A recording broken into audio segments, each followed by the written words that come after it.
Now, today, we are gonna see. What if Harry Potter was God and raised by Minervaa McGonagall? Join Patreon for early ACESS of Super Op stories, also adult and steamy Harry Potter stories too.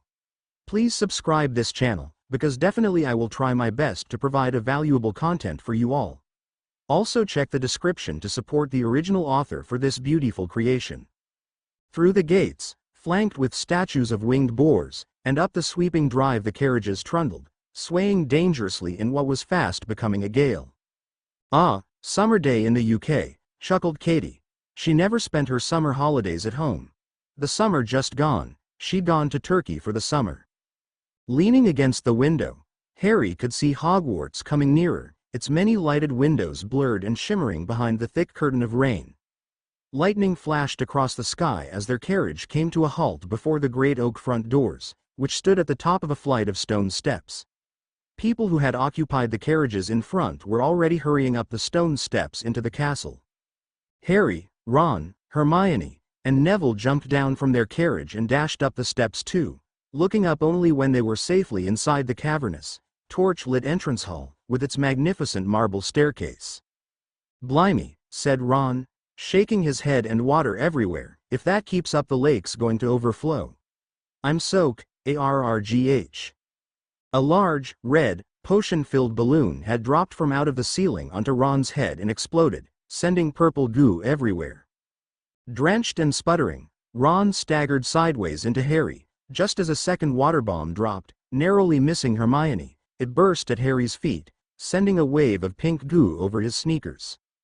People all around them shrieked and started pushing one another in their efforts to get out of the line of fire. Harry looked up and saw, floating 20 feet above them, Peeves the poltergeist, a little man in a bell-covered hat and orange bow tie, his wide, malicious face contorted with concentration as he took aim again. "Peeves!" yelled an angry voice. "Peeves, come down here at once."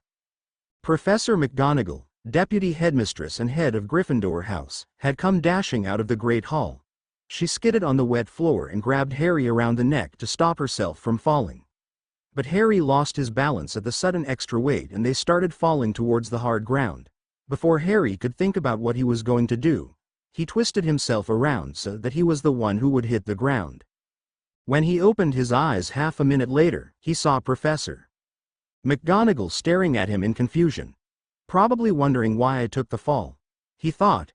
When McGonagall realized that he was watching her, she shook her head and apologized. "Sorry, Mr. Potter," she said as she stood up. "That's all right, Professor." Harry sat up and looked around at the floor to see what she had slipped in, only to notice that her hand was covered in the pink goo. McGonagall noticed that her hand was covered in the potion and thought nothing of it as none of the other students were changing. Instead, she wiped her hand on the inside of her robes and continued to yell at Peeves. "Peeves, get down here now," barked Professor McGonagall, straightening her pointed hat and glaring upward through her square-rimmed spectacles. "Not doing nothing," cackled Peeves, lobbing a water bomb at several fifth-year girls, who screamed and dived into the great hall. "Already dirty, aren't they? Little squirts. And he aimed another bomb at a group of second-years who had just arrived. "I shall call the headmaster," shouted Professor McGonagall. "I'm warning you, Peeves." Peeves stuck out his tongue, threw the last of his potion-filled water bombs into the air, and zoomed off up the marble staircase, cackling insanely. "Well, move along, then," said Professor McGonagall sharply to the bedraggled crowd. "Into the great hall, come on." Harry, Ron, and Hermione dodged around the potion-covered floor and into the entrance hall and through the double doors on the right, Ron muttering furiously under his breath as he pushed his now green hair off his face. The great hall looked its usual splendid self, decorated for the start of term feast. Golden plates and goblets gleamed by the light of hundreds and hundreds of candles, floating over the tables in midair. The 4 long house tables were packed with chattering students. At the top of the hall, the staff sat along one side of a 5th table, facing their pupils. It was much warmer in here. Harry, Ron, and Hermione walked past the Slytherins, the Ravenclaws, and the Hufflepuffs, and sat down with the rest of the Gryffindors at the far side of the hall, next to nearly headless Nick, the Gryffindor ghost. Pearly white and semi-transparent, Nick was dressed tonight in his usual doublet, but with a particularly large ruff, which served the dual purpose of looking extra festive, and ensuring that his head didn't wobble too much on his partially severed neck. "Good evening," he said, beaming at them. "Says who?" said Harry. "Hope they hurry up with the sorting, I'm starving." The sorting of the new students into houses took place at the start of every school year, but by an unlucky combination of circumstances, Harry hadn't been present at one since his own. He was quite looking forward to it. Just then, a highly excited, breathless voice called down the table. "Hiya, Harry." It was Colin Creevey, a third year to whom Harry was something of a hero. "Hi, Colin," said Harry warily. "Harry, guess what?" "Guess what, Harry?" "My brother's starting, my brother Dennis." Good," said Harry. "He's really excited," said Colin, practically bouncing up and down in his seat. "I just hope he's in Gryffindor. Keep your fingers crossed, Harry?" Yeah, all right," said Harry. He turned back to Hermione, Ron, and nearly headless Nick.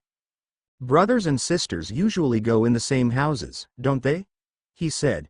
He was judging by the Weasleys, all 7 of whom had been put into Gryffindor. "Oh no, not necessarily," said Hermione.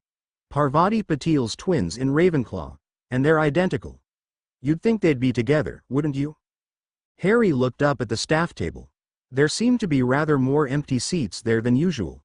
Hagrid, of course, was still fighting his way across the lake with the first years. Professor McGonagall was presumably supervising the drying of the entrance hall floor, but there was another empty chair too, and Harry couldn't think who else was missing. "Where's the new defense against the dark arts teacher?" said Hermione, who was also looking up at the teachers.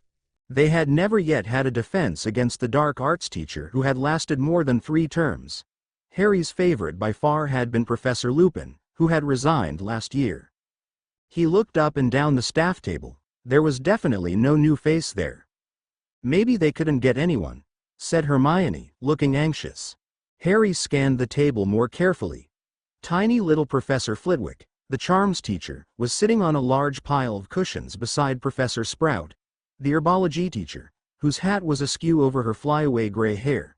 She was talking to Professor Sinistra of the astronomy department. On Professor Sinistra's other side was the sallow-faced, hook-nosed, greasy-haired potions master, Snape. Harry's least favorite person at Hogwarts.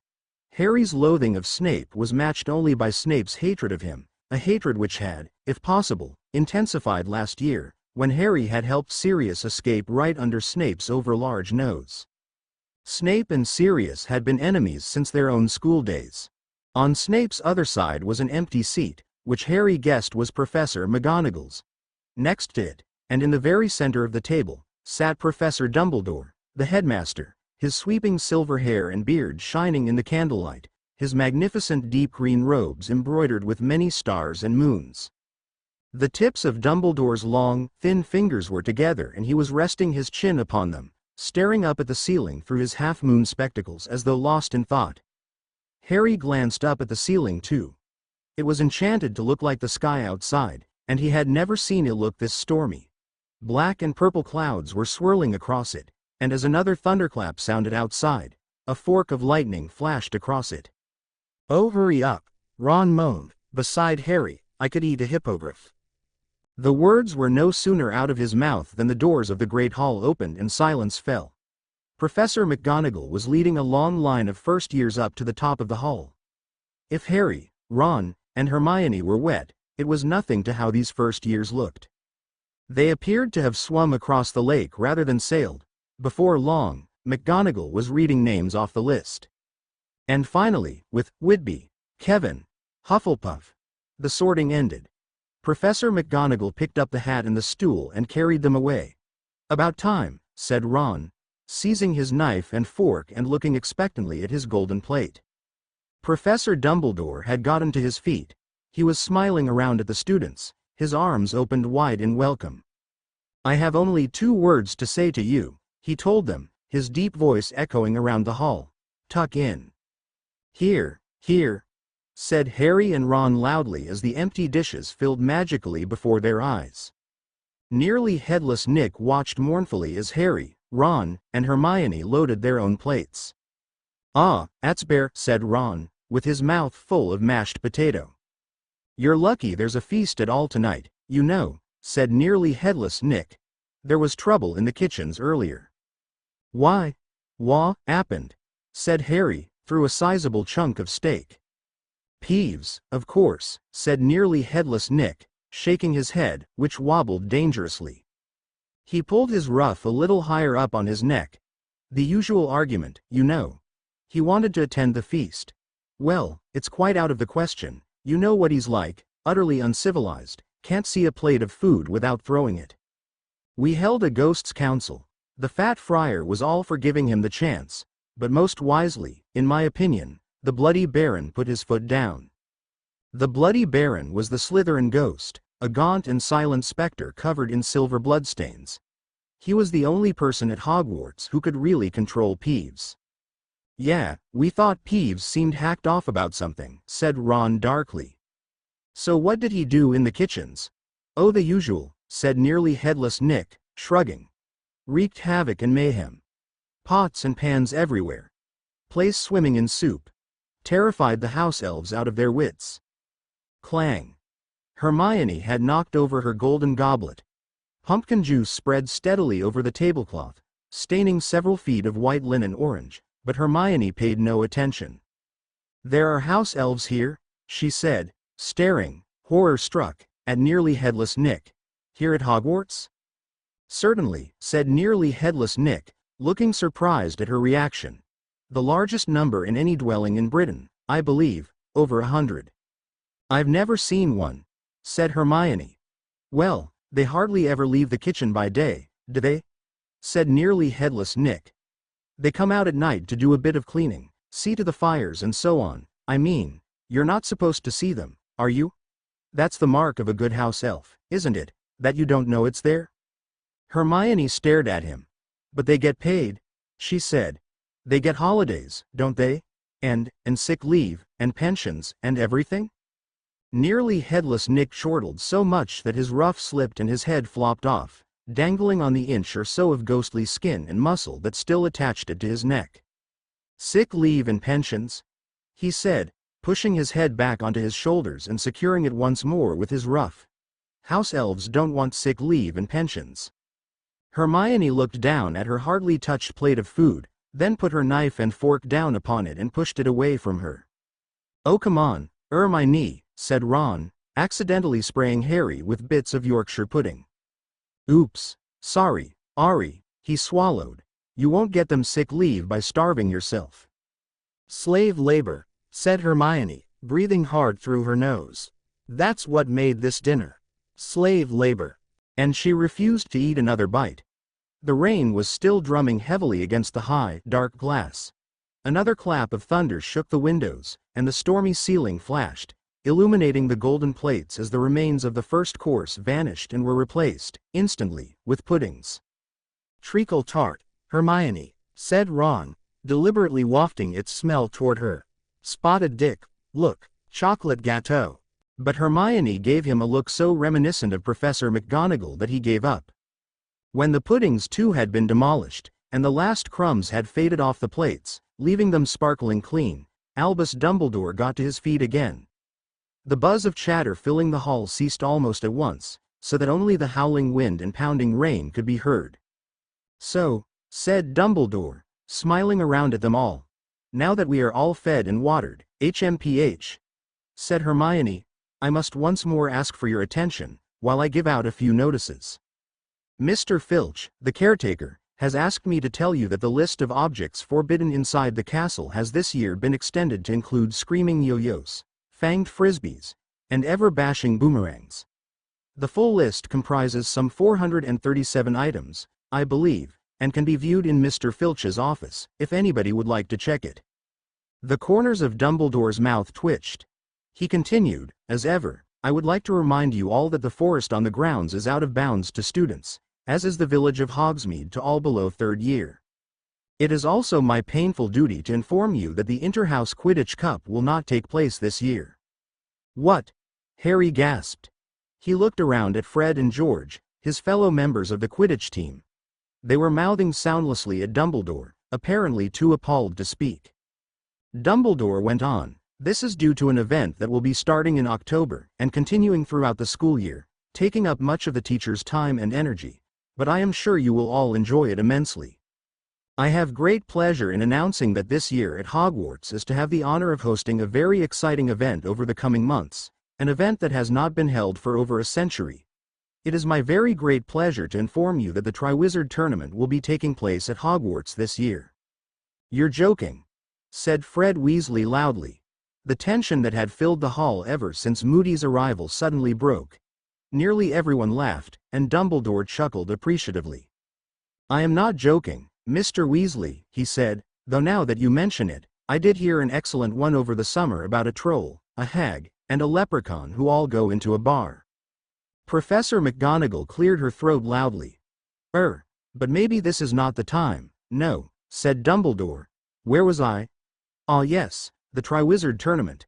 Well, some of you will not know what this tournament involves, so I hope those who do know will forgive me for giving a short explanation, and allow their attention to wander freely. The Triwizard Tournament was first established some 700 years ago as a friendly competition between the three largest European schools of wizardry: Hogwarts, Beauxbatons, and Durmstrang. A champion was selected to represent each school, and the three champions competed in 3 magical tasks. The schools took it in turns to host the tournament once every 5 years, and it was generally agreed to be a most excellent way of establishing ties between young witches and wizards of different nationalities, until, that is, the death toll mounted so high that the tournament was discontinued. "Death toll?" Hermione whispered, looking alarmed. But her anxiety did not seem to be shared by the majority of students in the hall. Many of them were whispering excitedly to one another, and Harry himself was far more interested in hearing about the tournament than in worrying about deaths that had happened hundreds of years ago. "There have been several attempts over the centuries to reinstate the tournament," Dumbledore continued, "none of which has been very successful. However, our own departments of international magical cooperation and magical games and sports have decided the time is ripe for another attempt. We have worked hard over the summer to ensure that this time, no champion will find himself or herself in mortal danger. The heads of Beauxbatons and Durmstrang will be arriving with their short-listed contenders later in the week, and the selection of the 3 champions will take place at Halloween. An impartial judge will decide which students are most worthy to compete for the Triwizard Cup, the glory of their school, and 1,000 galleons. Personal prize money. I'm going for it." Fred Weasley hissed down the table, his face lit with enthusiasm at the prospect of such glory and riches. He was not the only person who seemed to be visualizing himself as the Hogwarts champion. At every house table, Harry could see people either gazing raptly at Dumbledore, or else whispering fervently to their neighbor. But then Dumbledore spoke again, and the hall quieted once more. "Eager though I know all of you will be to bring the Triwizard Cup to Hogwarts," he said, "the heads of the participating schools, along with the Ministry of Magic, have agreed to impose an age restriction on contenders this year. Only students who are of age, that is to say, 17 years or older, will be allowed to put forward their names for consideration." Dumbledore raised his voice slightly, for several people had made noises of outrage at these words, and the Weasley twins were suddenly looking furious. "Is a measure we feel is necessary, given that the tournament tasks will still be difficult and dangerous, whatever precautions we take, and it is highly unlikely that students below 6th and 7th year will be able to cope with them. I will personally be ensuring that no underage student hoodwinks our impartial judge into making them Hogwarts champion." His light blue eyes twinkled as they flickered over Fred's and George's mutinous faces. "I therefore beg you not to waste your time submitting yourself if you are under 17. The delegations from Beauxbatons and Durmstrang will be arriving later on in the week and remaining with us for the greater part of this year.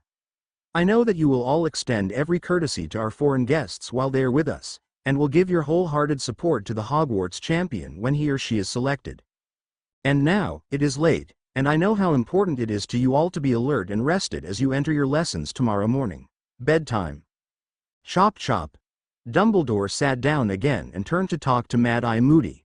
There was a great scraping and banging as all the students got to their feet and swarmed toward the double doors into the entrance hall. Professor McGonagall, head of Gryffindor House and deputy headmistress, sighed almost silently as she walked to her office once the last student had left the Great Hall. All through dinner, her stomach had done flips as she thought about the Triwizard Tournament.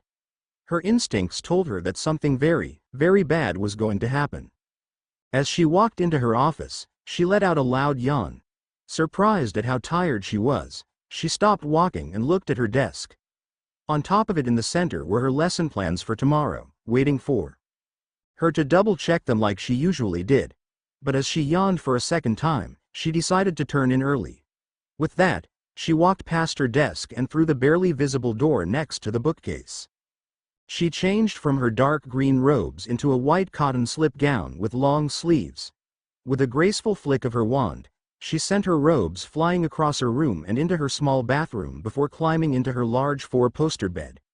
Tiredly, the older witch pulled the dark red blanket up and over her shoulders before closing her eyes. Before long, she fell into a deep sleep. As she slept, her body seemed to emit a bright white light that slowly started to pulse with a strong calming effect that lulled the professor into a deeper sleep. The next morning, the deputy woke up feeling constricted. She felt as though she had bandages wrapped tightly around her chest, making it hard for her to breathe in properly. With a groan, she rolled out of her bed while grabbing her glasses. Once she had them sitting on the end of her nose, she pulled on her green tartan robe and walked into her small bathroom. Looking up into the mirror, she paused. If anyone had been walking past at that moment, they would have sworn they heard a sound they would never have expected to come from their stern professor. She screamed. Chapter 3 Painful. Just painful. It seems to be that with this story, comes the pain of writer's block for everything else, this included. Chapter 3 Minerva stood in front of her mirror in shock. The reflection was not her. Well, it was, but it wasn't her. Gone were the lines around her eyes and mouth, replaced with smooth, pale skin that she hadn't had for years. Slowly she raised her hands to touch both of her cheeks. Feeling the newly smoothed skin snapped the witch out of her state of shock. She turned sharply, rushed out of her bathroom and over to her wardrobe. As quickly as she could, she changed from her night clothes and into her green teaching robes. Before she left her room, she took hold of her wand and waved it over the length of her robes, shortening them. Once done, she hurried out of her rooms and down the many halls of the school, praying that no students would be up that early in the morning of the first day of lessons. Within minutes, she was standing in front of the wooden door to the headmaster's office. Not even bothering to knock like she normally would, she slammed open the door and entered. Something's terribly wrong, Albus. Dumbledore looked up from the book he was reading and looked at his deputy as though she hadn't been turned into a 14-year-old. And that would be what, my dear? He asked, eyes twinkling. Minerva stiffened at his question and swung her hand down the length of her body. I've been de-aged, she shouted. Usually. She wouldn't lose her control over something as huge as this, but his twinkling eyes just pushed it too far. I can see that, my dear. But what seems to be the problem? Albus asked as he popped one of his favorite candies in his mouth, a sherbet lemon. The Transfiguration professor stared at him in irritation and shock. Is he daft? She sat down in the chair across from him and slammed her hand down on the desk in front of her. The problem is that I've just been turned into my 14-year-old self, against my will. Albus watched his usually calm friend as she shouted at him for the second time in the frame of a few seconds. He could tell that this was something that really bothered her, so he decided to do something that would normally end up with him getting hexed. He called Madame Pomfrey. No sooner had he pulled his head out of the green flames, out stepped Poppy Pomfrey, the school med witch. What's the emergency, Professor Dumbledore? Madame Pomfrey asked seriously, not even bothering to introduce herself to the teenager sitting in front of the headmaster's desk. It seems, madam, that Minerva has been de-aged. We would like to know if you could turn her back, he explained as he sat back in his chair. Poppy frowned and looked Minerva more closely, losing most of the color in her face. Minerva? Minerva pursed her lips. Good morning, Poppy. The med witch stared at her longtime friend for a minute before snapping out of her shock. Right, I just need run a few tests, she stated. Stand up. Minerva glared, but stood up. Once standing, the nurse started moving her wand in complicated patterns while chanting under her breath. An hour later, Poppy lowered her wand with a sigh. I'm afraid to say, Minerva, you've been permanently de-aged. We can't age you back with a potion like normal. Minerva stared at her before falling back down into the chair behind her. I'll be in the hospital wing if you need me, Minerva, headmaster. Once the med witch was gone, Albus turned back to look at his deputy and thought. As there wasn't anything they could do to turn her back, he thought he would give her a choice. Minerva. She didn't move. Minerva, listen to me. This time, she moved to look him in the eye. I can only see two options. 1. You continue to teach as you were, or 2. You can relive your teenage years and become a student once again. The only reaction he got was her blinking. You don't have to decide right now, my dear. You can have a few days to decide. Why don't you go back to your rooms and rest? Minerva nodded her head and flowed back to her quarters. Chapter 4. It had been 5 days since Minerva had woken up in her 14-year-old self, and in those days she had been thinking extensively about what she wanted to do. She loved teaching. She liked the idea that she was helping her students forge their life, but the idea of being a student again. She didn't know what she wanted to do. Teaching had been her whole life for at least 40 years, but her school days hadn't been so great, and the chance to relive them and make better memories and choices was surely tempting. Minerva sighed as she sank lower into her chair with a glass of fire whiskey. She really didn't know what to do. Just as she was about to refill her glass, a soft knock sounded. Getting up, she wrapped her shrunken green robe around her and opened the door. She knew it was Albus. None of the staff, besides Poppy, knew she was still in the castle, and because only Albus would knock the Batman theme. Good evening, Albus, she said, stepping aside. Dumbledore smiled merrily, but the absence of the twinkle in his unusually gray eyes told her something had happened. Good evening, Minerva. He walked into her private rooms and lowered himself into the chair across from the one she had just vacated. After closing the door behind her, Minerva walked over to her chair and sat down. Leaning forward, she looked over her employer. He looked all of his 148 years. Albus, what has happened? Albus sighed and stood up. As you know, the naming of the 3 champions was done yesterday night after the feast, he said as he paced. Instead of the 3, a 4th name was pulled out. Again he sighed. He stood in front of the fireplace with his hand on the mantel. Who? Dumbledore didn't speak. Who, Albus? She asked sternly, standing up. Harry Potter. Minerva sat down heavily in her chair. She knew something was going to happen. She sat there stunned for a moment before her senses came back. How?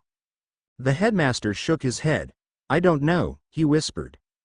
Sitting back in her chair, Minerva closed her eyes and covered them with her hand. Oh, why is it always Harry? She asked herself as she picked up her newly filled glass. Albus shook his head sadly and sat back down in his chair. For a short while, neither said a thing. But as the clock chimed, the long-bearded wizard looked over at his close friend. Minerva knew what he wanted to know, so she quickly thought about what she had just been told. Slowly she leant forward and placed her glass on the table. Albus, I'm going to become a student again so I can help Harry through the tournament. Smiling slightly, Albus stood up and walked towards the door. As he reached for the handle, he looked over his shoulder. Minerva, good luck. With a small smile, Minerva watched as the headmaster walked out of her quarters. Slowly over the next hour, she read her book and finished off the glass of fire whiskey. Once empty, she waved her hand and banished the objects back to their rightful places and walked into her bedroom. As she lay in her bed, she thought about what she had just done. Not long later, she drifted off to sleep and dreamed about what was to come. The next morning, the great hall was filled with the sound of hundreds of students talking, laughing and eating. Albus looked around the hall with a small smile. The Gryffindor table was the loudest, of course. It always was with the Weasley twins, but today it was because of a certain trio. Harry and Hermione were laughing at something that had made the youngest male Weasley to turn a dark red, almost the same shade of his house. He had talked to Minerva that morning before he arrived for breakfast feast and sorted out most of the details. It had surprised him greatly when she said that she wanted to be known as Mindy McDonald. As it were, McDonald was her mother's maiden name and Mindy was the nickname she hated. He waited until most of the students looked to be finished before he stood up and held his arms out for silence. Almost instantly the great hall became silent. I would just like to say that due to reason beyond control, a new student has arrived late to Hogwarts. At her request she was sorted last night when she arrived. He explained as Minervaa walked out from the teacher's entry and beside him. She was placed in Gryffindor. Loud applause broke out from the Gryffindor table at the announcement. Yes, yes. Well done Gryffindor. Well done. Now, her name is Mindy McDonald and she is in her 4th year. I expect you to welcome her. He turned to Minervaa and smiled. Off you go my dear.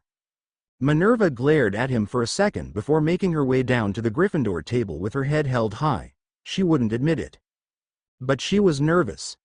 Nervous about them not liking her and not being able to help Harry, but as she sat down next to a grinning Harry, all her nerves disappeared. Welcome to Gryffindor Mindy. I'm Harry. He held out his hand for to shake. Minervaa smiled slightly and shook it firmly. Thank you Harry. Harry smiled brighter than before and turned a little to face the others sitting around him. This is Ron. He pointed to the red-headed boy beside him. Hermione, the twins. A pleasure to meet you, Fred said with a flirtatious smile. My lady. George finished with an equally flirtatious smile. Minervaa quirked an eyebrow at their speech patterns. She had never been able to understand why, or how, they did it. She turned back to Harry as he cleared his throat and continued. And this is Neville, he said as he pointed to the brown-haired boy next to Hermione, who sat across from Harry. Hermione frowned at Minervaa as Harry made the introductions. The way she acted around the twins was strange, as if she already knew them, the same with everyone else for that matter. When the new girl turned to face her with a small smile, Hermione glared. She didn't like her. She didn't like the thin black wired glasses she wore, or her dark green eyes or even her long, dead straight ebony hair. But what she didn't like most was the fact that she gave off an aura of confidence and intelligence and it made her feel irritated and threatened. No, Hermione did not like the new girl in Gryffindor. So, where are you going to be staying? All of the girls' dormitories are full. Hermione stated rather peevishly. Minervaa looked at Hermione in surprise. Where was the kind, gentle Miss Granger she knew? Her shock must have shown because Fred had gently nudged her in the ribs. Quickly she cleared her expression and answered her. I will be staying in the head girl's dormitory in the Gryffindor Tower, she said firmly. By the look that Hermione was giving her, Minervaa decided straight away that that wasn't the right thing to say, but she couldn't lie to the girl, she had been brought up better than that. After that, the rest of the meal was spent in silence until they had to leave for class. As it was Dumbledore who had made her timetable, Minervaa was in every one of Harry's classes, except for divination. Instead she was in ancient runes with Hermione, which right now didn't seem like such a great idea. Under the guise of not knowing where anything was located in the castle, Minervaa walked along with the 3 other Gryffindor 4th years to the Transfiguration classroom. When she walked in, she was hit with a wave of melancholy upon seeing the inside of her classroom. With a sigh she pushed the feeling aside and sat down in the seat that she used to occupy when she was student the first time, completely forgetting that that was where Hermione usually sat. By the time that she had set up her books and Hermione had walked up beside her and told her she was sitting in her spot, the bell had rung and in walked a petite blonde with blue eyes. She quickly said sorry to Hermione, but she ignored it and sat down next to Neville on the other side of the room. Minervaa frowned slightly and turned to face the new Transfiguration professor, Catherine Chambers. She remembered her well. She was rather good at Transfiguration, but not the best she had ever taught. Before Minervaa could stop herself, she sent a glare at her. She was after all replacing her.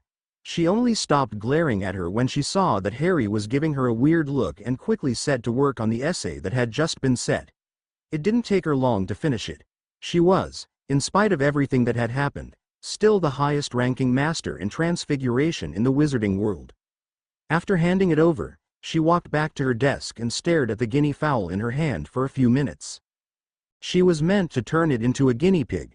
With a sigh, She sat down again and pulled out her wand. She arched her wand in a large crescent shape and ended it with a sharp flick as she murmured the spell.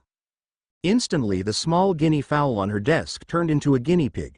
It didn't take long for the new professor to mark her essay, or to notice that she had already transfigured the guinea fowl and award her 10 points for doing it on the first go and another 10 for a perfect essay.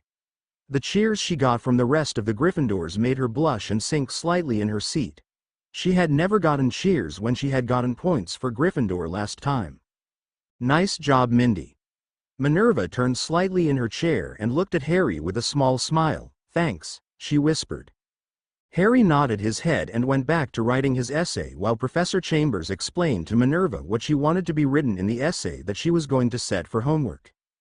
Again, it hardly took her any time to finish the essay, but this time, more of the class had finished the first one and moved on to the practical. She looked around the room and saw that Hermione was sweating with the effort it took to change the guinea fowl into a guinea pig. She was about to go and help her like her instincts told her to, but the frizzy-haired girl looked up and glared at her, so instead she turned to Harry. Would you like some help, Harry? The smile he sent her was a bright one. Yes please, Mindy. So Minerva explained how to pronounce the incantation properly, but when she got him to say it, he said it perfectly, so she got him to show her the wand movement. He did the large arch, but instead of flicking his wrist up, he was dropping it. She picked up her wand again and showed him slowly what to do, but he still couldn't get it, so she got up and walked to the other side of the desk and went to cover his hand with her own when she paused, then pulled back slightly. Do you mind? Harry blushed and shook his head. Minerva smiled and covered his hand with her own and moved it through the movement. Now, try on your own. Harry nodded and concentrated on the guinea fowl before taking a deep breath and closing his eyes. With a sweep of his wand, he said the spell loud enough for him and Minerva to hear. Upon opening his eyes, a dark brown guinea pig sat on his desk looking around the room. He stared at it in shock. Never before had he been able to do a transfiguration spell on the 4th try. Well done, Mr. Harry, Minerva said happily. When she saw Harry smile at her, she smiled back and sat back down. Feeling eyes on her back, she turned to see Hermione glaring at her from her spot beside Neville. She turned back to the front frowning. What was wrong with Hermione? Just as she started to pack up, the bell rang for them to leave for their next class. All of the students were cramming their books and parchment back into their backpacks while trying to write down the homework for the lesson and leave. Minerva picked up her bag and walked outside intent on walking with Hermione, but she was already gone. With a sigh, Minerva walked towards ancient ruins. She really wasn't looking forward to it now. Chapter 5. As you may have noticed, I've stuck to calling Minerva by her real name instead of making it Mindy, mostly so I know who I'm talking about. Smiley face. Oh, and I have another idea for Hermione, Minerva FIC. In the last 3 days, I've become increasingly obsessed with Maleficent from Sleeping Beauty. She reminds me so much of Minerva. Anyway, it would be a HP, Sleeping Beauty crossover. Minerva and Maleficent would be sisters, though who's older I don't know yet, and Maleficent comes to visit her. But while she's there, Hermione is kidnapped by DEs and held hostage. Mal helps Minerva and ends up saving Hermione. Afterwards, Mal and Hermione start to talk and do stuff together, and Minerva slowly becomes jealous. As Hermione and Mal become closer, Hermione starts feeling things towards Mal, but also Minerva, which confuses her to no end. Tell me what you think. Chapter 5. Months later, things were the same as the day Minerva, Mindy, had first shown herself to the school as a student, except all but Hermione and herself, unknowingly, had deserted Harry. It was just 4 weeks before the first task was scheduled to happen, and Harry was annoyed with Hermione's nagging about practicing spells and all the looks he got from everyone except Cedric and Minerva. At that very moment, though, Harry was walking as fast as he could towards the Black Lake with his schoolbooks slung over his shoulder. He just had to get away from Hermione's nagging for a while and, hopefully, relax. With all the pressure from Hermione harassing him about the tournament, all the dirty looks he was getting from his housemates, the snide comments from every other house, mostly the Slytherins, and Moody's lesson on the Imperious Curse, Harry was really keyed up. Just as Harry was about to step on to the well-used pathway to the Black Lake, Rubeus Hagrid walked up to him. Avenue something ta tell ye. He looked around him to see if anyone was listening in. Can ye come to me cabin tonight at midnight? At Harry's nod, he continued on. And bring that cloak of ye's. With that said, he walked back towards his hut. Harry watched after his big friend for a while, wondering what that was all about, but decided he'd wait until it was midnight to find out. It didn't take him long to make it to the lake after that. But when he got there, the spot under the tree where he usually sat was taken. He paused in his walking as he noticed that whoever it was reading a rather thick book. He walked around the large trunk a bit more and stopped completely. There, sitting under the high branches, was Minervaa. Minervaa looked up in surprise. She didn't think anyone would find her here. After all, the tree was close to being halfway around the lake, in a position where no one could see you if you sat under it. Oh, Harry. What are you doing here? I would have thought you would be up at the castle with your friends. Harry frowned at her words and sat down with a heavy sigh. Normally I would be, but considering they all think I put my name in the cup, they ignore me most of the time now. Minerva's inner, older, self felt anger and disappointment towards her lion cubs. Oh, I am sorry, she said softly as she slouched forward slightly. Harry looked at her confused. For what? Looking up from her book, Minervaa blinked at him. For your friends ignoring you. Why? Closing her book, Minervaa placed it in her bag. Because they're your friends. They should not ignore you for something you didn't do. The look Harry gave her could only be described as astonishment. You believe me? Minervaa stood up and swung her bag onto her shoulder. I do not have a reason not to. She smiled at him before she made her way towards the castle. Harry watched her as she walked away, only turning back to face the lake once she was out of sight. It was 1:45 in the morning when Harry made it back to the castle. It turned out that the thing Hagrid had needed to tell him was dragons. Harry shivered at the memory of the first dragon he had seen. Norbert. It had taken him, Ron and Hermione, weeks to convince Hagrid to get rid of him. This time though, it wasn't a baby dragon. No, this time it was a full-grown, nesting mother dragon. 4 mother dragons actually. And he had to fight one for the first task. With a sigh, Harry whispered the password to the common room and entered as the portrait swung open. Once the door was closed, he slipped the cloak off and walked further into the main area, only to stop when the light from the fire lit the figure sitting on the sofa. It was Minervaa. She sat there watching him as he just stood there, with a smile that said she knew what he had been up to. Late night Harry. Harry blushed and ducked his head. Ah, yeah. He mumbled as he walked over to the sofa. As he sat down, he saw the book sitting open in her lap. That's not the same book you had down at the lake. Smiling slightly, Minervaa closed the book and gently ran her hand down the spine lovingly. No, this is my favorite book. I save it for nights that I cannot sleep. Harry looked at her. He wanted to ask why she couldn't sleep, but he didn't. So what's it about? Minervaa looked up from the book and smiled. It is a collection of Muggle fairy tales. Moving closer to inspect the book, Harry glanced at Minervaa before looking back down. So, like Cinderella and that? A soft laugh echoed around the otherwise silent room. Yes, Harry, like Cinderella and that.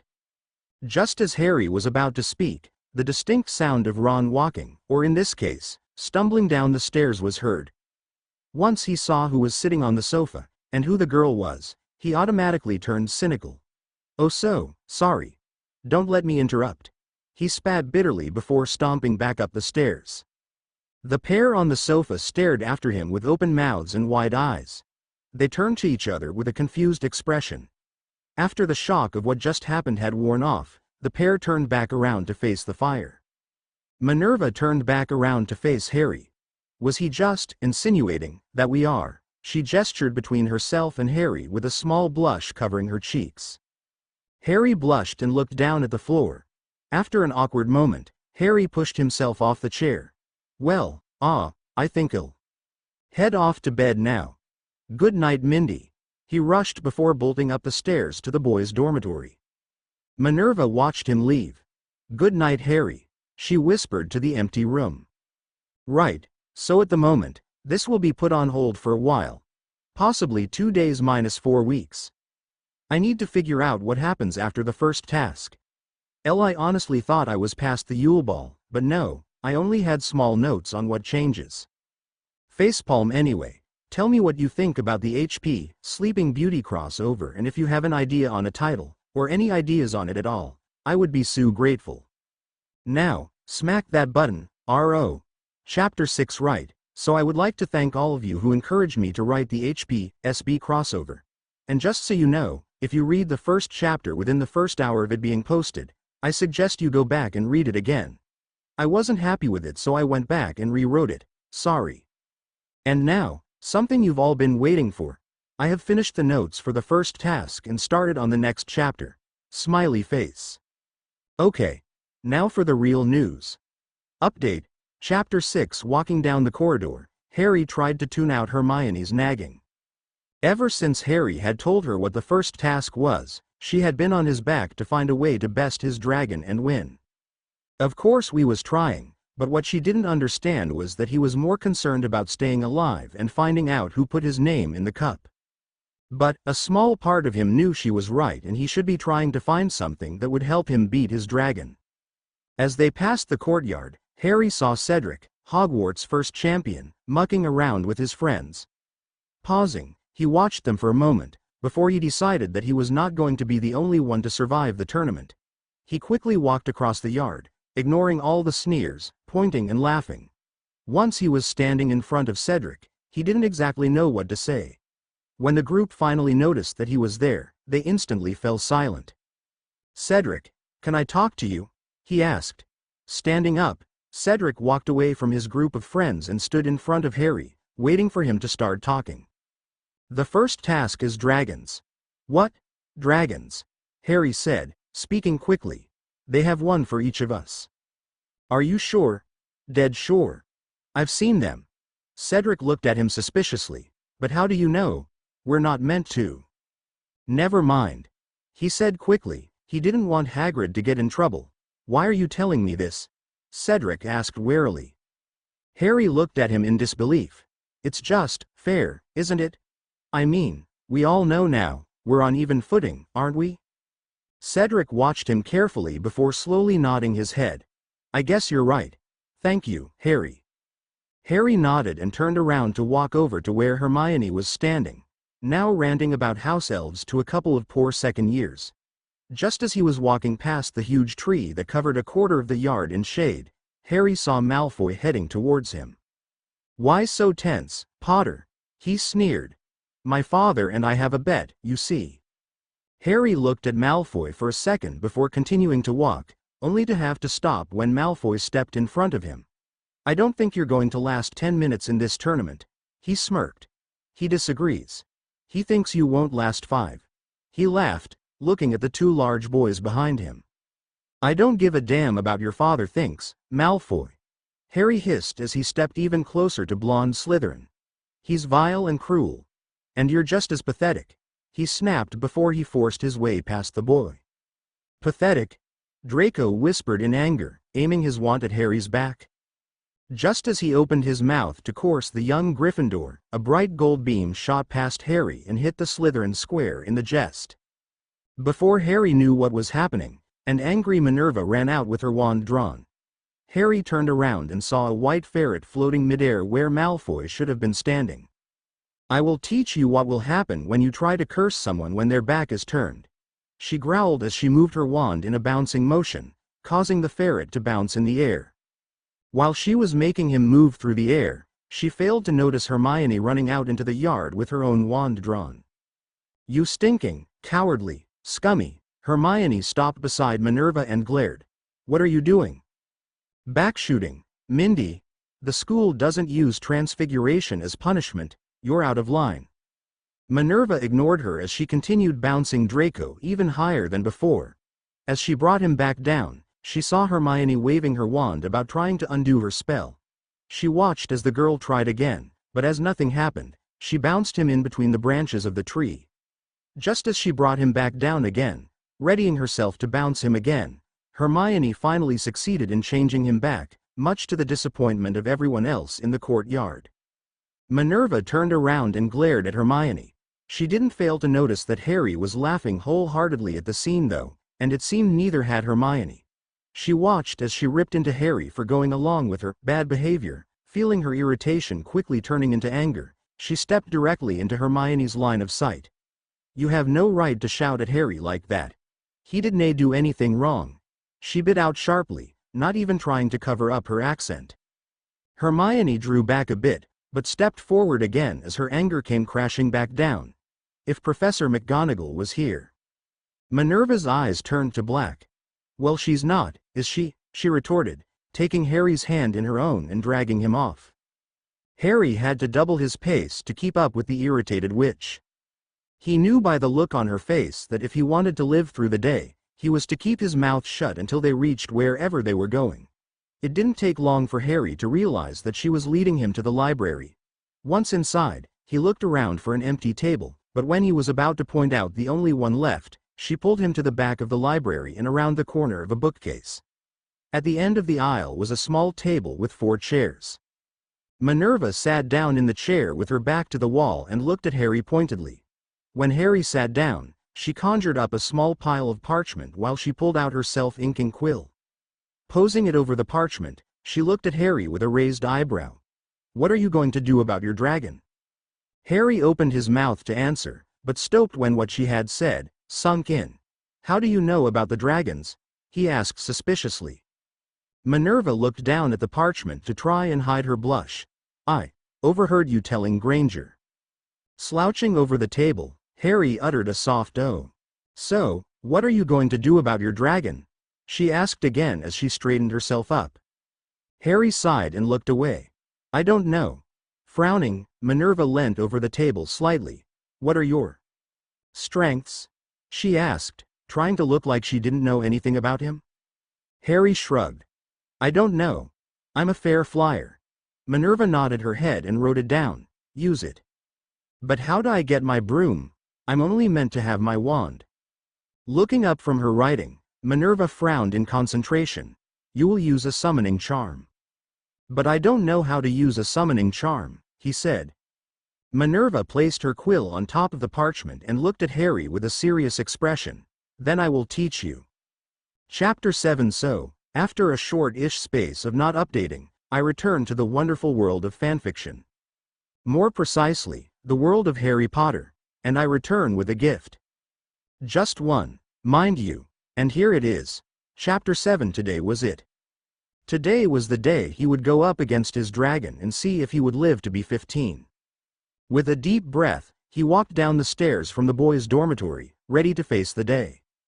As he stepped off the last step, he adjusted the jumper he had been given by Molly Weasley. It was a little tighter than usual. He guessed she had been running out of wool after knitting one for everyone else. As he headed towards the table in the back corner, the sound of a hurried quill scratching across parchment made him stop. He looked up. Hermione was sitting at the table he was heading to, scribbling away at what he knew to be SPEW notes. He tried to hold in his sigh, but when Hermione stopped writing and whipped around to face him, he knew he wasn't successful. He was in for it now, he thought. "Oh, Harry. You're up early," she said. Stuffing his hands into his pants pocket, he dragged his foot across the floor in front of him. Oh yeah." Hermione stood up from the table and started to pack away all of her pieces of parchment. "Give me a minute and we'll head down to breakfast," she said, not looking at him. Upon hearing what she said, Harry's head snapped up to look at her. "Ah well, you see Hermione. I agreed to meet." Hermione looked up from her packing while he spoke. A frown slowly made its way onto her face as he explained, only to be cut off by the door on the other side of the room was opened. Harry turned around as the door was closed almost silently behind Minerva. "Good morning, Harry. Are you ready to leave?" Minerva asked, wrapping her long dark green scarf around her neck. "With Mindy." Harry finished lamely as Hermione frowned at Minerva. Minerva turned to look at Hermione, who was now glaring at her. "Oh, I am sorry for interrupting." She turned back to Harry. "I will meet you outside, shall I?" She didn't wait for an answer. Instead, she walked quickly to the portrait and exited. After the portrait was closed, Hermione turned to Harry with an angry glare. "You're blowing off your friends for someone you don't even know?" she asked harshly. Harry glared back at her. "What friends, Hermione?" Everyone thinks I put my name in the cup and are ignoring me. I hardly see you, as you're always working and spew. And when we do hang out, you were always nagging me about finding something to help me with the first challenge," he snapped. "That's because you should have been. You weren't doing." "That's just it, Hermione. I have been for weeks. Mindy offered to help me with it, so I agreed, and you accuse me of blowing off my friends." Merlin, Hermione. "Sometimes," he shook his head and took a deep breath. "Sometimes you need to let it go," he whispered. So softly he doubted she even heard him and left through the portrait, not once looking back as Hermione yelled out his name. Minerva looked up from the stone floor as the portrait swung open to reveal Harry. She quickly wiped at her cheeks and Harry walked towards her, hoping that he hadn't seen her crying. But as he reached out for her, she knew he had. "Are you all right, Mindy?" he asked in concern. Minerva pushed herself from the wall and straightened her shoulders.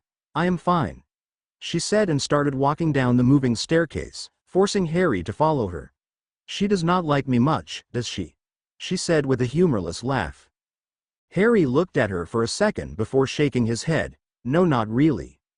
Minerva paused in her descent and looked at him. "Why?" she asked him softly. Stopping on the same stair as her, Harry turned to face her. "I think it's because you're doing better than her in class, without even trying, it seems." Frowning, Minerva sat down on the step and leant against the banister. "She is jealous because I find my work easy," she stated. Harry sat down next to her. "It's not only that. I think it's also the fact that you're in the head girl's dormitory. I think she feels she should be the one in there, instead of you. But that does not fit in with the person she sets herself up to be," she sighed. "You must understand, Mindy, before Hermione came to Hogwarts, all she had were her parents and her books. Once she got here, all she had were her books. But what about you? Didn't she have you?" Blushing lightly, Harry looked down at his shoes. "No, she didn't. It wasn't until Halloween that we became friends." Minerva frowned at that. She was sure that they had been friends before then, right? She pushed the thought away for another day. "So I have made her feel as though I have taken her place as the smartest." Harry nodded his head. "But she still has you," she stated. With a sad sigh, Harry shook his once again. "Not really. You see, since Hermione found out about the house elves working at Hogwarts, she's busied herself with trying to help them. Normally when she gets herself involved in a project like this, Ron and I take back seat, but with Ron and I fighting, Hermione doesn't get involved in much. But when you started helping me, it's made her feel as though she's been replaced," he explained. "Oh." Minerva exhaled, slouching against the banister once again, before looking at him in alarm. "I didn't mean to make her feel that way, honestly." Harry smiled at her. "I know that, and I'm sure she will in time." Minerva laughed slightly. "You know, when I first came here, and I met Hermione, I thought that she could be someone I could talk with." She sighed and pushed herself up from the stairs. "Come on. You need to eat if you are to go up against a dragon later on." "Thanks for reminding me, Mindy." Harry Mock glared at her, but couldn't hide his smile. Smiling back at him, Minerva walked off down the stairs. Shaking his head again, Harry walked beside her in silence to the Great Hall. "Ha ha. Not what you thought it would be, was it? Hee hee. Okay. In all seriousness, the next chapter should be up within a week to a week and a half. K. Bye. Chapter 8. Okay. It's been a wee bit more than a week and a half, hasn't it? He. Sorry. No, really, I am. To explain for my absence, all I have to say is that it's been hectic with assignments.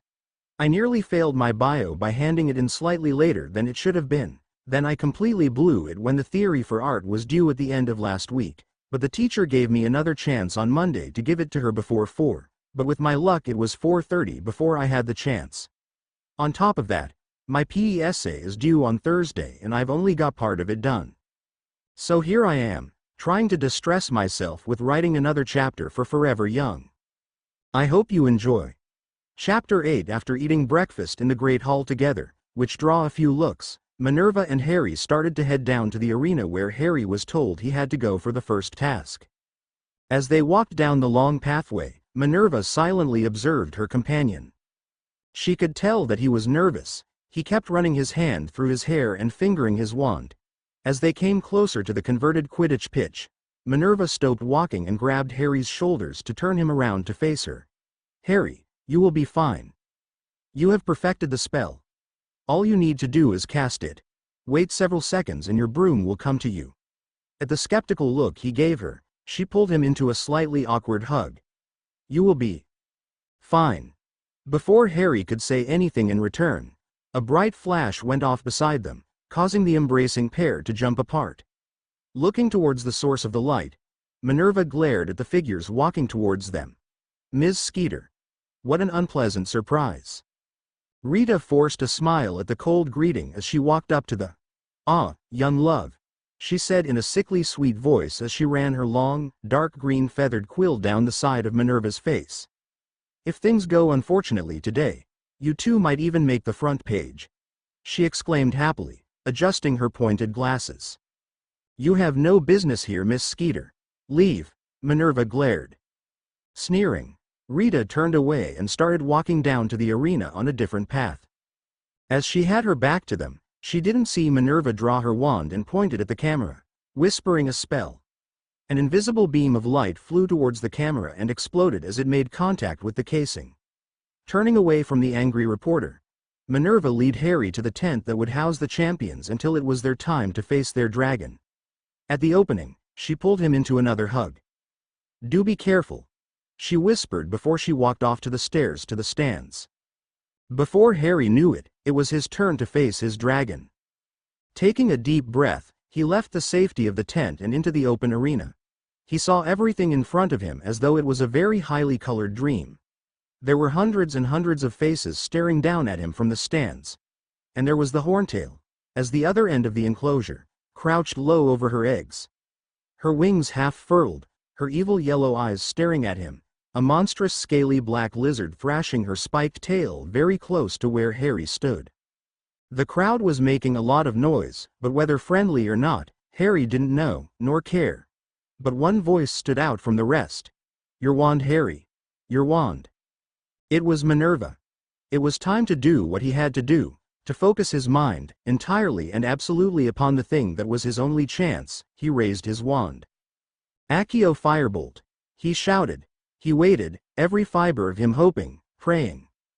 And then he heard it, speeding through the air behind him. He turned and saw his firebolt hurtling towards him before stopping midair right beside him. He swung his leg over the broom, and kicked off from the ground. As he soared upwards, as the wind rushed through his hair, as the crowd's faces became mere flesh-colored pinpricks below, and the Horntail shrank to the size of a dog, he realized he had left his fear behind. He looked down at the clutch of eggs, and spotted the gold one, residing safely between the dragon's feet. Okay. Harry told himself, diversionary tactics. He dived. The Horntail's head followed him. He knew what it was going to do. He pulled out of the dive just in time. A jet of fire had been released exactly where he would have been had he not swerved away. Harry soared higher in a circle. The Horntail was still following his progress. Its head revolving on its long neck. If he kept this up, it would be nice and dizzy. Harry plummeted just as the Horntail opened its mouth, but this time he was not so lucky. He missed the flames, but the tail came whipping up to meet him instead, and as he swerved to the left, one of the long spikes grazed his shoulder, ripping right through his robes as if they weren't there. He could feel it stinging, but it didn't seem too deep. Now he zoomed around the back of the Horntail and a possibility occurred to him. The Horntail didn't seem to want to take off. She was too protective of her eggs. He needed her to move, or he'd never get near them. He began to fly this way, then the other, not near enough to make her breath fire to stave him off, but close enough to be a sufficient threat. He flew higher. The Horntail's head rose with him, her neck now stretched to its fullest extent. He rose a few more feet. "Come on," Harry hissed, swerving again. "Come on, come and get me, up you get, now." And then she reared, spreading her great black leathery wings at last, and Harry dived. Before the dragon knew what he had done, or where he had gone, he was speeding towards the ground as fast as he could go, towards the now unprotected eggs. He took his hands off the firebolt, and seized the golden egg. With a huge spurt of speed, he was off. He was soaring out over the stands. the heavy egg safely under his uninjured arm. Harry saw the dragon keepers rushing forwards to subdue the horntail, and flew over the entrance to the enclosure. Minervaa, Moody and Hagrid were hurrying to meet him, all of them waving him towards them, their smiles evident even from the distance between them. He flew down to the ground, coming in smoothly. His heart felt lighter than it had in weeks. He got through the first task, he had survived. "That was excellent, Harry," cried Minervaa as he got off his firebolt. As he lifted his broom into a vertical position, he noticed that her hand was shaking as she pointed at his shoulder. "You'll need to see Madame Pomfrey before the judges give out your score, over there. She's had to mop up Diggory already." "Yay did it, Harry," Hagrid said hoarsely. "Thanks, Hagrid." Professor Moody looked very pleased, too. His magical eye was dancing in its socket. "Nice and easy does the trick, Potter," he growled. "Come on, Harry, the first aid tent, please," said Minervaa as she steered him towards the tent. They walked into the tent just as Pomfrey as she spoke in a disgusted tone. "Dragons. Last year Dementors, this year dragons. What are they going to bring into this school next? You're very lucky, this is quite shallow. It'll need cleaning up before I heal it up, though." She cleaned the cut with a dab of some purple liquid which smoked and stung, but then poked his shoulder with her wand, and he felt it begin to heal. "Now just sit quietly for a minute." Even though she had just told him to stay still, Harry tried to stand anyway. "Sit, and then you can go and get your score." Harry didn't want to sit still. He was still too full of adrenaline. He got to his feet, but was forced back down by Minervaa. But when he looked up, she's smiling. "Harry, you were great." Harry smiled up at her and moved over on the cot to make room for her to sit down next to him. "Thank you." After a few seconds' silence, in which Minervaa had sat herself down next to him, Harry asked the one question that he wanted an answer to. "What did the others do?" Minervaa looked at him, and then started speaking fast, but clearly. "Diggory used transfiguration. He used a rock from the ground and turned it into a dog. From what I could tell, he was trying to get the dragon to go after it instead of him. It was good spell work, but it did not work as he expected it to, I suspect. He got the golden egg, but he got burnt as well. The dragon changed its mind and went after him." She took a deep breath. Miss Delacour tried to use a charm to put it into a trance, but it only worked partially. It became sleepy, but it, kind of, snored and a jet of flame shot out, causing her skirt to catch fire, but she put it out, and crumb, he did nay even think of flying. She laughed happily, only to stop when she noticed the two figures standing at the mouth of the tent. She quickly stood up and brushed down her pants. "Right, I will be going then." "Well done, Harry. I'm so proud of you." She gave him a small smile and left the tent before Harry could say anything. Harry looked up back towards his two friends, and stared at them blankly, forcing himself to ignore the glare that Hermione was sending his way. "Harry," Ron said seriously, "whoever put your name in the goblet, I reckon are trying to do you in. Caught on, have you?" he asked coolly. "Took you long enough."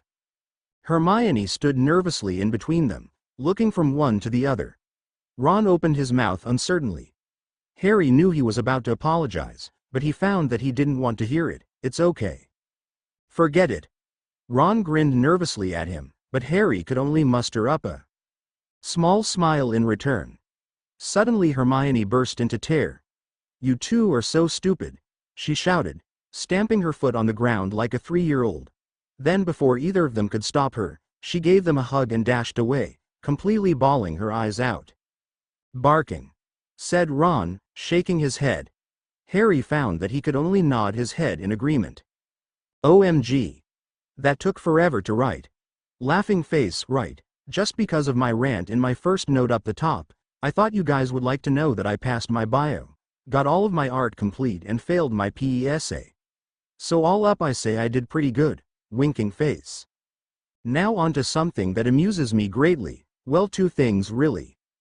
First, one of my best friend's art book was stolen yesterday during lunch, which means she can't get marked on any of her artwork, and can't brag that she got a better mark than me.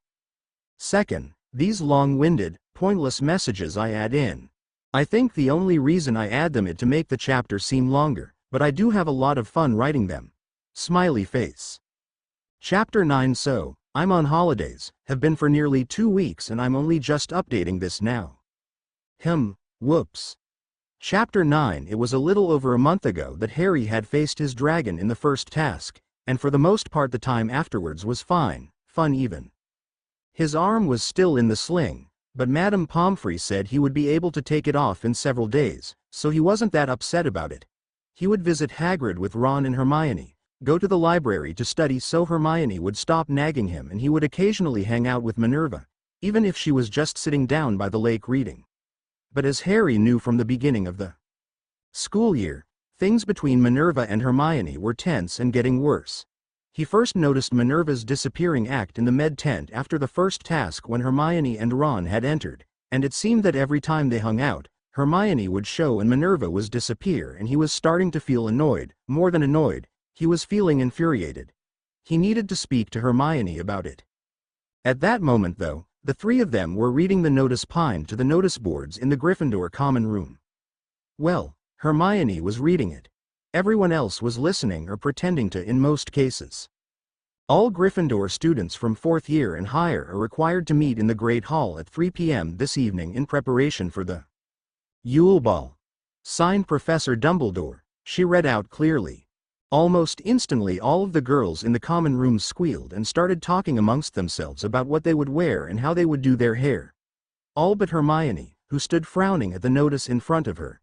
"What do you think Professor Dumbledore means by preparation?" she asked. Harry shrugged as best his could, while Ron scratched his head. "Dunno." "You don't think he means dancing, do you?" Hermione spun around, her hair flaring out as she did so. "Of course he means dancing, Ronald. It is a ball after all," she said snobbishly before stomping up the stairs to the girls' dormitory. Harry and Ron looked after her. "She needs to sort out her priorities," Ron said. Harry nodded in agreement. "Come on. I'll verse you in a game of wizard's chess to pass the time." An hour later found the trio entering the Great Hall with half of their house around them. Hermione walked slightly in front of them with her head thrown back. She was still a little miffed at Ron from earlier. Harry looked around the large empty space. The 4 house tables had been removed from the hall. Now only a small table sat in the corner with a gramophone sitting in the center of it. As he and Ron walked over to the side where all of the boys were sitting, leaving Hermione to walk over to the girls' side, Harry noticed for the first time that Minervaa was standing next to Professor Dumbledore in the center of the hall, talking quietly. As if she could sense that he was looking at her, she looked away from Dumbledore and looked at him questioningly.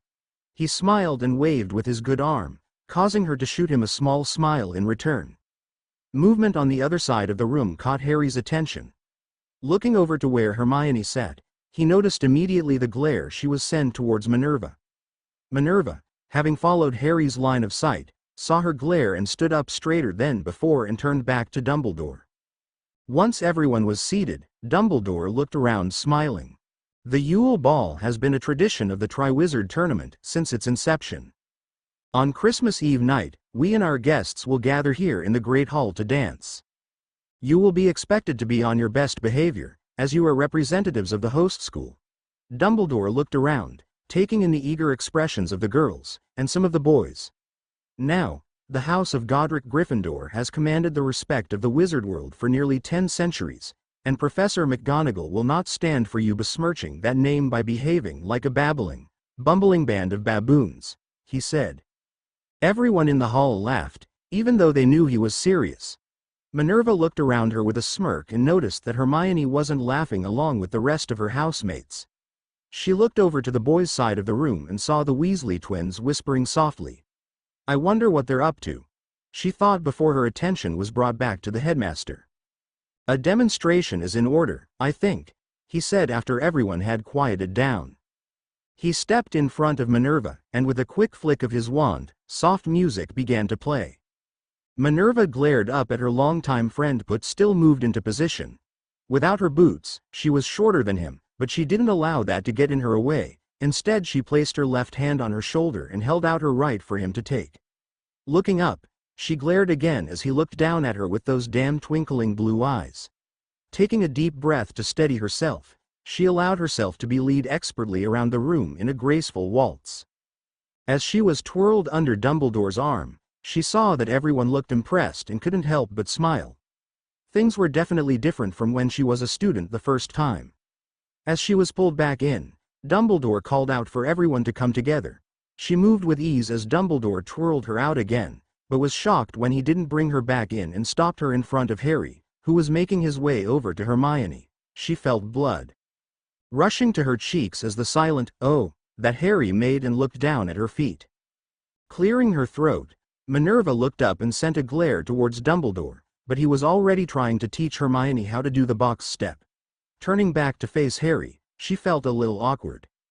She cleared her throat before asking, "Have you ever danced before?" Harry shook his head. Taking a deep breath, Minerva smiled with confidence that she didn't feel and grasped his left hand while placing her right on his shoulder. "Once your arm is mended properly, you will have to place your other hand on my waist," she explained. While Minerva was talking, Harry was looking between her hands, only half listening. Upon hearing where he had to place his other hand, he did a double take. "Where?" Minerva looked at him with an amused smile. "My waist," she said slowly as if talking to a child. Harry went beet red and looked down to try and hide it, but he knew he was unsuccessful when he heard her laugh. It wasn't one of the half-hearted laughs he was used to from her, no. This was a laugh that came from deep inside one's body. It was rich and melodic. It was a sight to behold. Once calmed down, Minerva looked at him, smiled and began to teach him how to dance. "Okay, wow. I had fun writing this chapter. So, where I am. It's 2:10 in the morning and in about 6 hours I will be heading off to the library so I can work on my notes for this with having the distraction of FB and. I hope you all enjoyed this, and I hope you take the time to answer my poll question on my page. Thank you. Chapter 10. So, by the looks of things, I won't be updating as often, as I normally do. But I promise you I will be working on my notes for most, if not all of my stories and a few new ones. Now, I have to say, McGonagall's Bola, if you are reading this, I have started on the notes for the 3rd chapter of the spin-off of my hero. Smiley face. Oh, 2 more things. Swing Sets and Treetops has been restarted, but I've hit some wards on a filler bit as it is to join the 2 parts of the chapter together, so if you have any little things that you would like to see in there, don't hesitate to tell by review or PM. There is a new poll on my page that has some things that I'm not sure should be included in this story, and I would greatly appreciate your help in deciding if they should be added or taken out. Okay, enough yapping from me. I hope you enjoy Chapter 10. Harry and Ron walked around the courtyard together after their classes were over, trying to pluck up the courage to ask one of the many girls around them out. They had been at it for over an hour now, but every time they paused, even for a second, the girls around them would glare and sneer at them until the small amount of courage they had fled their system and moved on. It was as they walked to the far corner of the yard, Harry turned to Ron with a small frown. "Why do they have to travel in packs? And how are you supposed to get one on their own to ask them?" he asked as they paused in front of a group of Hufflepuff girls, only to continue walking again as they glared at them. Ron, irritated by the fact that he still hadn't got a date, complained. "Blimey, Harry. You've slayed dragons. If you can't get a date, who can?" he asked sarcastically. Holding back a sigh of irritation, Harry glanced at Ron. "I'm going to go to see if Hedwig has returned," he all but growled. As he walked away, Ron shrugged uncaringly and slouched off to the Great Hall in hopes of catching a late afternoon snack. Once Ron was out of hearing range and sight, Harry let out a sigh of frustration. With a shake of his head, he started walking again.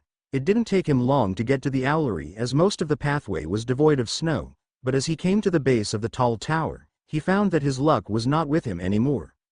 The stairs winding up to the top were covered in thick patches of ice. He had learned from experience that it was best to stay close to the wall when climbing the stairs while covered with ice. Once he came to the entrance, he stomped his feet to remove the small amount of snow from the soles of his shoes. As he turned around to walk in, he came very close to colliding with Minerva, whose cheeks were rosy red from the bitter winds. "Oh Harry. I did not see you there. I am sorry," She apologized with a small smile, before she started walking down the stairs. Mindy. Minerva turned around sharply, causing her dark green scarf to come loose. Yes? She asked as she quickly rewound the warm material. Looking down at his feet, Harry took a deep breath. He rushed out. Rocky back on her heels slightly, Minerva frowned. Sorry? Feeling blood rush to his cheeks, Harry looked at her quickly. I just wondered if maybe you would go to the ball with me. Minerva's eyes widened in shock and surprise. Oh. She looked down as she felt her cheek heat up. Oh Harry. Licking her suddenly dry lips, Minerva looked back up. Can I think about it? Harry quickly nodded his head. Yes. Of course. Nodding once sharply, Minerva turned around and walked down the stairs without looking back. Harry exhaled in relief. For a second he had thought she was going to say no. Shaking his head, he walked into the owlery, trying to put the scene out of his mind. Later that night, Harry sat in front of the fire in the empty common room with his Transfiguration textbook sitting in his lap. He was absent-mindedly flipping through the pages. He had given up a while ago trying to read any of the text held inside the leather-covered book. Instead of concentrating on reading the 7th chapter like he was supposed to, his mind kept replaying the scene at the top of the owlery. Suddenly someone dropped down onto the sofa beside him, making him jump and drop the textbook in surprise. Minerva leant over the edge of the sofa and picked up the book. What is the matter? Do you not like Transfiguration? She asked, handing the book back. Taking the book, Harry shook his head. It's not that I don't like Transfiguration, it's just, he trailed off with a sigh. Shaking his head again, he turned and looked at her, noting that instead of her hair being done up in a braid like it usually was, it was down in a loose ponytail and she wasn't wearing her glasses. What did you want to talk about? Minerva turned away from Harry's curious gaze and looking into the flames. I thought about it, and I decided that I would like to go to the ball with you, Harry. She finished with a small smile and blush. It took a few seconds for what she had said to sink in. Really? Great, he exclaimed with a bright smile. Laughing at his enthusiasm, Minerva stood up and offered her hand to Harry. Come on, it is late. We should be in bed. Taking hold of Minerva's thin hand, Harry stood up as he brought it to his lips, kissing it gently. Good night, Mindy. Blushing a bright red, Minerva walked to the door of the head girl's room. As she opened the door, she looked over her shoulder at Harry, giving him a small smile. Sweet dreams, Harry. She teased, before closing her door. Well, that's the end of that chapter. I hope you can forgive me for its shortness, but the next 2 should be longer. If not the 11th one, the 12th one will be. Don't forget to look at the poll and tell me your thoughts. Bye. Chapter 11. This chapter if for Lord Potter XXVII. They kicked my butt into gear after reviewing. But seeing as I had already promised to update Astrophobia, I made myself wait until that chapter was finished. Now, for what I've been waiting for. Chapter 11. Chapter 11. Standing at the base of the grand staircase, Harry waited for his friend? Partner? Date? A few days before the ball, Harry had been on his way to the owlery to fetch a letter from his godfather. As he rounded the corner, he had bumped into Minerva, and in a mad rush he had asked her to go to the ball with him. He was sure that she would say no, but she hadn't, and now he was waiting for her to come down from the tower. Looking around, he noticed that Hermione hadn't been lying as Ron had said. She was walking around the entrance hall on the arm of Victor Crumb. As he watched his friend smile at the shocked looks, Pavarti Poddle stopped beside him and drew his attention away from his smiling friend. So Harry, did you find a date for the dance? She asked, fluttering her eyelashes. Harry turned to face the twin and opened his mouth to answer, but he didn't get the chance as he saw her turn around and look up at the top of the staircase. Looking around quickly, he saw that Hermione had lost her smile and was glaring and knew instantly that Minerva was standing there.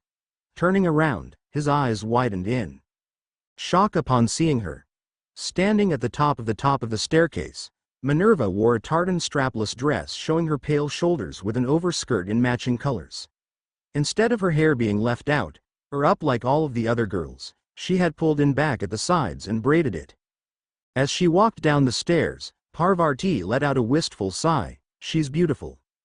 All Harry did in response was nod his head as he continued to watch his date walk down the stairs to his side.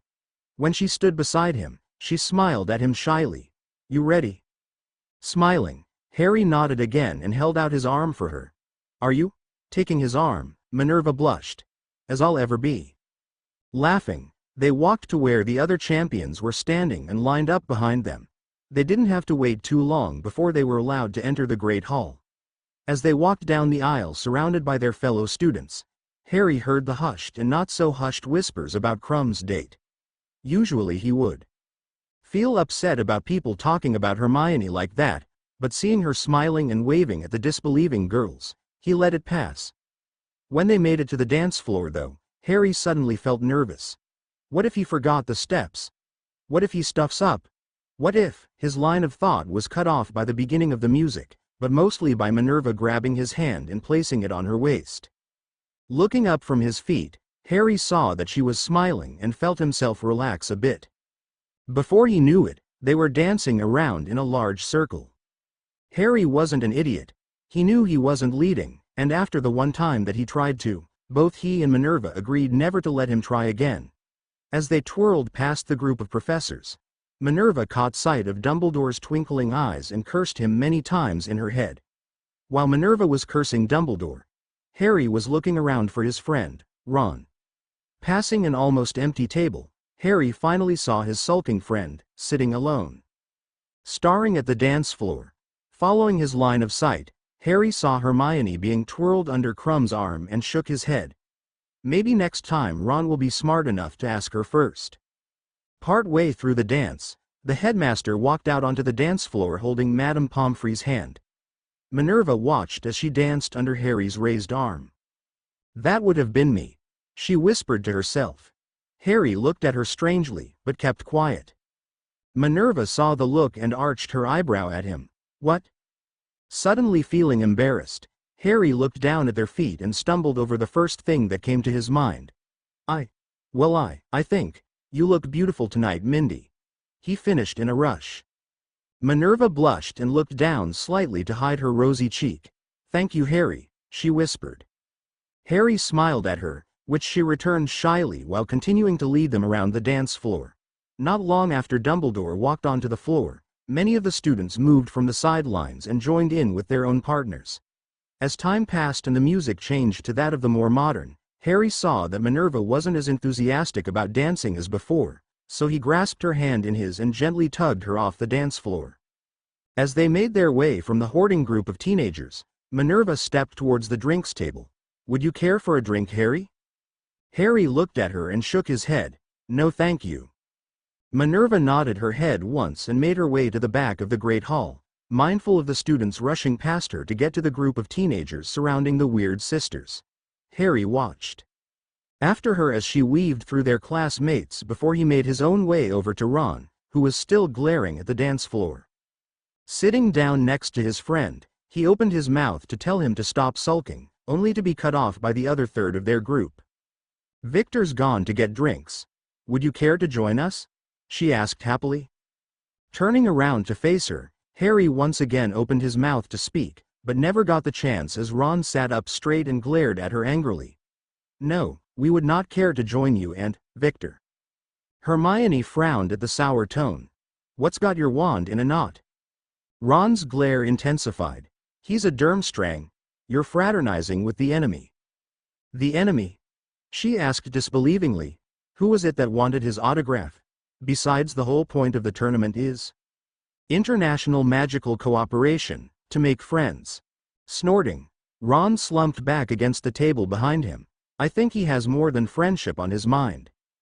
Dumbfounded, Hermione stared at her friend open-mouthed. Snapping her mouth closed, she turned around sharply and marched away, almost hitting Minerva in the shoulder as she passed her by. Looking over her shoulder at the retreating form of Hermione, Minerva frowned and once again thought about the sweet girl she used to know. Shaking her head sadly, she turned back around and continued over to Harry and Ron. "What was all that about?" she asked quietly, moving to sit down. Before she could though, Harry stood up and offered her his arm. "Let's go for a walk," he said, looking towards Ron. Minerva looked as well and finally noticed the sour expression. Seeing Harry's point, Minerva placed her cup down on the table behind them and stood up. "Let's," she said, curling her arm around Harry's. Nodding once, Harry walked towards the exit of the Great Hall. They walked in silence, not stopping once to talk to any of the other students. Instead they made their way outside to the small courtyard. Harry led her over to the stone fountain in the center of the yard and sat down next to her quietly. For a while neither of them spoke until Minerva folded her gloved hands in her lap and looked down at them. "Thank you, Harry." Harry turned slightly and looked at her questioningly. "What for?" he asked, surprised. Looking up from her hands, Minerva's cheeks became tinged with a light pink. "For asking me to the ball. I have not had this much fun in a long time." She paused, taking a deep breath before continuing on in a much quieter voice. "And for calling me beautiful. No one has ever said that to me before," she finished, looking back down at her hands. Moving before he could stop himself, Harry took one of her smaller hands in his own and gave it a gentle squeeze. "You're welcome, Mindy." Minerva looked at their interlaced hands, then up at him as he finished speaking. Seeing the small smile he was giving her, she smiled shyly as her cheeks turned red before looking back down at their hands. Watching her, Harry noticed that she was still smiling. "Mindy," he called softly. "Yes?" Minerva asked in an even quieter voice, looking at him. Acting on instinct alone, Harry moved his free hand to her still pink cheek and leant in slowly. Minerva didn't move away, she was frozen. But the thoughts running through her head were not. "I should stop him. He doesn't know who I am. If he did, he wouldn't be doing this. I need to leave." Her thoughts came to a sudden stop as his lips touched hers for the first time. There was barely any movement, but it still sent tingles down her spine. Slowly moving her hand, Minerva wrapped it around the base of his neck and pulled him closer. Increasing the pressure ever so slightly, Minerva sighed internally at the small moment of content. Pulling back, Minerva opened her eyes slowly and looked into the slightly brighter pair of green eyes across from her. The small amount of happiness fled her as Harry smiled at her and reality came crashing down on her. Stiffening, Minerva snatched her hands away from Harry as if he had burned her through her gloves and stands up.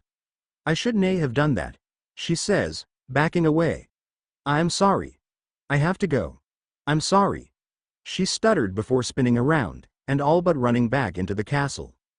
Harry sat on the edge of the fountain staring at the entrance that Minerva had just gone through in a daze. He watched the doorway for what felt like hours, but was only minutes in reality, hoping that she would come back out.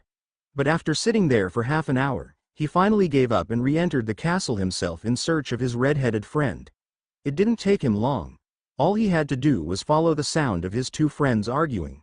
Turning the corner, he wasn't surprised to see that they had drawn a small crowd. "Well, you know the solution then, don't you?" Hermione cried, coming to a stop in front of Ron. Ron stuffed his hands in the pockets of his robes. "Go on. Next time there's a ball, pluck up the courage to ask me before someone else does, and not as a last resort," she yelled through her tears. "Well that's completely off the point, Harry," Ron stammered, finally catching sight of his friend in the small crowd. Hermione spun around and snapped at Harry. "Where have you been?" "Never mind. Off to bed, both of you." Harry knew that she was serious, so he sped past her and grabbed Ron's arm, half dragging him up the large staircase behind their angry friend. "They get scarier as they get older," Ron said to Harry, looking over his shoulder. Hermione spun around again and cried out. "Ron, you spoiled everything." She released a sob and fell onto the foot of the staircase as Harry and Ron ran up the stairs to the tower. "You spoiled everything," she cried into her dress, hugging her knees. "I can't believe I've updated this. I really can't. But I love this chapter, it's the turning point of the whole story." Smiley face. Hermione was fun to write here. I do so love an over-emotional Hermione. Okay. Going to go work on the next requested update. Astrophobia, Chapter 3. 4. This is so cliché after that, this and astrophobia will be on hold for a while. Not only do I have to completely rewrite half of my notes for the 4th chapter of Astrophobia, but I also need to start on the notes for chapter 14 for this. Now, are there any requests for other stories? I'll do any of them. Hell, I might even add another chapter to one of the completed stories if you ask nicely. Winking face. RO chapter 12. So the last time I updated this it was the 7th of May. It is now the 17th of September. Now the 14th of November, and for that I apologize profoundly. I hope this chapter can make up for the wait, but if not, then I know the next one will. RO. Chapter 12. 2 days had passed since the ball and classes had started up again. Since the ball, Harry had tried to catch Minervaa and talk to her, but he always seemed to end up talking to someone else, or arguing with Hermione about the golden egg. As he made his way to Transfiguration, he realized that he was excited for the lesson as he would be sitting next to Minervaa as had become their routine since the start of the year. So as he took his seat in the front row, it was with a smile. But when Minervaa entered, his smile slipped from its place when she sat down at the back all by herself. Frowning, Harry watched her for a few seconds before turning around to face the front sadly. As he started to set up his books, Hermione sat down beside him with a smug smirk, but Harry didn't even look up. Soon class started and Harry found himself not wanting to do the work, but he forced himself to because he really didn't want Hermione to start lecturing him on his schoolwork on top of everything else. So, as he forced himself to write the required essay, then perfect the spell and start on the homework given on the board, he thought of ways he could talk to Minervaa. Without him realizing it, time passed and it was time for the class to leave for lunch. Being the closest to the door, and having already finished the homework, Minervaa was the first one to leave. Upon seeing this, Harry sighed and followed behind Ron as Hermione nagged him about the egg. Harry, you told me you figured out the egg weeks ago. The task is 2 days away. Harry looked at her through narrowed eyes. Really? I had no idea, he said sarcastically. For a moment there was silence as the two watched each other, having stopped in the middle of the hallway. Sighing, Harry turned away from his friend. Supposed Victor's already figured it out. Hermione deflated slightly at the resigned tone. Wouldn't know. We don't actually talk about the tournament. Actually, we don't really talk at all. Victor's more of a physically being. Not being able to stop it, Harry laughed as his friend's face turned red. Realizing how that had sounded, Hermione hastened to explain. I mean, he's not particularly loquacious. Mostly, he watches me study. It's a bit annoying, actually. She paused to look at Harry. You're trying to figure this egg out, aren't you? What's that supposed to mean? It just means these tasks are designed to test you, in the most brutal way. They're almost cruel. And, she placed her hand on his arm, giving it a gentle squeeze. I'm scared for you, she finished softly. Sighing, Harry looked down. Okay, I'll work on it after lunch. Hermione smiled slightly and nodded her head before she turned around and headed for the Great Hall. Harry shook his head and followed after his friend a few seconds later. He was starving. After having lunch, Harry was walking along one of the open hallways to the courtyard when he caught sight of Minervaa heading towards the lake. Pausing for a second, he thought about whether or not he should follow her. But when he decided that yes, he would follow after her, he was stopped by his name being called out from behind him. Hey Potter. Turning around slowly, but not looking away from Minerva's retreating figure until she was completely out of sight. Turning around fully now, Harry looked at the other champion heading towards him. Cedric. The tall Hufflepuff stopped in front of Harry. I realize I never really thanked you properly for tipping me off about those dragons, he said, but Harry was barely paying him any attention. He was too busy with trying to see if he could spot Minervaa again. Forget about it. I'm sure you would have done the same for me, he said rather distractedly. Exactly. Cedric stepped closer and lowered his voice. You know the prefect's bathroom on the 5th floor? It's not a bad place for a bath, he said, backing away. Just take your egg, and mull things over in the hot water. He finished before turning away and walking in the same direction he had come. Harry watched him as he walked away with a frown.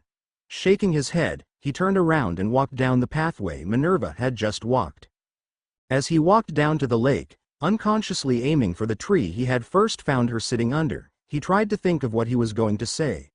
Only, he couldn't concentrate on what he wanted to say as a voice, sounding suspiciously like Hermione, pipped up in the back of his mind, telling him that what he was doing was a bad idea and that he should turn around and just focus on the egg. Of course he pushed the thought away and continued walking. When the tree was finally just a few steps in front of him, he paused for a second to gather his courage. Nodding his head once, Harry walked the last few meters and stopped at the sight of 6 bright blue butterflies fluttering around Minerva's head. Shaking his head, he stepped forward slightly. "Mindy?" Minerva flinched slightly at the unexpected call. "Harry," she responded quietly, not looking away from the butterflies. Harry sat down next to her and watched the blue-winged insects for a while before turning to face her.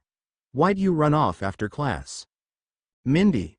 Shivering, Minerva pulled her coat tighter around her. "Because I knew you'd want to talk about what happened at the ball." Turning around completely, Harry opened his mouth. "Mindy." "Please, Harry," Minerva whispered as she looked down at her hands. "Don't." Harry folded his own hands in his lap. I need to know why you pulled away," he explained quietly. "Was it something I did?" "Something I said?" Minerva shook her head, her long hair swishing back and forth over her hunched back. "No, it was not something you did." She pushed herself up with a sigh. "It was something I did," she whispered as she walked closer to the edge of the lake. Harry stood up as well and made his way to her side. When she faced him like he expected her to, he reached out and gently placed his hand on her shoulder to get her to face him. He had to force himself not show his surprise upon seeing that she was crying. "What's wrong?" he probed gently. Minerva looked up at him with sad eyes. "I lied to you." "What's you lie about?" Looking back down, Minerva whispered. "Who I am." Harry frowned. "What do you mean?" "I'm not who you think I am." She sighed. "Then who are you?" Minerva stepped back and turned her away from him as she wrapped her arms around her ribs tightly. Taking a shuddering breath, Minerva forced herself to speak evenly. "I am Professor McGonagall, Harry." Harry stood still for a minute before he started to shake his head vigorously. "And no, you can't be." At the utter denial, Minerva spun around on her once student and glared at him over the top of her glasses. "Whether you like it or not, Potter, I am Minerva McGonagall," she said sharply, her accent creeping in. Harry swallowed audibly at the glare he knew well. For a while the pair just looked at each other, neither making a sound nor even moving. After some time, Harry looked around the grounds before looking back at Minerva hesitantly. "How many other people?" "No." Feeling herself calm down somewhat, Minerva relaxed her tense shoulders. "Only Dumbledore and Madame Pomfrey." At the mention of the headmaster, Harry narrowed his eyes at her. "Did Dumbledore get you to do this to watch us?" he asked accusingly. Minerva looked at him in disbelief. "Most certainly not." Harry relaxed slightly. "Then why?" "It was an accident," she cut in. Harry couldn't help it, he let out a laugh. When he saw the look he was getting, he quickly shut up and explained. "I know you wouldn't, accidentally, take a de-aging potion." With a sigh, Minerva walked further up the lake to a hidden bench and sat down. "The potion I slipped in at the start of the year," she looked up at Harry amused. "I'm sure you remember that incident." Sitting down next to her, he scratched his head. "But de-aging potions aren't permanent." "The potion that Peeves used was ones that have been lost through time." "So it's permanent?" "Yes, it's permanent," she sighed, leaning back against the backrest. Harry followed and slumped back. "Huh." Time passed in silence, both lost in their own thoughts of the situation. That was until Harry leant forward. "No wonder you're so good at transfiguration." Minerva looked at him with a frown. "Is that all you have to say?" "Well," he quipped. "Now I know why Hermione doesn't like you." Harry turned to look at her. "You're everything she wants to be." Minerva looked away from Harry and down at her hands. "She doesn't know what I went through to become the way I am," she whispered sadly to herself. After another few minutes of silence, Minerva looked up and glanced over the lake. "You are doing a wonderful job at avoiding the main topic of discussion, Harry." "So are you," he shot back, not missing a beat. Minerva huffed, but couldn't hide her amusement. "True." She sighed and looked down at her gloved hands. "I kissed a student." Harry leant back again, and I kissed my professor. Another silence fell over the pair, but this one was much heavier than the rest. They refused to look at each other. Harry looked over the lake and Minerva stared determinedly down at her hands. Needing to break the tension that was all but crackling between them, Harry spoke. "Would it be wrong to say that I enjoyed it?" he asked innocently. Minerva snapped her head around to face him, giving him a stern glare, only to end up blushing bright red when he smiled at her. Unable to stop herself, she started to laugh, Harry joining in with her. As they calmed down, they straightened themselves up in time to see the headmaster walk around the large tree. "Ah, Miss McDonald, I had a feeling I'd find you here," Harry scoffed, but quickly turned it into a cough when Minerva glared at him. Not wanting to be glared at anymore, Harry stood up and pointed in the general direction of the castle. "I'll just go then. See you around," he smiled her as he backed away. "Miss McDonald," he finished teasingly, before he turned around and left the new pair. Minerva pursed her lips in a vain attempt to hide her amusement as Dumbledore sat down next to her. Hours later found Harry, Hermione and Ron sitting in the library looking through piles upon piles of books looking for an answer to his problem of not being able to breathe underwater. After classes had finished for the day, Harry had gone straight to the prefect's bathroom with his egg and done as he was told. The second task was to retrieve his treasure, whatever it was, from the Black Lake. "Of course the ideal solution would be for us to transfigure you into a submarine or something," Hermione said as she paced up and down the aisle of the library. "If only we'd done human transfiguration already. But I don't think we start that until 6th year, and it can go badly wrong if you don't know what you're doing." Harry frowned. "Yeah, I don't fancy walking around with a periscope sticking out of my head." He sat up straighter in his chair as an idea struck him. "I suppose I could ask." "No, she'd most likely bite my head off." Hermione frowned at his half-finished sentence, but shook her head and picked up the egg. "Tell me again what it said." Sighing, Harry dropped his head onto the book in front of him. "Come seek us where our voices sound." "The Black Lake, that's obvious. An hour long you have to look." She nodded her head slightly. Again, obvious, though admittedly problematic.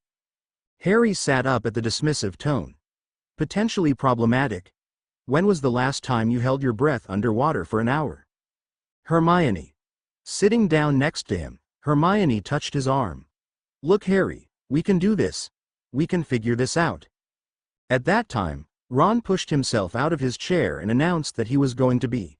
As he walked towards the door, he passed Neville, but didn't say anything to his fellow Gryffindor. Used to the tired, cold shoulder of Ron, Neville paid him not mind as her walked over to Hermione and Harry. "Professor Dumbledore is looking for you, Hermione." Hermione nodded her head and walked out of the library after telling Harry to keep looking. Once Hermione was gone, Neville looked at one of the books Harry had pulled down. "You know, if you're interested in plants, you should use Goshawk's Guide to Herbology. There's someone in Tibet who's growing gravity-resistant trees." Harry looked up at his friend tiredly. "Neville, no offense, but I really don't care about plants. Now, if there's a Tibetan turnip that will help me breathe underwater for an hour, great, but otherwise." Neville closed the book he held in his hands. "I don't know about turnips, but you could always use gillyweed. Long time no update. Review and tell me what you think of this. Next update should hopefully be up sometime in January. Bye for now. R.O. Chapter 13 posted a day early as per request of This Is So Cliche. Smiley face. Chapter 13 Walking down to the docks, Harry looked over his shoulder looking for his friends. He hadn't seen any of them since the day before. Even Ron, who he shared a dorm with, was gone when he woke up. Sighing, he faced forwards and all but ran into Neville, who was suddenly standing in front of him, holding his hand out. Inside his hand was what looked to rolled up seaweed. Taking it, Harry looked at Neville nervously. "You're sure about this, Neville?" Neville nodded his head. "Absolutely. For an hour?" Neville hesitated slightly before answering. "Most likely." "Most likely?" Harry repeated, eyes wide behind his glasses. Looking around, Neville shoved his hands into the pockets of his favorite cardigan. "Well, there's some debate among herbologists about its effectiveness in fresh water as opposed to salt water. Harry took his arm in a surprisingly strong grip. "You're telling me this now? You must be joking." "I just wanted to help." Harry sighed and shook his head. "That makes you a right side better than Ron, Hermione and Mindy. Where are they anyway?"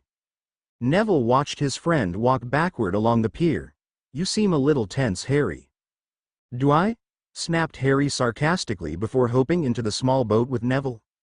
After making it to the platform, Harry and Neville made their way over to the three other champions were standing. Before Harry could say anything to them, Dumbledore's voice boomed from somewhere above him. "Welcome to the second task. Yesterday, something was stolen from each of our champions. A treasure of sorts. These 4 treasures, one for each champion, now lie on the bottom of the Black Lake. In order to win, each champion needs to find their treasure and return to the surface. Simple enough." In the pause, Neville tapped Harry on his shoulder. "Put that in your mouth. Except for this, they will have 1 hour to do so, and 1 hour only. After that they're on their own." Harry gagged on the foul-tasting weed. "No magic will save them. You may begin." A loud bang sounded as Filch fired the cannon. All of the champions jumped into the water, except Harry, who was holding onto his neck in pain. Then, without warning, Harry couldn't breathe. Before he could ask for help, someone pushed him into the cold water. Then, quite suddenly, Harry felt as though an invisible pillow had been pressed over his mouth and nose. He tried to draw breath, but it made his head spin. His lungs were empty, and he suddenly felt a piercing pain on either side of his neck. Harry clapped his hands around his throat and felt 2 large slits just below his ears, flapping in the cold air. He had gills. Without pausing to think, he did the only thing that made sense. He flung himself forward into the water. The first gulp of icy lake water felt like the breath of life. His head had stopped spinning. He took another great gulp of water and felt it pass smoothly through his gills, sending oxygen back to his brain. He stretched out his hands in front of him and stared at them. They looked green and ghostly under the water, and they had become webbed. He twisted around and looked at his bare feet. They had become elongated and the toes were webbed too. It looked as though he had sprouted flippers. The water didn't feel icy anymore either. On the contrary, he felt pleasantly cool and very light. Harry struck out once more, marveling at how far and fast his flipper-like feet propelled him through the water, and noticing how clearly he could see, and how he no longer seemed to need to blink. He had soon swum so far into the lake that he could no longer see the bottom. He flipped over and dived into its depths. Silence pressed upon his ears as he soared over a strange, dark, foggy landscape. He could only see 10 feet around him, so that as he sped through the water new scenes seemed to loom suddenly out of the incoming darkness. Forests of rippling, tangled black weed. Wide plains of mud littered with dull, glimmering stones. He swam deeper and deeper, out toward the middle of the lake, his eyes wide, staring through the eerily gray-lit water around him to the shadow beyond, where the water became opaque. Small fish flickered past him like silver darts. Once or twice he thought he saw something larger moving ahead of him, but when he got nearer, he discovered it to be nothing but a large, blackened log, or a dense clump of weed. There was no sign of any of the other champions, merpeople, Minervaa, nor, thankfully, the giant squid. Light green weed stretched ahead of him as far as he could see, 2 feet deep, like a meadow of very overgrown grass. Harry was staring unblinkingly ahead of him, trying to discern shapes through the gloom, and then, without warning, something grabbed hold of his ankle. Harry twisted his body around and saw a Grindylow, a small, horned water demon, poking out of the weed. Its long fingers clutched tightly around Harry's leg, its pointed fangs bared.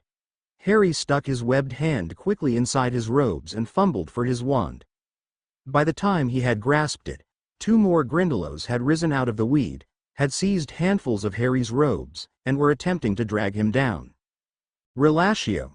Harry shouted, except that no sound came out.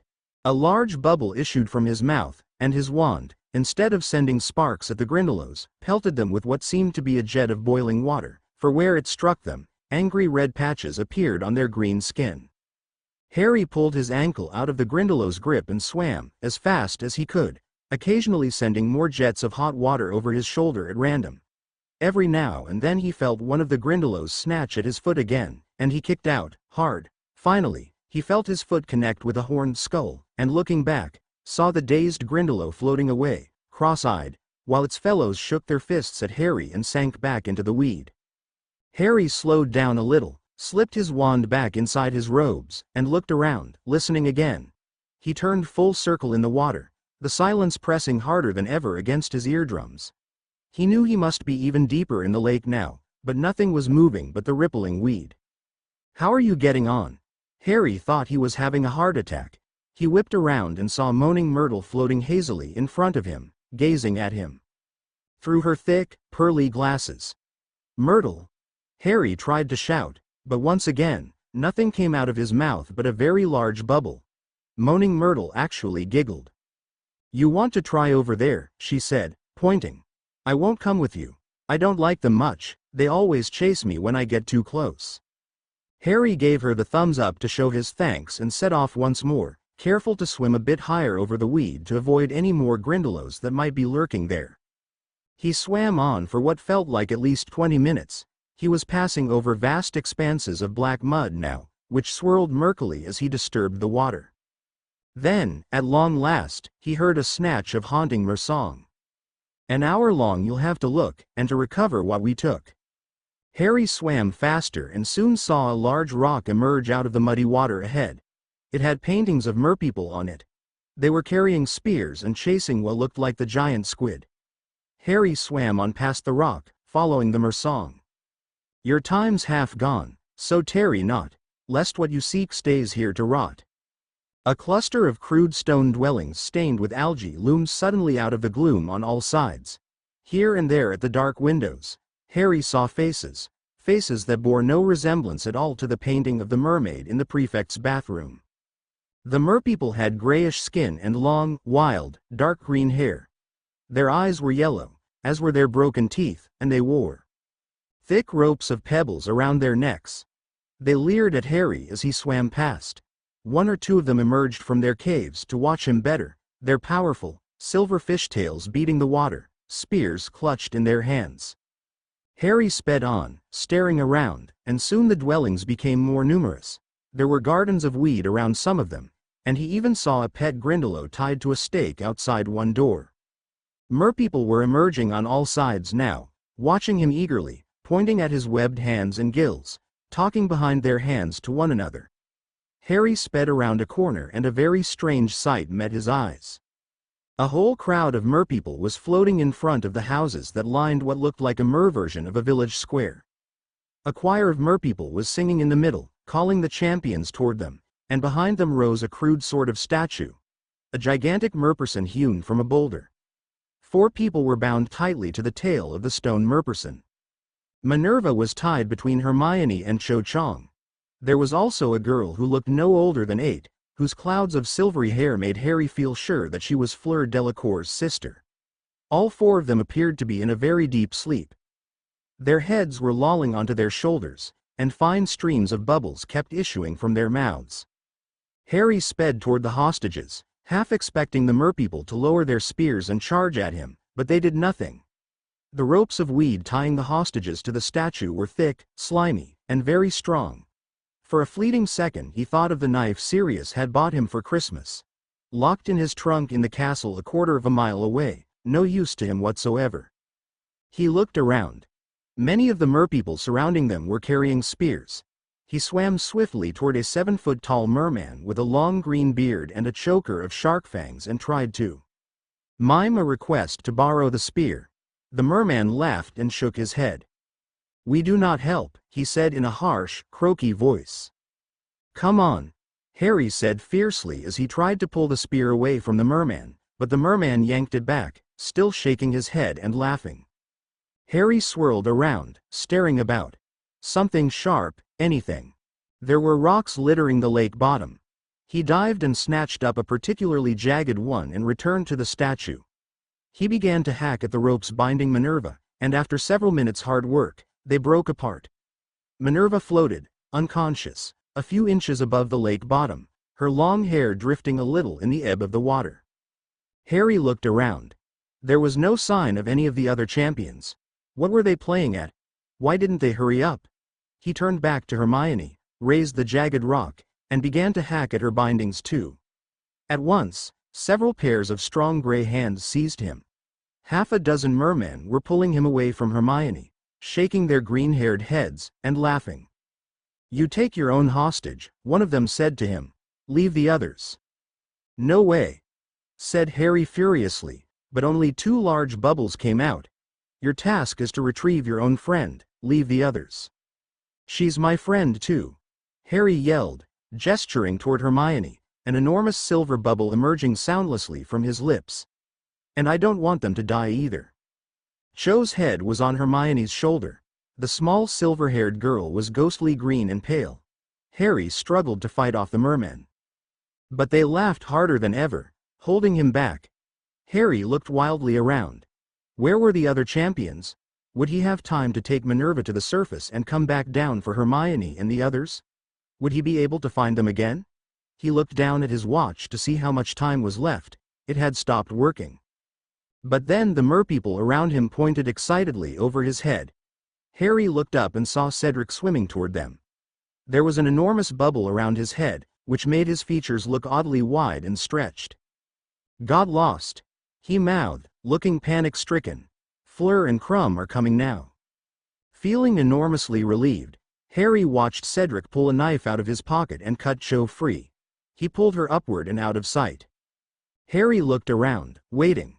Where were Fleur and Crumb? Time was getting short, and according to the song, the hostages would be lost after an hour.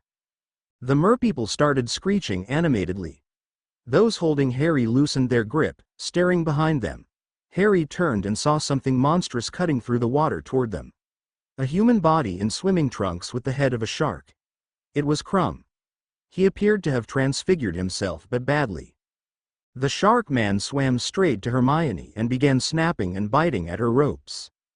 The trouble was that Crumb's new teeth were positioned very awkwardly for biting anything smaller than a dolphin, and Harry was quite sure that if Crumb wasn't careful, he was going to rip Hermione in half. Darting forward, Harry hit Crumb hard on the shoulder and held up the jagged stone. Crumb seized it and began to cut Hermione free. Within seconds, he had done it. He grabbed Hermione around the waist, and without a backward glance, began to rise rapidly with her toward the surface. Now what? Harry thought desperately. If he could be sure that Fleur was coming, but still no sign, there was nothing to be done except. He snatched up the stone, which Crumb had dropped, but the mermen now closed in around Minervaa and the little girl, shaking their heads at him. Harry pulled out his wand. "Get out of the way." Only bubbles flew out of his mouth, but he had the distinct impression that the mermen had understood him, because they suddenly stopped laughing. Their yellowish eyes were fixed upon Harry's wand, and they looked scared. There might be a lot more of them than there were of him, but Harry could tell, by the looks on their faces, that they knew no more magic than the giant squid did. "You've got until 3, Harry shouted. A great stream of bubbles burst from him, but he held up 3 fingers to make sure they got the message. 1. He put down a finger. 2. He put down a second one.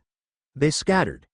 Harry darted forward and began to hack at the ropes binding the small girl to the statue, and at last she was free. He seized the little girl and Minervaa around the waist, and kicked off from the bottom. It was very slow work.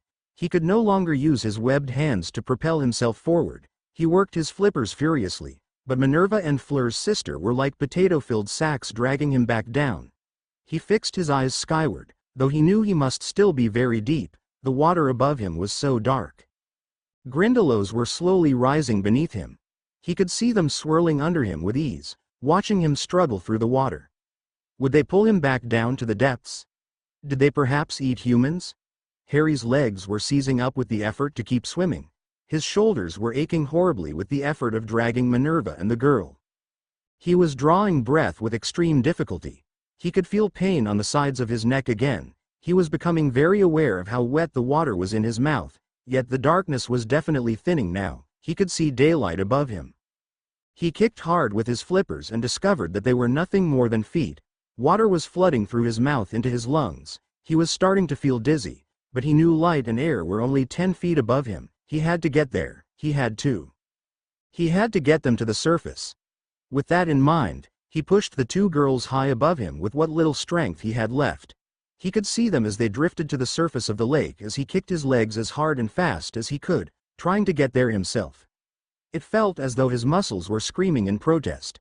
His very brain felt waterlogged, he couldn't breathe, he needed oxygen, he had to keep going, he could not stop.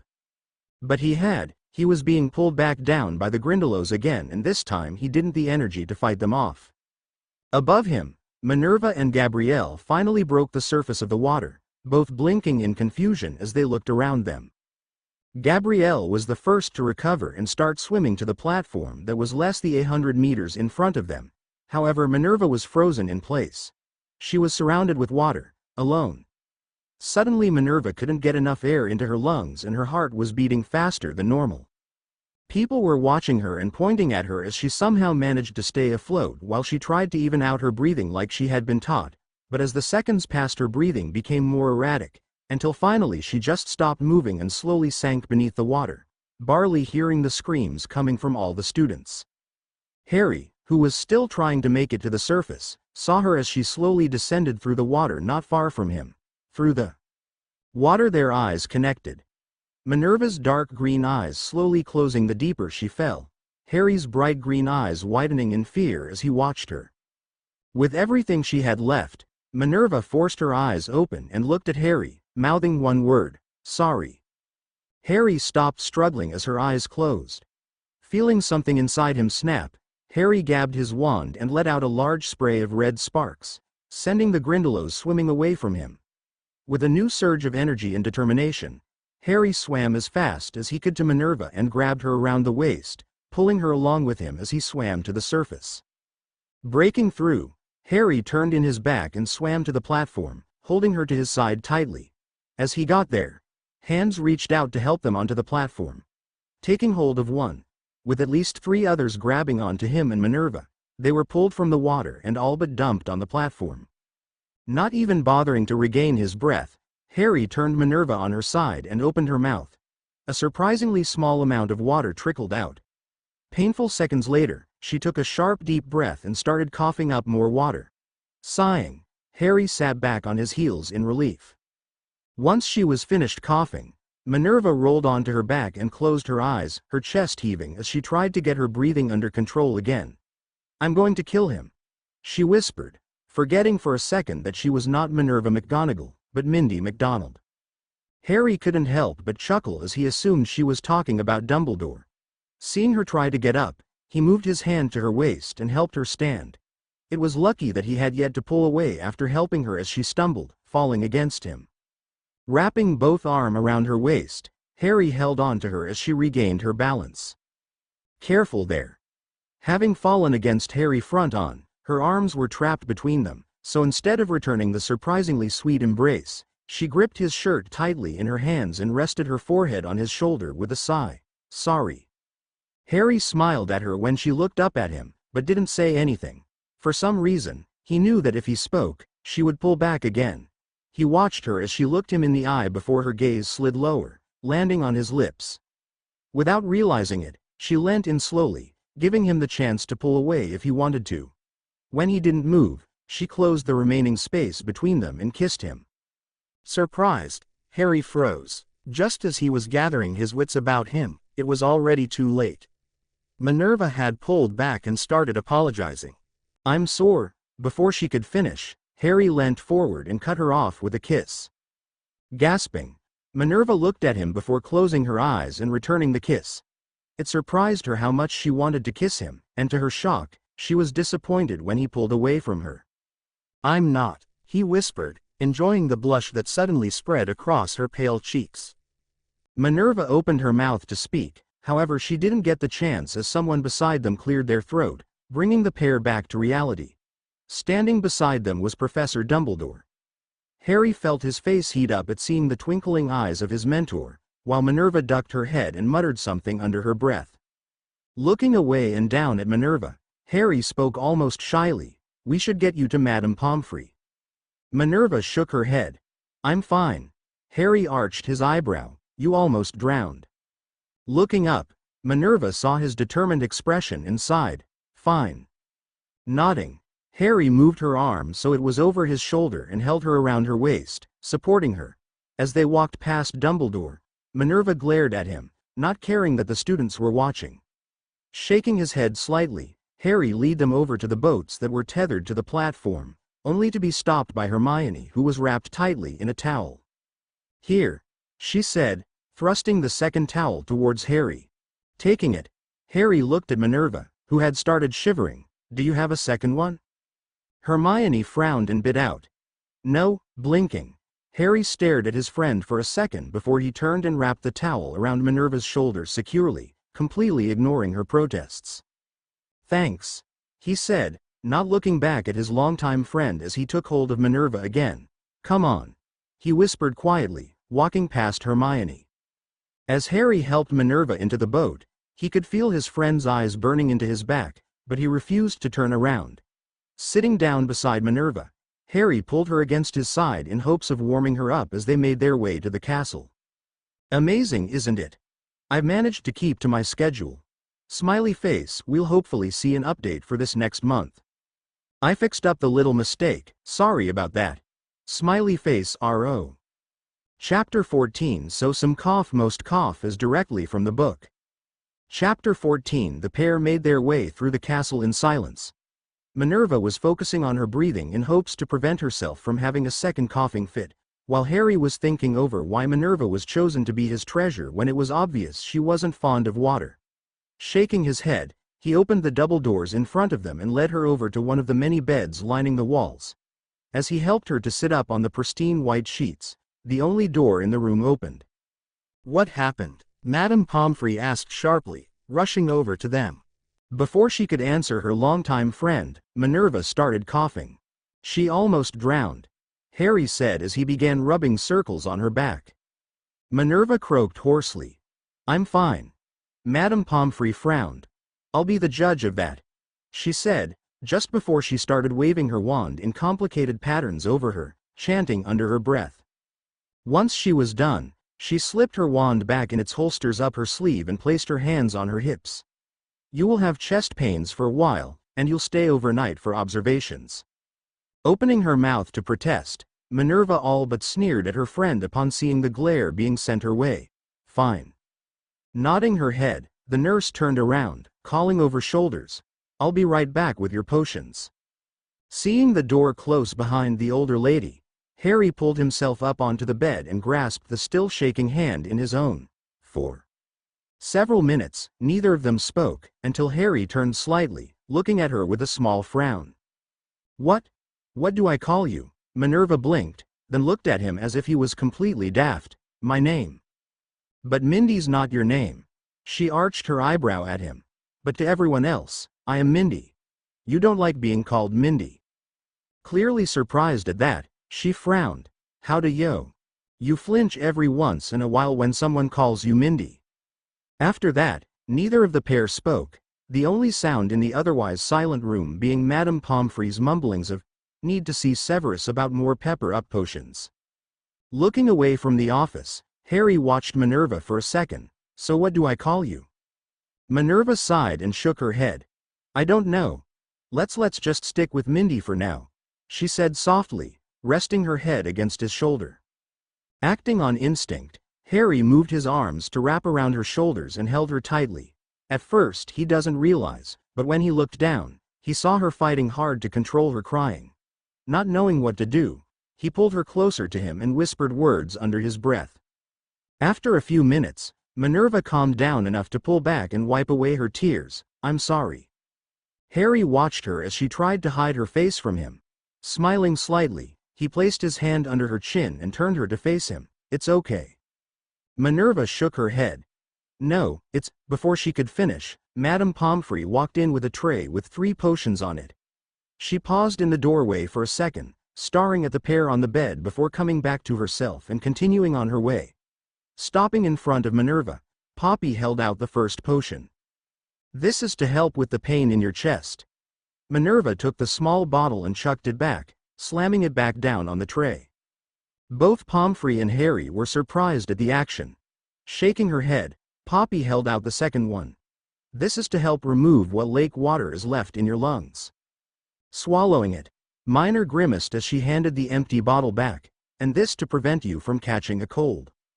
Again Minerva swallowed it with an expression of disgust, Barley looking up at the Medwitch as she gave it back. What? She asked softly. Madame Pomfrey shook her head. Nothing, Miss McDonald, she said before turning around and leaving the room. She knew, from experience, when not to fight, and now was one of those times. Minerva glared after her, then at the door after she closed it behind her. Beside her, Harry frowned. I thought you said Madame Pomfrey knows. She does, Minerva yawned, but she does not know that you. No. She finished, slowly relaxing. She laced one of the potions with dreamless sleep. Harry looked down at her and watched her for a minute before slowly sliding off the bed, adjusting Minerva as he did so. Tugging the light blanket up from the foot of the bed, Harry draped it over her sleeping form, whispering, Rest well, Minerva. Turning around, Harry left the hospital wing, not noticing the small smile that now graced the sleeping girl's lips. Later that afternoon, Hermione, Ron, Hagrid and Harry walked together along the inside edge of the Forbidden Forest. Normally, even if they were with Hagrid, they wouldn't go anywhere near the forest, but today they had celebrated, a little too much, with Hagrid on Harry's coming second in the task. The proof of the fact was very loud, everyone but Harry was singing the school's anthem. Hogwarts, Hogwarts, Hoggy-Warty Hogwarts, teach us something please. Whether we be old and bald, Harry looked at his three friends and shook his head. He expected that behavior from Ron and Hagrid, but not Hermione. Sighing, he stepped a little further into the forest. He made sure that he could still see his friends as he walked between the trees. As he stepped around one of the larger trees, a small black object caught his attention. Not really thinking about it, Harry walked over to it, only realizing what it was when he was standing right beside it. Bending down to pick the hat up, Harry froze. Barely 2 feet in front of him was Mr. Crouch. Mr. Crouch. Stepping closer, Harry tried again, even though he knew by the glazed-over eyes that he wouldn't answer. Mr. Crouch? When no answer came, Harry turned around and called out to his first friend, Hagrid. A few seconds later the three of them stepped out from behind the trees. What is it, Ari?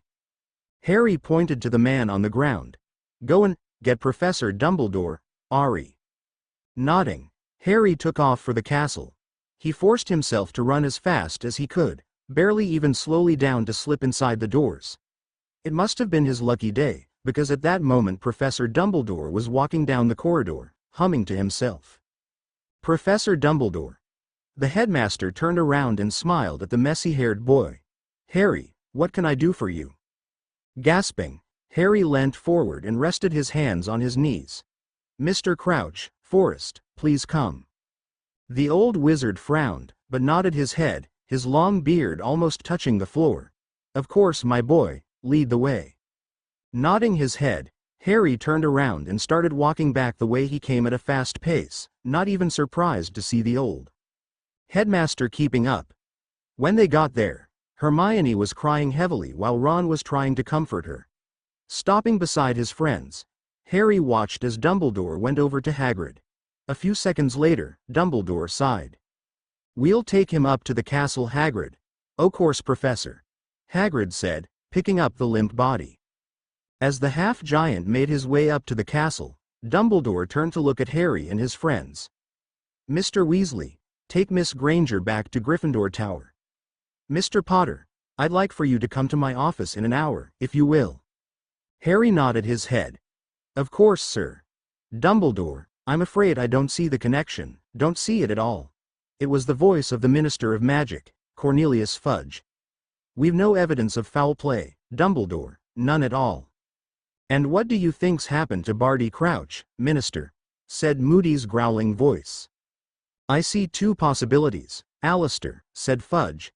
Either Crouch has finally cracked, more than likely, I'm sure you'll agree, given his personal history, lost his mind, and gone wandering off somewhere.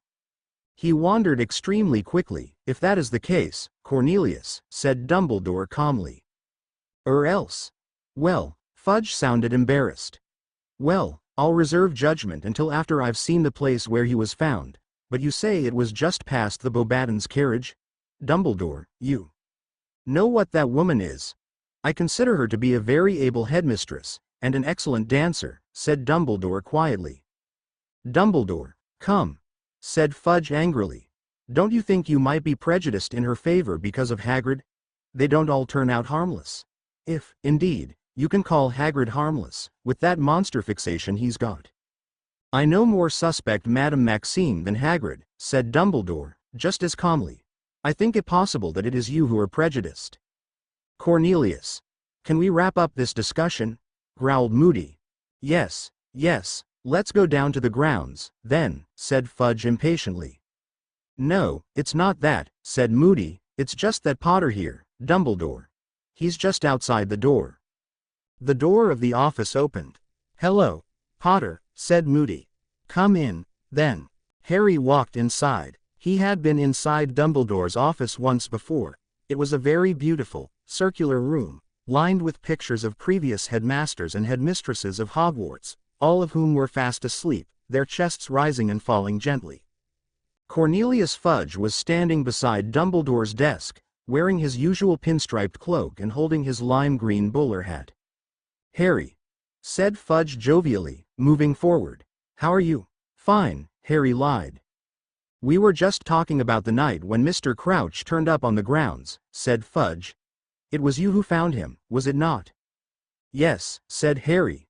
Then, feeling it was pointless to pretend that he hadn't overheard what they had been saying, he added, I didn't see Madame Maxime anywhere, though, and she'd have a job hiding, wouldn't she? Dumbledore smiled at Harry behind Fudge's back, his eyes twinkling. Yes, well, said Fudge, looking embarrassed, we're about to go for a short walk on the grounds. Harry, if you'll excuse us, perhaps if you just go back to your class. I was asked to be here. Professor, Harry said quickly, looking at Dumbledore. Wait here for me, Harry, he said. Our examination of the grounds will not take long. They trooped out in silence past him and closed the door. After a minute or so, Harry heard the clunks of Moody's wooden leg growing fainter in the corridor below. He looked around. Hello, Fawkes, he said. Fawkes, Professor Dumbledore's phoenix, was standing on his golden perch beside the door. The size of a swan, with magnificent scarlet and gold plumage, he swished his long tail and blinked benignly at Harry. Harry sat down in a chair in front of Dumbledore's desk. For several minutes, he sat and watched the old headmasters and headmistresses snoozing in their frames, thinking about what he had just heard, and running his fingers over his scar. It had stopped hurting now. He felt much calmer, somehow, now that he was in Dumbledore's office, knowing he would shortly be telling him about the dream. Harry looked up at the walls behind the desk. The patched-in, ragged sorting hat was standing on a shelf. A glass case next to it held a magnificent silver sword with large rubies set into the hilt, which Harry recognized as the one he himself had pulled out of the sorting hat in his second year. The sword had once belonged to Godric Gryffindor, founder of Harry's house. He was gazing at it, remembering how it had come to his aid when he had thought all hope was lost, when he noticed a patch of silvery light, dancing and shimmering on the glass case. He looked around for the source of the light and saw a sliver of silver white shining brightly from within a black cabinet behind him, whose door had not been closed properly. Harry hesitated, glanced at Fawkes, then got up, walked across the office, and pulled open the cabinet door. A shallow stone basin lay there, with odd carvings around the edge, runes and symbols that Harry did not recognize. The silvery light was coming from the basin's contents, which were like nothing Harry had ever seen before. He could not tell whether the substance was liquid or gas. It was a bright, whitish silver, and it was moving ceaselessly.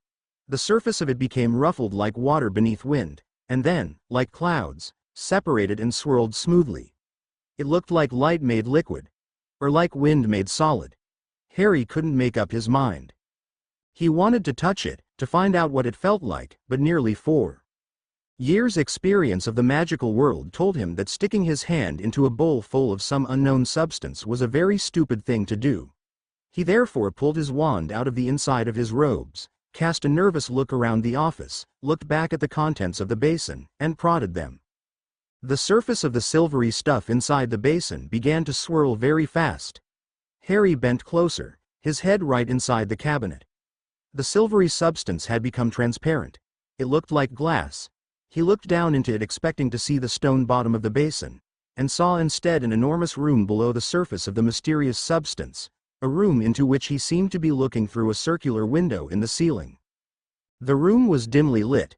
He thought it might even be underground, for there were no windows, merely torches in brackets such as the ones that illuminated the walls of Hogwarts.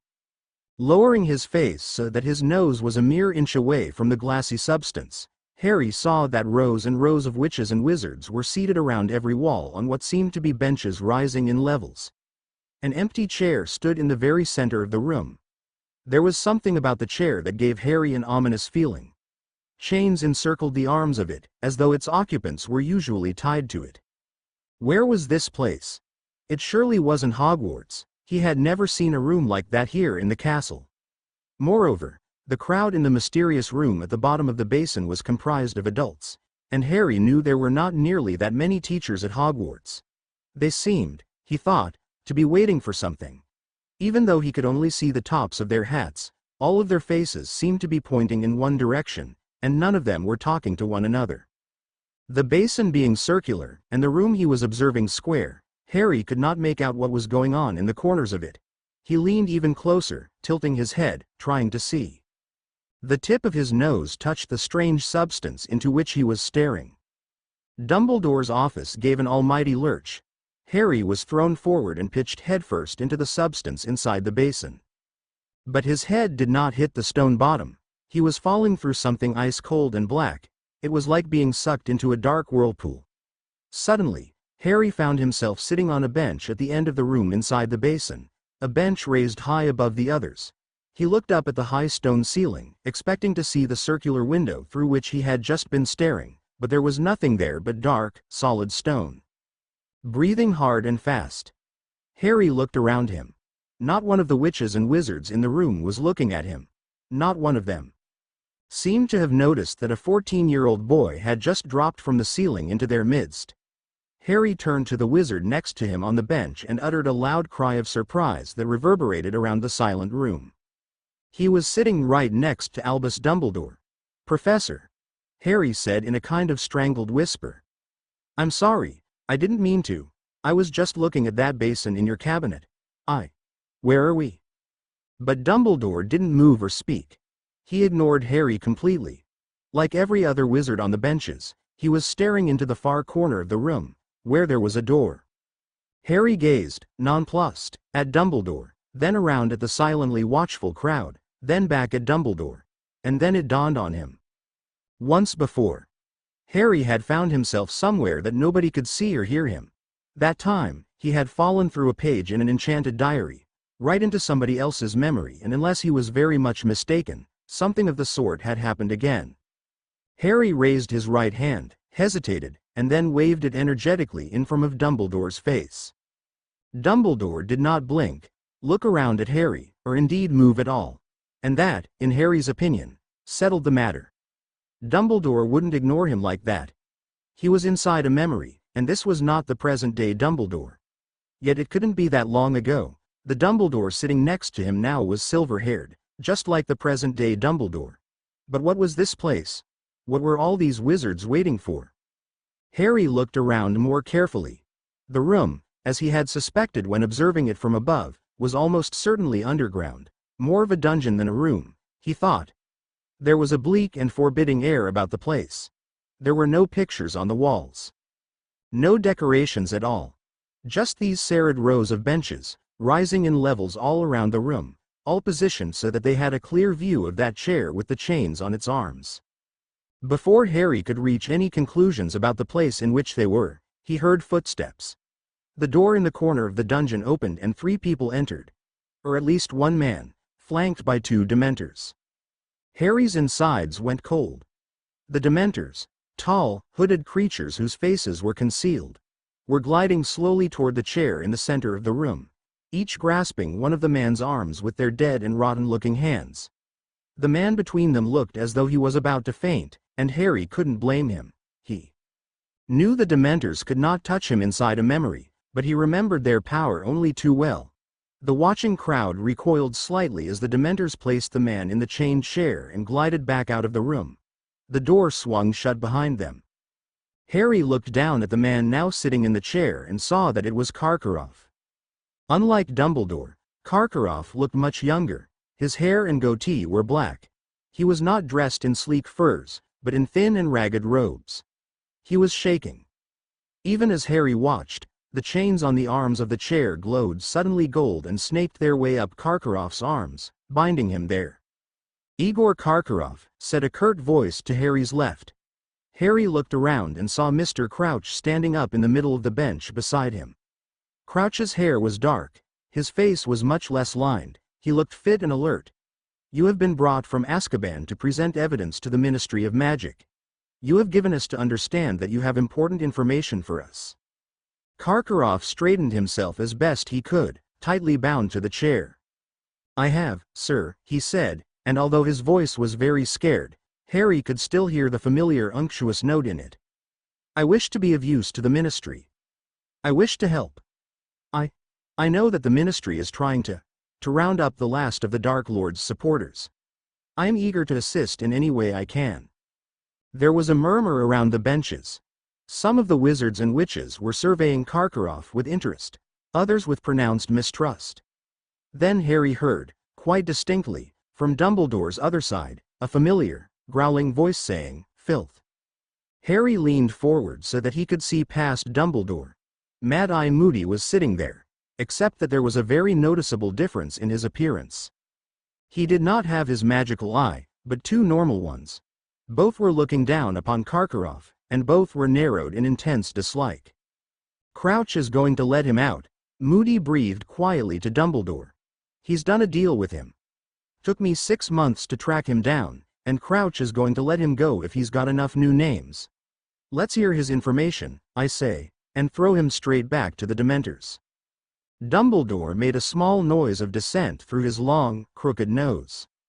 "Ah, I was forgetting. You don't like the Dementors, do you, Albus?" said Moody with a sardonic smile. "No," said Dumbledore calmly, "I'm afraid I don't. I have long felt the Ministry is wrong to ally itself with such creatures.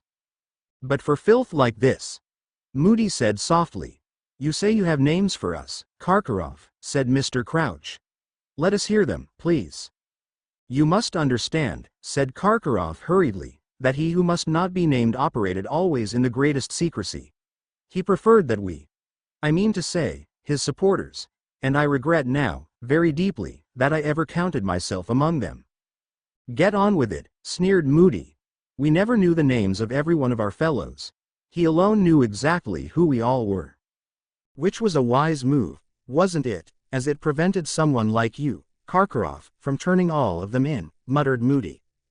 "Yet you say you have some names for us," said Mr. Crouch. I do," said Karkaroff breathlessly. "And these were important supporters, mark you. People I saw with my own eyes doing his bidding. I give this information as a sign that I fully and totally renounce him, and am filled with a remorse so deep I can barely." "These names are," said Mr. Crouch sharply. Karkaroff drew a deep breath. "There was Antonin Dolohov," he said. I saw him torture countless muggles and non-supporters of the Dark Lord." "And helped him do it," murmured Moody. "We have already apprehended Dolohov," said Crouch. "He was caught shortly after yourself." "Indeed?" said Karkaroff, his eyes widening. I am delighted to hear it, but he didn't look it." Harry could tell that this news had come as a real blow to him. One of his names was worthless. "Any others?" said Crouch coldly.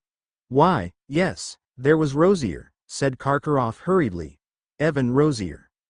"Rosier is dead," said Crouch. "He was caught shortly after you were too. He preferred to fight rather than come quietly and was killed in the struggle." "Took a bit of me with him, though," whispered Moody to Harry's right. Harry looked around at him once more, and saw him indicating the large chunk out of his nose to Dumbledore. No more than Rosier deserved," said Karkaroff, a real note of panic in his voice now. Harry could see that he was starting to worry that none of his information would be of any use to the Ministry. Karkaroff's eyes darted toward the door in the corner, behind which the Dementors undoubtedly still stood, waiting. "Any more?" said Crouch. "Yes," said Karkaroff. "There was Travers. He helped murder the McKinnons. Mulciber.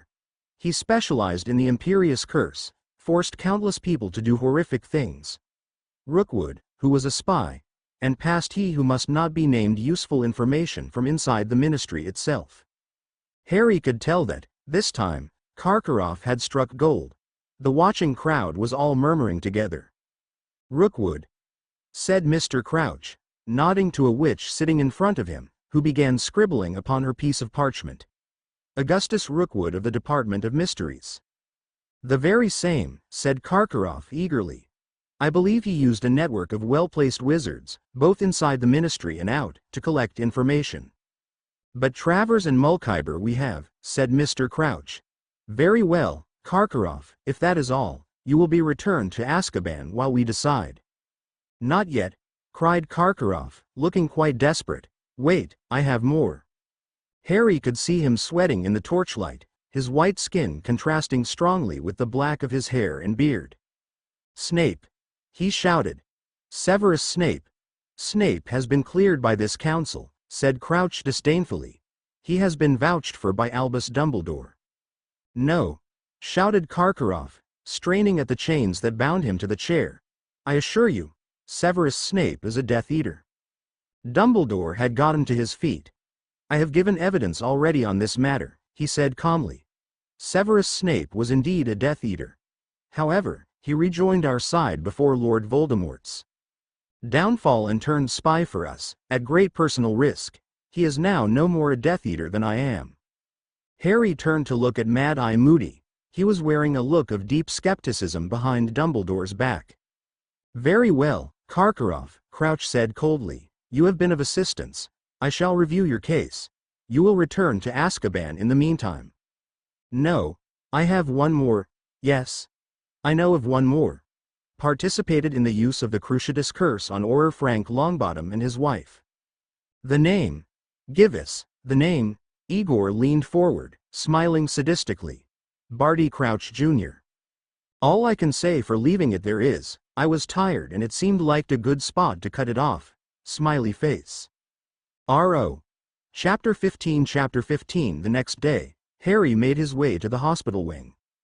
He had heard that Minervaa was going to be kept in for another night, so he thought he would bring her something to cheer her up. For some reason, he thought that she was just like him when it came to being in the care of the Med Witch, rather be out doing something productive. Shaking his head, he opened the door and stepped inside, only to come up short at the sight in front of him.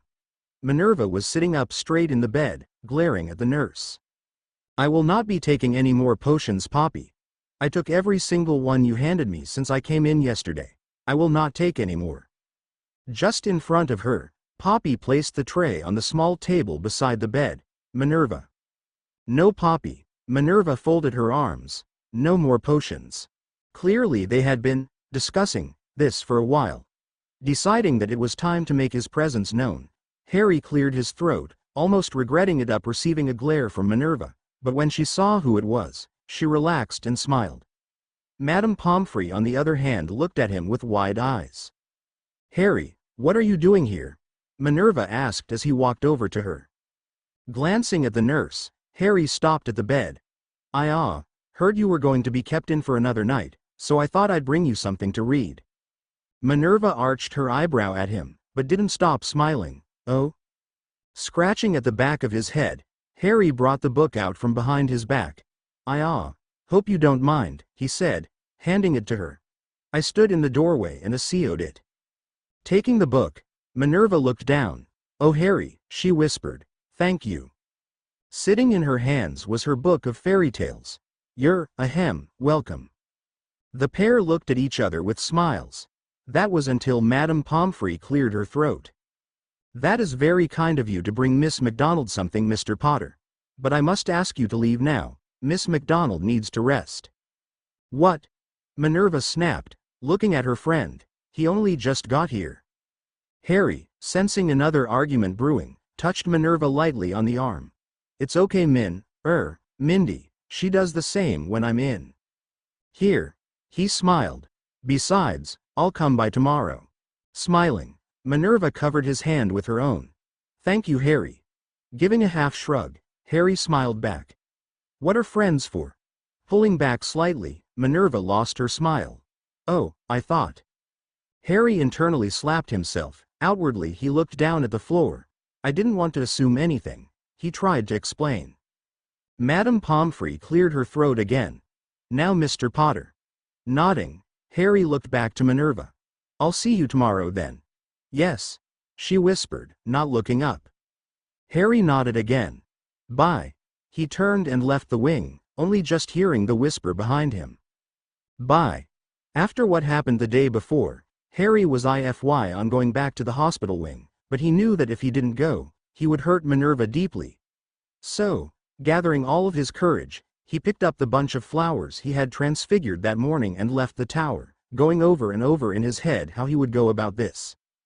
Quickly, much quicker than he would have liked, he made it to the doors of the hospital wing. Taking a deep breath, he opened the doors and stepped inside. Much like the day before, Minerva was sitting up in her bed, but this time she was reading her book. Upon hearing the doors open, Minerva looked up, clearly surprised to see Harry walking in with a hand behind his back again. Closing the book slowly, Minerva placed it on the table along with her glasses. Good morning, Mindy. He chimed, spotting Madame Pomfrey in the back corner. These, he said, bring his hand around, are for you. Smiling, Minerva took the small bunch of gold roses. What are these for? They are an apology for yesterday. Minerva opened her mouth to say something, but Harry shook his head, and for not assuming. Minerva blinked a couple times before a light blush spread over her cheeks. Oh, she whispered, looking down at the flowers. Thank you. Harry smiled and leaned against the bed. Do you know what time can you leave? Still looking at the flowers, Minerva answered, once breakfast is finished. But breakfast finished an hour ago. What? Minerva asked sharply. Are you sure? Harry nodded his head slowly. Yes. For a few seconds Minerva didn't say anything, but that changed when she flung the sheet off of her and slipped out of bed. Poppy. Minerva marched across the ward to where Madame Pomfrey was standing. Poppy. What's wrong? Why didn't you tell me breakfast was over? Poppy let out a long breath. Oh gosh, I thought something was seriously wrong. Something, Row, you knew I had a meeting today. You need to rest. You never rest, even now. Minerva threw her hands in the air. I still have my responsibilities, Poppy. You're 14. I'm head of Gryffindor and deputy headmistress. I don't have the time to rest. Minerva sighed heavily. I am leaving now. I will be back for my checkup soon. Good morning. Turning sharply on her heel, Minerva walked back over to the bed and picked up her book, glasses and flowers before turning again and heading to the doors. She would have kept going if it wasn't for Harry. Minerva. He called out. Minerva stopped just in front of the doors. Maybe you should change. Dropping her head, Minerva sighed in annoyance. With a quick wave of her hand, her nightgown turned into a short dark green dress. Behind her, Madame Pomfrey and Harry blinked in amazement at the display of wordless and wandless magic. Neither of them moved as she walked out the door, but when she stopped and looked at Harry, Harry jumped slightly and started to follow her, only to pause and look the Med Witch. I'll see you late, Madame Pomfrey. I certainly hope not, Mr. Potter, she said dryly. Harry smiled sheepishly and gave a small wave before walking over to Minerva. Once he was standing beside her, she looped her arm through his and started walking. I am sorry about that, Harry. Harry shrugged. Don't be. She does the same thing to me every time I'm in there. Well, you're in there often enough. Minerva laughed. Scratching at his neck, Harry chuckled as well. Yeah. He glanced at her and whispered seriously. I'm considering having a plaque made with my name on it to be hung over one of the beds. Looking up at him, Minerva laughed wholeheartedly. Smiling, Harry internally vowed to make her laugh whenever he could. Once she calmed down, she looked back up at him and smiled. Thank you, Harry. Several weeks later found Harry getting ready for the third and final task. He wasn't looking forward to it. Minerva had told him that this was to be the most dangerous of the three.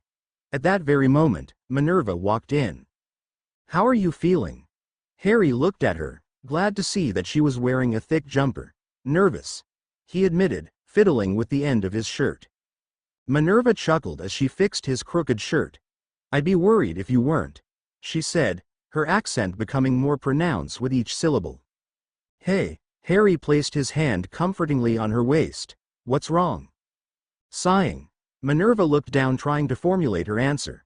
But as luck would have it, there was a knock on the door. Acting purely on instinct, Minerva stepped away from Harry as the door opened. "Sorry for interrupting," Dumbledore said, his eyes twinkling, "but it's time." Harry nodded his head. Once Dumbledore was out of the room, Minerva pulled Harry into a hug, whispering, "Do be careful." "I will." Minerva kissed him lightly and left. Not long later, Harry waved to Minerva and entered the maze, turning left as Moody had told him to. For the first time, he thought he had a chance to win this. Minerva sat in the front row next to Dumbledore and Neville. She could hear the two conversing with the people around them, but she couldn't make out what they were saying. She was too preoccupied with what was going on in the maze. He had been inside for well over an hour now. Both Crumb and Fleur had pulled out early into the task. Suddenly there was a loud crack and blue sparks rose high in the air. Standing up, she clapped along with everyone else. The task was finally over. Harry felt his feet slam into the ground. His injured leg gave way, and he fell forward. His hand let go of the Triwizard Cup at last. He raised his head. "Where are we?" he said. Cedric shook his head. He got up, pulled Harry to his feet, and they looked around. They had left the Hogwarts grounds completely. They had obviously traveled miles, perhaps hundreds of miles, for even the mountains surrounding the castle were gone. They were standing instead in a dark and overgrown graveyard. The black outline of a small church was visible beyond a large yew tree to their right. A hill rose above them to their left. Harry could just make out the outline of a fine old house on the hillside. Cedric looked down at the Triwizard Cup and then up at Harry. "Did anyone tell you the cup was a portkey?" he asked. "Nope," said Harry. He was looking around the graveyard. It was completely silent and slightly eerie. Is this supposed to be part of the task?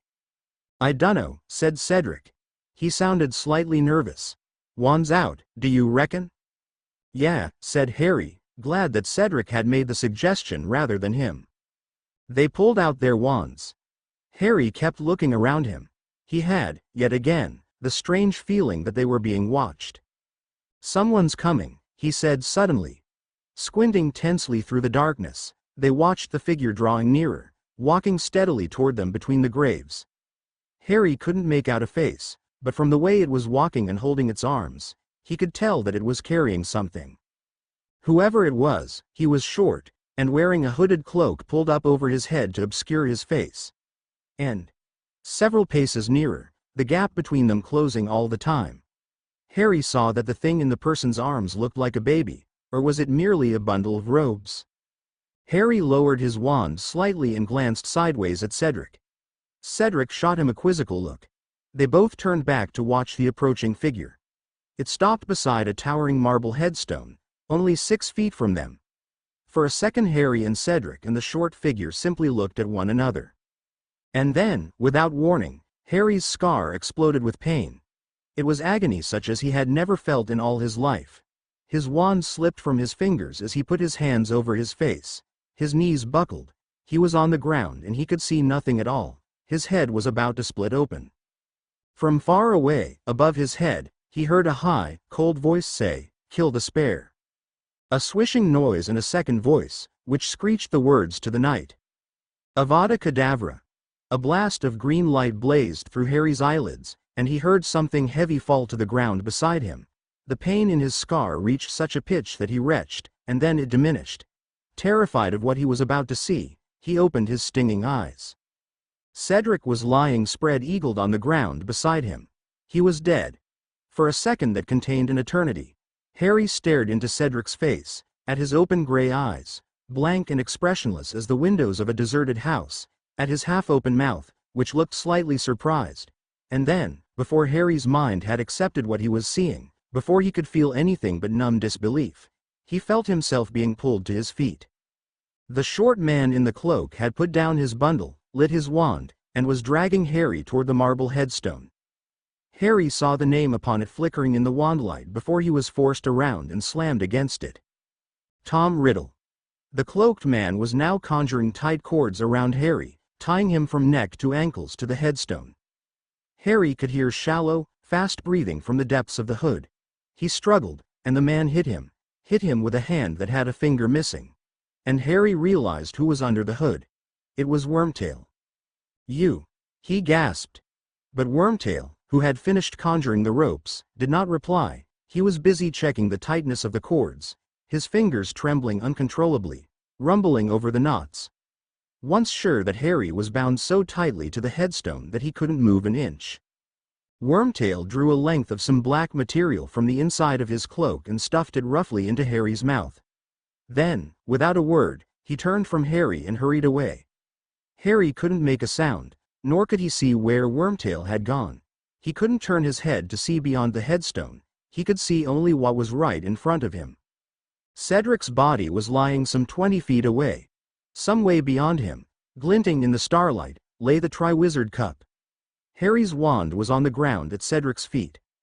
The bundle of robes that Harry had thought was a baby was close by, at the foot of the grave. It seemed to be stirring fretfully. Harry watched it, and his scar seared with pain again, and he suddenly knew that he didn't want to see what was in those robes. He didn't want that bundle opened. He could hear noises at his feet. He looked down and saw a gigantic snake slithering through the grass, circling the headstone where he was tied. Wormtail's fast, wheezy breathing was growing louder again. It sounded as though he was forcing something heavy across the ground.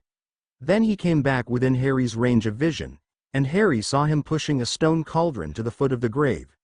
It was full of what seemed to be water. Harry could hear it slopping around, and it was larger than any cauldron Harry had ever used. A great stone belly large enough for a full-grown man to sit in. The thing inside the bundle of robes on the ground was stirring more persistently, as though it was trying to free itself. Now Wormtail was busying himself at the bottom of the cauldron with a wand. Suddenly there were crackling names beneath it. The large snake slithered away into the darkness. The liquid in the cauldron seemed to heat very fast. The surface began not only to bubble, but to send out fiery sparks, as though it were on fire. Steam was thickening, blurring the outline of Wormtail tending the fire. The movements beneath the robes became more agitated, and Harry heard the high, cold voice again. "Hurry!" The whole surface of the water was alight with sparks now. It might have been encrusted with diamonds. "It is ready, Master, now," said the cold voice. Wormtail pulled open the robes on the ground, revealing what was inside them, and Harry let out a yell that was strangled in the wad of material blocking his mouth. It was as though Wormtail had flipped over a stone and revealed something ugly, slimy, and blind. But worse, 100 times worse. The thing Wormtail had been carrying had the shape of a crouched human child, except that Harry had never seen anything less like a child. It was hairless and scaly looking, a dark, raw, reddish-black. Its arms and legs were thin and feeble, and its face. No child alive ever had a face like that, flat and snake-like, with gleaming red eyes. The thing seemed almost helpless. It raised its thin arms, put them around Wormtail's neck, and Wormtail lifted it. As he did so, his hood fell back, and Harry saw the look of revulsion on Wormtail's weak, pale face in the firelight as he carried the creature to the rim of the cauldron. For one moment, Harry saw the evil, flat face illuminated in the sparks dancing on the surface of the potion. And then Wormtail lowered the creature into the cauldron. There was a hiss, and it vanished below the surface. Harry heard its frail body hit the bottom with a soft thud. Let it drown, Harry thought, his scar burning almost past endurance. Please, let it drown. Wormtail was speaking. His voice shook, he seemed frightened beyond his wits. He raised his wand, closed his eyes, and spoke to the night. Bone of the father, unknowingly given, you will renew your son. The surface of the grave at Harry's feet cracked. Horrified, Harry watched as a fine trickle of dust rose into the air at Wormtail's command and fell softly into the cauldron. The diamond surface of the water broke and hissed. It sent sparks in all directions and turned a vivid, poisonous-looking blue. And now Wormtail was whimpering. He pulled a long, thin, shining silver dagger from inside his cloak. His voice broke into petrified sobs. Flesh of the servant, willingly given, you will revive your master. He stretched his right hand out in front of him, the hand with the missing finger. He gripped the dagger very tightly in his left hand and swung it upward. Harry realized what Wormtail was about to do a second before it happened. He closed his eyes as tightly as he could, but he could not block the scream that pierced the night, that went through Harry as though he had been stabbed with the dagger too. He heard something fall to the ground, heard Wormtail's anguished panting, then a sickening splash, as something was dropped into the cauldron. Harry couldn't stand to look, but the potion had turned a burning red, the light of it shone through Harry's closed eyelids. Wormtail was gasping and moaning with agony. Not until Harry felt Wormtail's anguished breath on his face did he realize that Wormtail was right in front of him. Be blood of the enemy, forcibly taken, you will resurrect your foe. Harry could do nothing to prevent it, he was tied too tightly. Squinting down, struggling hopelessly at the ropes binding him, he saw the shining silver dagger shaking in Wormtail's remaining hand. He felt its point penetrate the crook of his right arm and blood seeping down the sleeve of his torn robes. Wormtail, still panting with pain, rumbled in his pocket for a glass vial and held it to Harry's cut, so that a dribble of blood fell into it. He staggered back to the cauldron with Harry's blood. He poured it inside. The liquid within turned, instantly, a blinding white. Wormtail, his job done, dropped to his knees beside the cauldron, then slumped sideways and lay on the ground, cradling the bleeding stump of his arm, gasping and sobbing. The cauldron was simmering, sending its diamond sparks in all directions, so blindingly bright that it turned all else to velvety blackness. Nothing happened. Let it have drowned. Harry thought, let it have gone wrong. And then, suddenly, the sparks emanating from the cauldron were extinguished. A surge of white steam billowed thickly from the cauldron instead, obliterating everything in front of Harry, so that he couldn't see Wormtail or Cedric or anything but vapor hanging in the air. It's gone wrong, he thought. It's drowned, please, please let it be dead. But then, through the mist in front of him, he saw, with an icy surge of terror, the dark outline of a man, tall and skeletally thin, rising slowly from inside the cauldron. "Robe me," said the high, cold voice from behind the steam, and Wormtail, sobbing and moaning, still cradling his mutilated arm, scrambled to pick up the black robes from the ground, got to his feet, reached up, and pulled them one-handed over his master's head. The thin man stepped out of the cauldron, staring at Harry, and Harry stared back into the face that had haunted his nightmares for 3 years. Whiter than a skull, with wide, livid scarlet eyes and a nose that was flat as a snake's with slits for nostrils. Lord Voldemort had risen again. While the task had officially ended hours ago, Harry and Cedric had yet to be found inside the maze. Suddenly, the two appeared on the ground in front of the maze with Harry holding on to the cup. Everyone stood up and cheered, Minervaa being one of them, even though she knew something was wrong when the boys didn't stand up. It wasn't until Fleur screamed that other people began to realize it as well. Beside her, Neville whispered to himself. "Oh no." Then Dumbledore was running across the grass beside Harry, trying to pull him up. "No, no," Harry cried, refusing to be moved. "For Merlin's sake, Dumbledore." "What's happened?" Fudge yelled, running towards them. "He's back. He's back." Harry looked up at Dumbledore. "Voldemort's back." Brushing back the messy hair, Dumbledore allowed Harry to continue. "Cedric, he asked me to bring his body back. I couldn't leave him, not there." "It's all right, Harry," the headmaster whispered, looking back to Minervaa. "He's home. You both are." Minervaa ran down from her seat, only to be stopped by Fudge as he addressed Snape. "Keep everyone in their seats, a boy has just been killed," he said, looking pointedly at Minervaa. Not caring who he was, Minervaa glared at him and pushed in between the two men, running over to Harry. The men followed her, Fudge barking orders as he did so. "The body must be moved," he yelled, clearly forgetting that everyone could hear him. Too many people. Crouching down beside Albus, Minervaa took hold of Harry's hand and leaned in as close to him as she could. "Harry, you are home." Let go of Cedric. Harry, let go, she whispered. At that moment, Amos Diggory, Cedric's father, ran down from the stands. That's my boy, that's my son. As the man collapsed to the ground, crying for his son, Minervaa moved back so as to not get crushed by the grieving man. Surprisingly, Harry moved with her, falling against her, but before she could do anything, he was pulled away by Moody. Come on, get up. Minervaa pushed herself up as well, calling out to Harry as he is being led away, Harry. As Harry was walked out of the arena, Minervaa felt something heavy sit in her stomach, the same feeling she had when they had suddenly appeared. Turning around, she ran back to Albus. Whoop. And she's still on schedule. Cheeky smiley face RO. Chapter 16. Chapter 16. With everything that had happened in the last several minutes, Harry didn't realize he was being led away from the arena until there was nothing but the rhythmic clunk in the silence. Blinking, he looked around him in confusion. After a few seconds, he recognized the defense against the dark arts classroom. Before he could say anything, he was led further back, into the office, then into the very back room. Sit, Potter. Sitting down on the stool that had been pushed over to him, Harry looked up at the professor as he leaned in close. Are you all right, Potter? Harry nodded his head shakily. Does it hurt? Moody asked, looking down at his arm. That? Not so much now, he answered while shaking his head. Perhaps I should take a look at it.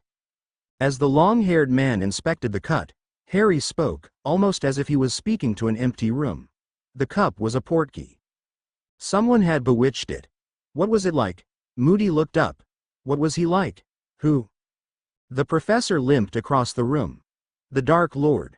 What was it like, to be in his presence? Harry looked at the man oddly. I don't know. It was like I had fallen into one of my dreams, into one of my nightmares. Harry said softly, watching as the professor left the room clearly searching for something, only to return empty-handed. Was there others? In the graveyard, was there others? I don't think I said anything about a graveyard, Professor, Harry whispered as he stood up. Moody tilted his head to the side and spoke in a rumbling voice. Marvelous creatures, dragons. Suddenly things started adding up for Harry. It was you from the beginning. You put my name in the cup. You bewitched Crumb. Harry drew his wand. Who are you? Running as fast as she could, Minervaa pushed past the people who stood frozen on the grass at the sight of Cedric.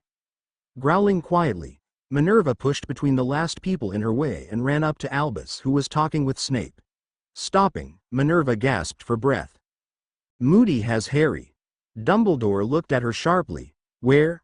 I don't know, she answered, shaking her head sadly. Behind her, two voices spoke up. They went to the castle professor. Looking behind her, Minervaa saw the twins, Fred and George Weasley.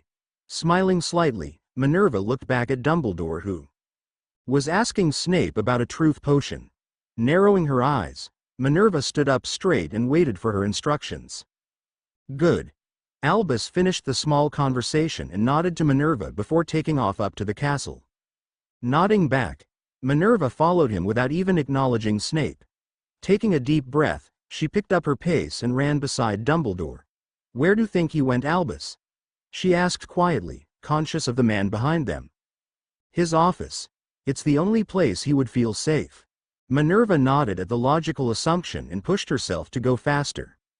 Although it was hardly any use as she only just made it to the castle doors before Dumbledore. Opening the door, she ran inside and down the corridors, forcing herself to ignore the urge to slow down while inside. Turning the last corner, she dug deep inside and forced every last ounce of energy she had to run inside and up the small set of stairs to the door of his office, only to be pushed aside by Dumbledore as he yelled, Expelliarmus! Before the dust cleared from the door caving in, the three ran inside. The potions master and headmaster went to the man on the ground while Minervaa ran over to Harry, noticing straight away that he was looking at them in shock as well as having his wand out. Taking hold of his hand, Minervaa tried to lead Harry out of the room. Come, Harry, you should be in the hospital wing. Just as she got him to the door, Dumbledore turned around. No, he will stay here. Minervaa opened her mouth to argue, but the old wizard had already turned back to the man now tied to the chair. Do you know who I am? Albus Dumbledore. The man choked out. Are you Alistair Moody? No, is he in this room? The man didn't answer, but looked at a large trunk in the corner of the room. Snape and Dumbledore followed his line of sight to see Minerva waving her wand at the trunk. As it opened, Minerva walked over to it and peered inside, sighing sadly. Oh, Alistair. Harry stepped beside her and looked as well, but if that's Moody, then... Both Minerva and Harry turned at the same time to see the fake Moody writhing in the chair as he finished changing back. Polyjuice potion. Snape drawled after lifting a small flask to his nose. Harry moved to stand beside Dumbledore, wanting to see who it was. Barty Crouch Jr., he whispered, recognizing him from the memories he had seen in Dumbledore's office. At that moment, the thin man lunged forward at Harry in the now loose bonds. Luckily for Harry, Minerva pulled him back by the back of his shirt. Crouch Jr. slumped back in the chair laughing. I'll show you mine if you show me yours. He held out his arm, allowing everyone to see the pitch-black dark mark. Dumbledore reached around and grasped Harry's arm in a tight grip, bringing it closer to Crouch's. Harry hissed in pain as the headmaster squeezed the area around the cut. Laughing again, Junior looked at Harry, then Dumbledore. You know what this means, don't you? He's back. Lord Voldemort's returned. Beside them, Snape flinched at the name, while Dumbledore spoke over his shoulder to Minerva. Send an owl to Azkaban. I think they'll find they're missing a prisoner.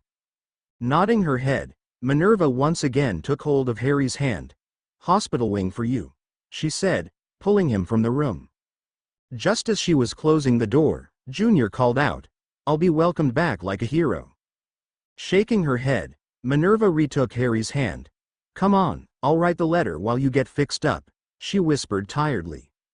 The next day found Harry sitting in his dorm by himself, thinking about what had happened the day before. So lost in thought, Harry didn't hear the sound of the door opening, but the sound of clicking caught his attention. Looking up, he saw Minerva walking over to him in a thick black dress and black heels. You look nice, he whispered, looking back down at the floor. Minerva smiled slightly at the compliment and sat down beside him. Thanks. For a while neither of them spoke. Harry thought it was nice, since being let out of the hospital wing the night before, everyone had asked him how he was or told him if he wanted to talk they were there. Hermione had even told him that bottling up what he was feeling and refusing to speak to anyone wasn't good for him. Straight from the start, Minerva had realized that he didn't want to talk about what happened and sat beside him reading her favorite book. Even though she was clearly tired, and for that Harry was eternally grateful, he just didn't know how to tell her. Sighing, Harry shook his head as his thoughts turned once more to what had happened. Beside him, Minerva turned in her seat and grasped one of his hands. Tell me what you were thinking, she pleaded. Harry sighed. I keep thinking, what if I had acted sooner? What if I hadn't forced Cedric to take the cup as well? He might still be alive. Taking both hands in her own, Minerva made Harry look at her. You can't do that to yourself, Harry. It does nothing. Trust me on this, Harry. It does nothing but cause more pain. She whispered, hoping that he would understand. How? He asked with teary eyes. It's all I can think about. Minerva sighed. Oh, Harry, she pulled him into a tight hug. It will take some time, but you will get there. She whispered before pulling back slightly. For now though, you will live your life, for you and for Cedric. Harry opened his mouth to say something, but was interrupted by Hermione opening the door. Harry, it's... Hermione stopped talking upon seeing Harry and Minerva. As usual, she stared at Minerva, fully expecting her to get up and leave like she usually did, only this time Minerva raised her eyebrow. Was there something you wanted? The young brunette pursed her lips and glared at her. It's time. Harry nodded his head and stood up, not letting go of Minerva's hand. Across the room, Hermione glared at their hands, then at Minerva before she spun around and left. Minerva sighed and looked at Harry, who in turn gave her a half shrug. Shaking her head, Minerva smiled slightly. Come on. Not long later, Minerva was sitting beside Harry, holding his hand as everyone waited quietly for Dumbledore to start talking. On Harry's other side, Hermione sat, trying hard not to cry aloud with Ron beside her. After a few minutes, the headmaster sat up straight in his chair. Today we acknowledge a really terrible loss. Cedric Diggory was, as you all know, exceptionally hard-working, infinitely fair-minded and most importantly, a fierce, fierce friend. Minervaa tightened her grip on Harry's hand. Now I think you have the right to know exactly how he died. You see, Cedric Diggory was murdered, he said, his strong voice carrying across the silent hall, by Lord Voldemort. At the name, Hermione let out a loud cry, startling the people around her. Both Harry and Ron jumped away from her, sitting closer to the people on their other side. The Ministry of Magic does not wish for me to tell you this, but not to do so would be an insult to his memory. He stepped down from the raised platform. Now the pain. Harry turned his hand up and laced his fingers through Minerva's, squeezing them gently. We feel that this dreadful loss reminds us that while we may speak in different tongues, our hearts beat as one. The headmaster sighed, once again looking his full 150 years. In light of recent advents, the bonds of friendship we made this year are more important than ever. Both Minervaa and Harry looked at each other and smiled. Remember that, and Cedric Diggory will not have died in vain. You remember that. Albus looked around the hall. And we'll celebrate a boy who was kind and honest, brave and true, right to the very end. He sighed quietly. A moment's silence and then you can leave. Everyone bowed their heads in silence, the only sounds being that of the few people crying. Minutes later, a soft chime rang, announcing for everyone that it was time to leave. Minervaa was the first to stand, gently tugging on Harry's hand. Come, you need to rest. Harry stood up, looking over his shoulder to speak to Ron as he tried to get Hermione to stand. We'll meet you at the tower. Ron nodded his head and the pair left the hall. They walked down the hall slowly, neither saying a word. As they walked past all the portraits, Harry noticed that they were quieter than usual. Shaking his head, he walked behind Minervaa as she walked through the portrait to the tower. Still following, Harry sat down beside her on the sofa in front of the fire. Leaning back, Harry rested his head against the backrest with a sigh. I am so tired. Smiling, Minervaa slipped out of her shoes and curled up against Harry's side. I have no doubt, she whispered, looking into the fire. Harry chuckled, then sighed. We're leaving tomorrow. Yes. What will you do? Harry asked her, watching her as the shadows from the fire danced across her face. I will prepare for what's coming. She sighed, closing her eyes. I will prepare for war. 4th year is done. Laughing face, I have to be honest with you. I have real doubts about doing the next lot of years. I have the notes written up for the end, I actually wrote those first, and some for the years in between, but nothing like what I had for this part. So just in case, the next lot of chapters may just be random parts of the year. I'm not sure yet. Anyway, as I said on my page, there won't be an update next month, but there should be one in June. Take care. R.O. Part 2 Forever Fighting. Hello everyone. We're starting 5th year now. How awesome is that? This will most likely be the longest story I've ever written and will write. I will be continuing with the updates once a month, so keep a lookout for those. Hope you enjoy. R.O. Part 2 Forever Fighting Chapter 17. 1 week into the holidays, Harry had finished all of his holiday assignments. 2 weeks in, he was bored out of his mind. 3 weeks in, he was ready to snap. 4 weeks in, he was surprised awake by a furious knocking on his door one night. Muttering curses under his breath, he threw back the blanket and got up, barely having to move more than 2 steps to reach the door to pull it open, startling the person on the other side. Yes?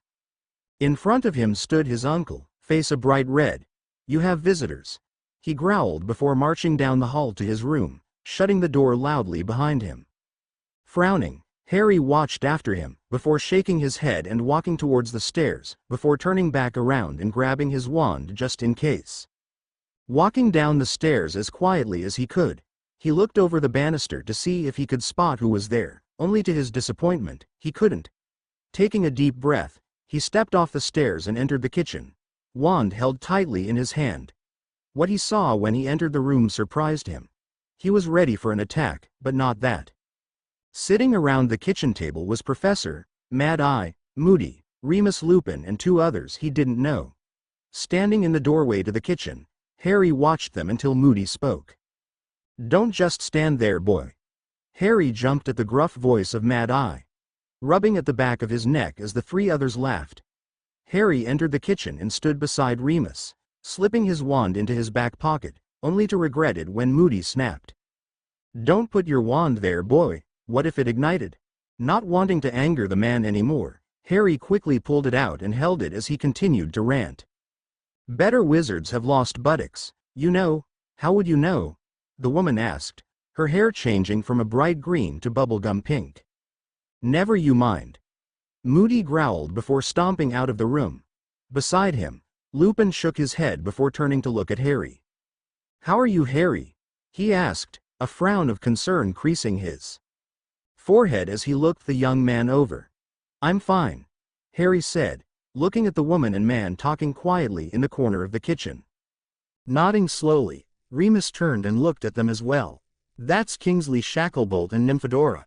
Don't call me Nymphadora, Remus, the young witch said, looking at them. It's Tonks. Nodding again, Remus smiled. That is Tonks. The bright young girl smiled widely at him. We're your guard, here to take you to headquarters. Harry blinked, a blank look on his face. He didn't know a thing about what she was talking about. Seeing the look, Remus placed his hand on the young wizard's shoulder. We'll explain more when we get there. Now, you need to pack. Looking up at the tall man, Harry asked. How are we getting there? Brooms. Moody answered, stomping back into the room. Wicked. Laughing, Tonks clapped him on the back. Come on, Harry, I'll help. Nodding his thanks, Harry led the cheerful witch up to his room where he quickly grabbed the few clothes he had and stuffed them in his trunk, which was still packed from his time at Hogwarts. As he jammed the lid down, Tonks looked around the room. A bit tiny, isn't it? Ah, Harry looked up, then around the small room. It's a room, he said, before opening the cage for Hedwig. Go to Mindy, Hedwig. She'll look after you.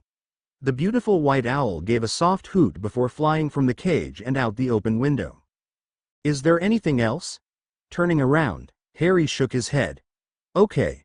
Stand back, I'm not the best at this, she warned before pulling her wand out. Aiming it at the trunk, she whispered under her breath, only for nothing to happen. Sighing, she tried again. This time, the trunk shrunk to the size of a matchbox. Smiling, she picked it up and handed it to Harry, who slipped it into his pocket. Where's your broom? She asked, looking around the bare room to see if it was hidden away. In the cupboard under the stairs. Frowning, Tonks walked after the boy. Why? Harry shrugged. My uncle doesn't like magic, he explained as he pulled out his firebolt. Turning around, Harry entered the kitchen again, stopping between Moody and Tonks. Ready, boy? Mad Eye asked, looking at him sideways. Harry nodded. Yeah. Excellent, said Lupin, looking up at the clock above the door.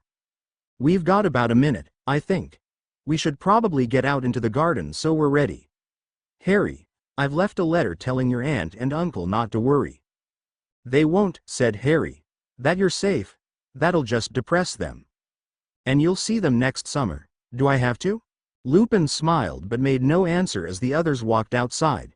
Standing out in the front yard, Harry looked up and down the street, just to make sure no one was out and would see them flying off on brooms. Out of the corner of his eye, he saw a curtain flutter as someone peeked around it. Looking closely, he could see Mrs. Fig watching. Harry nodded and gave a small wave. She gave a small nod back before disappearing. Ready? Everyone nodded. Let's go. Before Harry knew it, they were standing in a park somewhere in London. As he dismounted, a piece of paper was shoved in front of him with the order to read and memorize. Looking down, he read the headquarters of the Order of the Phoenix may be found at number 12, Grimmauld Place, London. Harry looked at Moody. What's the order? Not here. Wait, till we're inside. The ex-Auror snarled, snatching the paperback. Snapping his mouth shut, he stayed silent even as the building in front of them stretched outwards, revealing another. Number 12.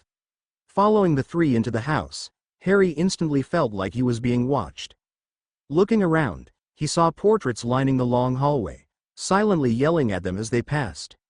Shaking his head, he looked into the room in front of them, just in time to see Minerva, looking like her older self, turn away and leave. Frowning, Harry turned to Kingsley. "Was that Professor McGonagall?" Kingsley nodded. "She's been mighty concerned about you," he said, looking at him with a smirk. "Lioness and her cubs don't ever get between them." Harry nodded his head dumbly, not sure what to think as he walked into the kitchen. If she was Professor McGonagall again, what did that mean? "Harry dear, how are you?" Harry was pulled from his thoughts as Molly Weasley pulled him into a bone-crushing hug. "Good," he said, looking over her shoulder to see if Minerva was still in the kitchen. Instead, he found Sirius smiling at him as he walked towards them. Harry. Smiling despite his confusion, Harry hugged his godfather, Sirius. Before he could say any more, Remus looked out and spoke quietly. "He's here. The meeting's starting." Harry moved to follow the adults, but was stopped at the door by Molly. "No, Harry, the meeting's for members only. Ron and Hermione are upstairs. You can wait with them until the meeting's over," she said before closing the door. Sighing, Harry turned around and trudged up the stairs. Figuring the layout was similar to that of the burrow, Harry walked to the third level and knocked on the door.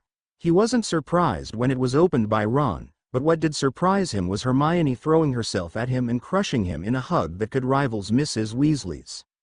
"Hermione, I have to breathe." "Oh, sorry." Laughing at his friend's pink cheeks, he sat down on the bed. "So, what's going on?" Almost 2 hours later, there was a light knock on the door. The three looked at each other. None of them wanted to get up from their comfortable positions. After a second knock, Hermione sighed and stood up, pulling the door open with a gasp.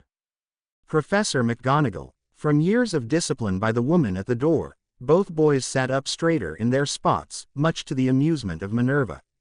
Ron looked at her with wide, confused eyes, while Harry tried to keep the smile off his face. He failed rather spectacularly. From her spot in the door, Minerva saw and raised her eyebrow at him.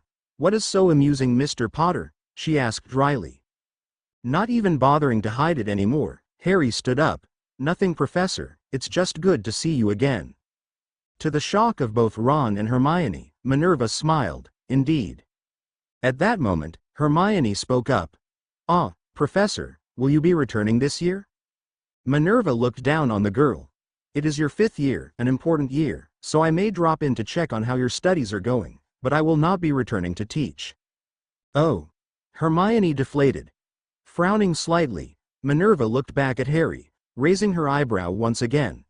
"I hear that you have welcomed a new person to your group," she said, moving to sit at the desk. Behind her, Hermione let out a soft HMPH, while Harry smiled at her. "Yes, Mindy McDonald." "Is she fitting in well?" Again Hermione scoffed, but it was Ron who answered from his spot leaning against the foot of the bed. "She fits in well with the Gryffindors, especially after she turned Malfoy into a ferret," he said, a large smile forming as he remembered the show. Minerva, forcing herself not to smirk, looked at him sharply. "She turned him into a ferret?" she asked slowly. Ron nodded enthusiastically. "Yeah, bounced him high into the tree in the Transfiguration courtyard. It was bloody brilliant." "It was bloody dangerous was what it was," Hermione snapped. "Just because you don't like her," he said, returning to reading the Quidditch magazine he held in his lap. Hermione turned away from everyone, mumbling something that sounded like, "Grow up, Ronald." Frowning at the pair in front of her, Minerva internally sighed and glanced at Harry, who rolled his eyes. Forcing herself not to smile, Minerva turned to face Hermione, who was glaring at the floor. "That is a pity. I would have thought the two of you would have gotten along like 2 peas in a pod," she said, standing up. Harry laughed at the confused look Ron got at the Muggle, saying, "I actually came up to tell you dinner is ready before I leave," Minerva said, opening the door. At the mention of food, Ron stood up and all but ran from the room, barely glancing at Minerva as he passed. Hermione shook her head and smiled at Minerva before following the redhead. "Professor." "Miss Granger." Turning around, Minerva smirked at Harry. "Well, Mr. Potter, aren't you going down for dinner?" Smiling back, Harry walked up to stand beside her. "In a minute, I just have a question, Professor. Fire away. How? He asked, his confusion showing through his voice. Arching her eyebrow again, she leant back slightly. Would you like the easy answer or the practical answer? Break it down for me. Minerva smirked. Magic. I think I can handle something a little more complex than that, Minerva, he said dryly. Chuckling, Minerva nodded. A series of glamours. One for the hair, she said, pointing her gray-streaked hair, one for the face and another for my body. And you've had to do this all holidays? She shook her head. Only when I came here. She frowned, which reminds me, I'll be staying here from 2 days' time onwards. As in Mindy will be arriving in 2 days. She chuckled, smiling. Harry nodded. Sweet. Laughing fully now, Minerva hit him on the shoulder. Go to dinner before Granger comes back up. See you soon, Professor. He laughed as she went to hit him again, only to miss as he ran out of the room. Chapter 18. Go back a chapter. Trust me. R.O. Chapter 19. Chapter 18. On the second morning of staying at the safe house, Harry was woken by an incessant shaking of his shoulder. Bolting upright, he gasped for breath. He had been dreaming.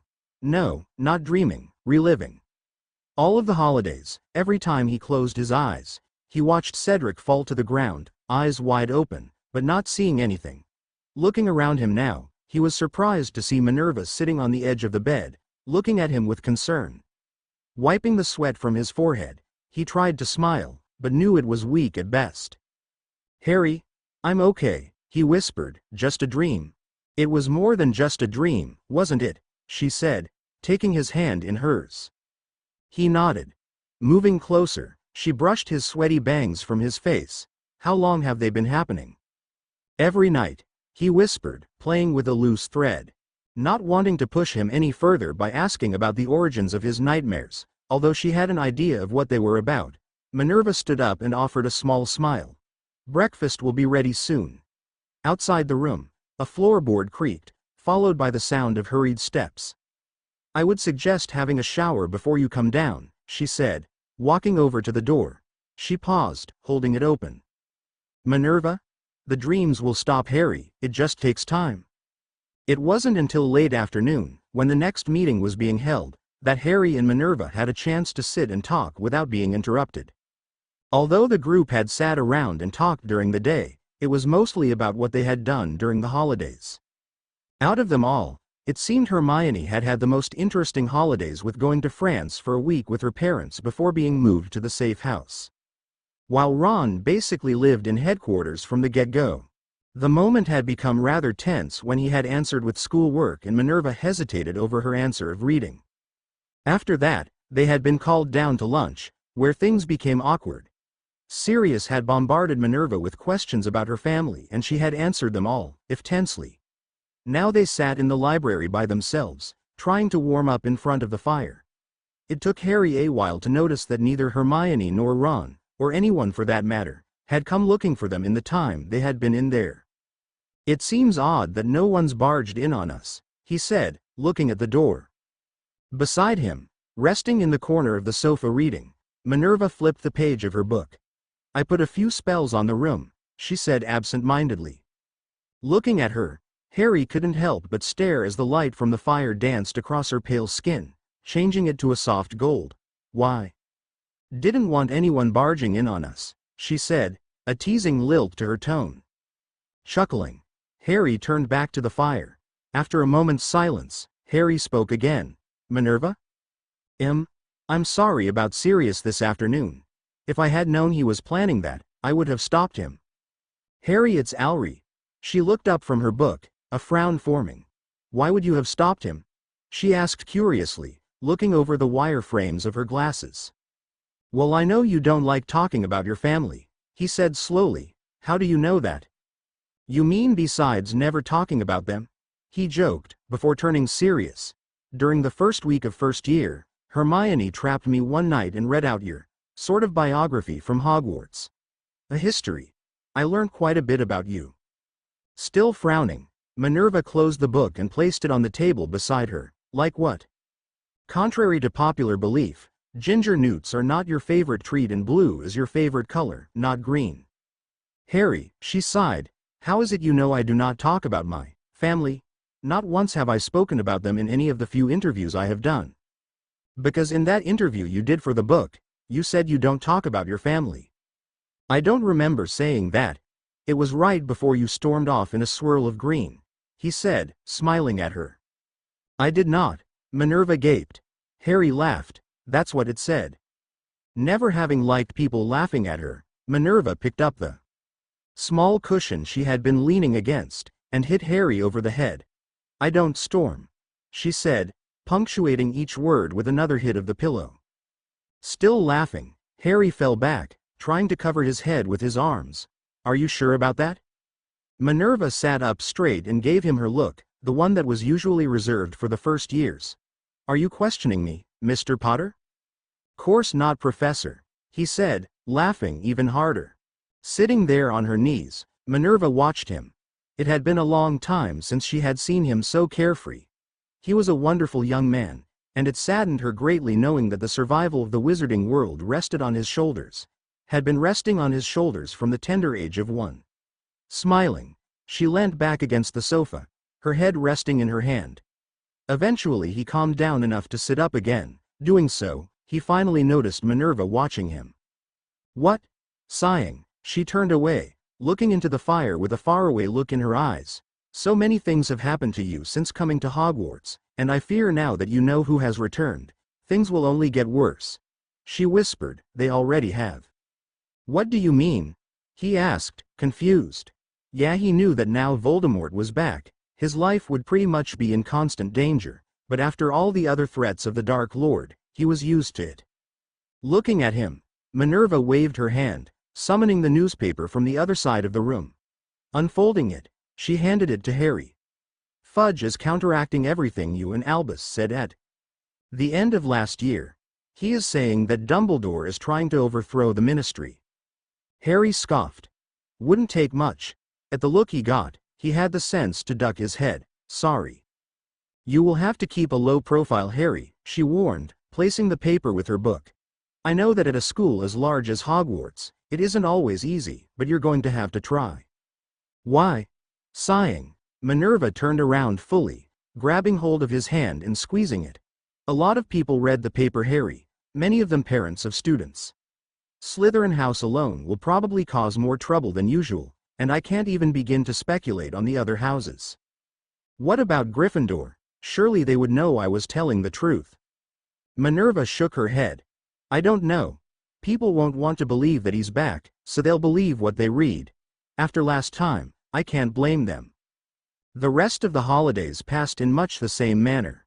During the morning, everyone would converge in the main rooms of the house to talk or play, or in Minerva and Hermione's case, read, until after lunch, where Minerva and Harry would disappear to the library and lock everyone out so they could talk freely, instead of trying to listen in on the meetings, no matter how much they both wanted to. After dinner, the teenagers would split up and disappear, with Ron and Harry playing chess, Hermione and Ginny sitting and talking in hushed whispers, while Minerva read silently on the couch, occasionally giving Harry a helping hand with his moves, much to Ron's annoyance. The morning of the last day at 12 Grimwald Place was rushed to say the least. Everyone was running around trying to pack every last item they needed, relying on the adults in the house to make it so their trunks would hold everything they threw in. The only people not rushing around were Minerva, Arthur and surprisingly, Harry. The three of them sat around the kitchen table drinking a last cup of tea before leaving. Minerva sat in front of the door, watching as the children rushed past on their many trips up and down the stairs. Beside her, Harry was silently thanking Minerva for forcing him to finish packing last night. If it wasn't for her, he would surely be running around like a chicken with its head cut off like the rest of them. Watching her closely, he could see the amusement swirling in her bright eyes, something he hadn't seen since before the Yule Ball. His thoughts, and the peace and quiet of the kitchen, was interrupted by the arrival of Hermione and the twins, the latter popping in right behind Minerva, who didn't bat an eye at the loud crack that came with apparating. Harry, almost choking on his tea at the enraged cry of his friend, Harry sat up straight and placed his cup on the table, waving away the concerned look on Minerva's face. Yes, Hermione. He rasped, looking up at her. You should be packing. Harry frowned. I've already finished packing. What? Minerva made me pack last night, he explained, hoping she wouldn't pick up on his almost slip. Hermione crossed her arms. Min. She spoke, her voice holding obvious contempt at the nickname. Glancing to his right, Harry tried not to be offended at the amused smirk Minerva was hiding behind her cup. Mindy. Min. He said, hoping his nonchalance about it would make his friend drop it. Unfortunately, after being friends with her for 5 years, he knew just from the expression she pulled that she wasn't. But luckily for him, so did Minerva. Standing up, she picked up their cups and walked over to the sink, all the while talking to Harry. I still need to pack some books. Sirius said I could borrow some. Would mind giving me a hand, Harry? Seeing what she was doing, Harry nodded and stood up, of course. Brushing past Hermione, Harry waved to the redhead still seated at the table. See you later, Mr. Weasley. Yes, goodbye, Mr. Weasley, Minerva said, following behind the black-haired boy who was quickly making his way up the stairs towards their haven. As she passed Hermione, who had yet to move from the doorway, she swore she heard the girl growl at her. Holding back her own hiss of displeasure, Minerva made sure to walk at a normal pace, refusing to show her once favorite pupil how much her disapproval upset her. Walking upstairs, she forced back the tears, not wanting Harry to see her upset. Once was more than enough in her opinion. Taking a calming breath, she walked into the library and closed the door, automatically warding the room from any unwanted visitors as she walked over to the floor-to-ceiling bookcase. Behind her, Harry sat on the sofa, watching her. Are you all right, Minerva? He asked cautiously. I'm fine. Harry wanted to believe that she was fine, but he could tell from the clipped tones that she was not. He knew from all of the tongue lashings he got from her that she was trying hard to conceal her emotions. Sighing, he got up and went over and stood beside her. I'd talk to her if I thought it would help any, he offered. Reaching out, Minerva pulled a book from the shelf. I know, she whispered. The train ride was boring as far as Harry was concerned. After Hermione and Ron had wandered off to the prefect's carriage, he, Minerva and Ginny had gone in search for a place to sit, eventually finding one with Neville in it. It wasn't long after the quick catch-up that Minerva opened one of the many books she took from Grimmauld Place and Neville and Ginny started playing Exploding Snap, leaving Harry to entertain himself. He ended up falling asleep leaning against the window. Waking up hours later to his shoulder being shaken vigorously, he forced himself not to reach for his wand knowing that it was Minerva waking him from his dream. Sitting up, he looked around the carriage gasping. His face must have shown his confusion when he didn't see Ginny or Neville sitting across from them. Sitting back to give him room, Minerva explained. I asked them to leave. Nodding, he pushed his sweaty bangs from his forehead. Thanks, you're welcome. For a while, they sat in near silence, the sound of Harry still gasping for breath filling the small space. It wasn't until Harry had regained control of his breathing that anyone spoke, and it was neither Harry nor Minerva. Oh, Harry, are you all right? Both occupants turned and looked at the door to their compartment. Standing there with her long black hair resting over her shoulder, stood Cho Chang, the seeker for Ravenclaw. Oh, hi, Cho. Harry said blankly. Beside him, Minerva nodded in hello, but otherwise stayed silent. Stepping into the space, Cho sat down across from Harry. I passed Ginny and Neville on my way to get changed and they said you were having a nightmare. Are you all right? She asked, taking his hand. Harry nodded. Fine, great actually. He stood up, forcing a smile. You said you were going to get changed? I guess we should do that too, don't you, Mindy? Both girls gave him the same confused look, but Minerva stood up anyway. Yes, we will be arriving soon. Cho stood up, looking both hurt and confused at the turn in conversation. Yes, I guess. She whispered, leaving the compartment. Bye. For a few moments, Minerva and Harry just stood there, an awkward silence falling over them for the first time in a long time. Grimacing, Harry turned to look the ebony-haired witch beside him. So, how long until we get there?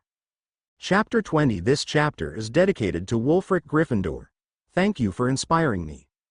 Chapter 19. Not long after getting change, The train pulled up to the station and everybody disembarked, breaking up into small groups to grab a carriage up to the castle.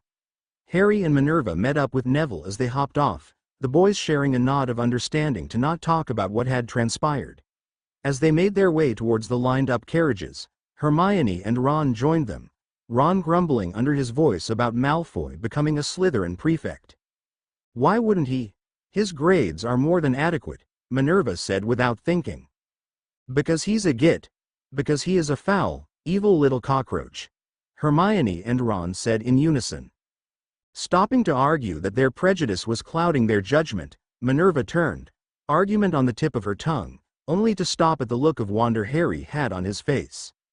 "What are they?" he asked softly, looking up above him. Turning to the front, Minerva looked up as well and sighed sadly. On the other side of Harry, Hermione spoke up. "There's nothing there, Harry." "What? Of course there is. They're standing right in front of you," he argued. "There's nothing there, mate," Ron said, hopping up into the carriage. "You're gone bonkers, mate." "Harry," Minerva called softly, taking his hand, "they can't see them." "But you can." "Yes." "What are they?" he asked, looking back up at them. "Thestrals. They can only be seen by those who have seen death." "Cedric. She's right, you know," came a dreamy voice from behind them. Turning around, Harry came face to face with a girl with dirty blonde hair that came to her waist. Her wide blue eyes gave her a look of permanent surprise. "Sorry?" Harry asked, confused. The girl pointed towards Minerva, "right. Of course she'd have to know things if she wanted to work at Hogwarts." She laughed, brushing past Harry to get the carriage. "I hope you don't mind my joining you, no one else would let me," she continued in the same cheery tone. Shaking her head, Minerva turned around and followed the girl. "Of course not, Miss Lovegood. You are always welcome to sit with Harry and I," she said, sitting beside the girl while Harry sat on the other side of her, leaving the other side empty for Hermione and Neville to take. Pulling a magazine from her bag, she handed it to Minerva with a dreamy smile. "You can call me Luna if you prefer." "Mindy," she said, taking the magazine. "Thank you. Would you like one, Harry Potter?"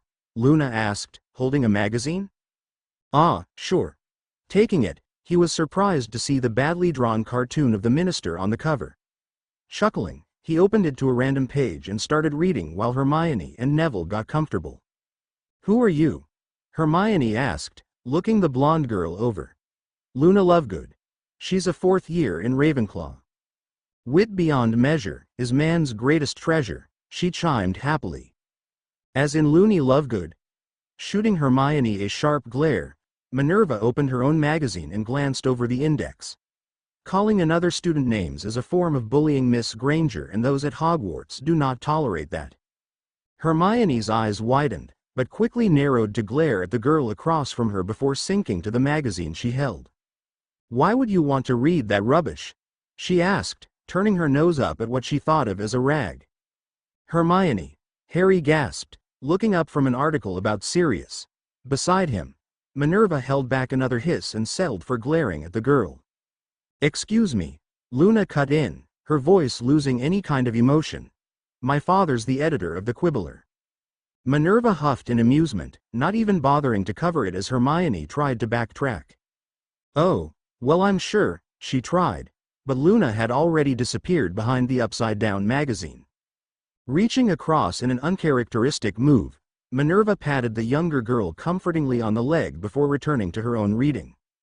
The feast was an odd affair for all involved, especially Minerva. For years she had been the one to bring in the first years and start the sorting, but this time she was on the other side, watching it as Phileas read the names out after the sorting had all but warned them of deadly foes from outside the castle. After that, the headmaster's traditional speech was interrupted by the new dark arts professor, a horrendous-looking woman dressed in bright pink, who spoke at length about the ministry wanting the best of the students.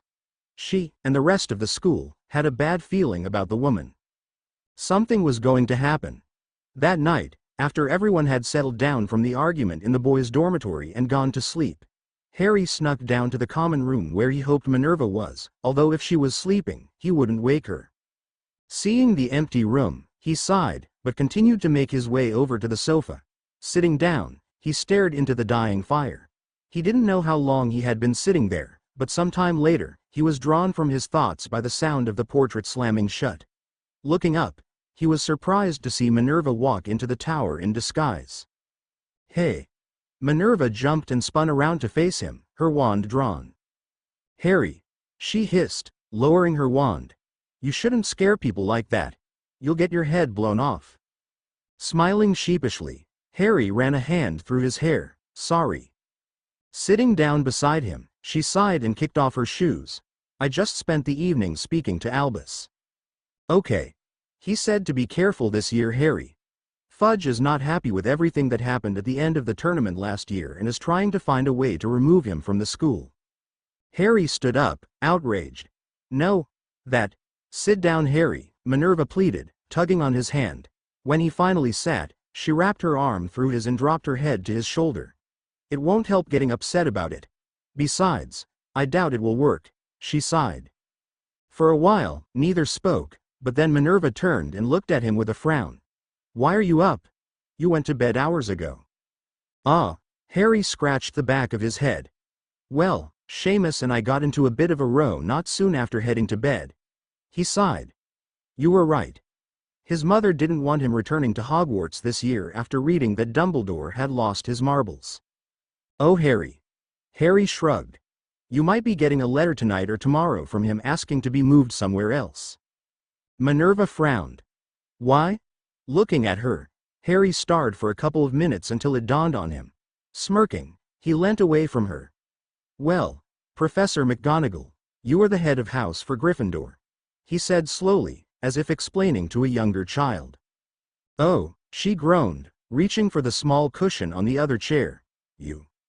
She was cut off by the sound of someone walking down the stairs.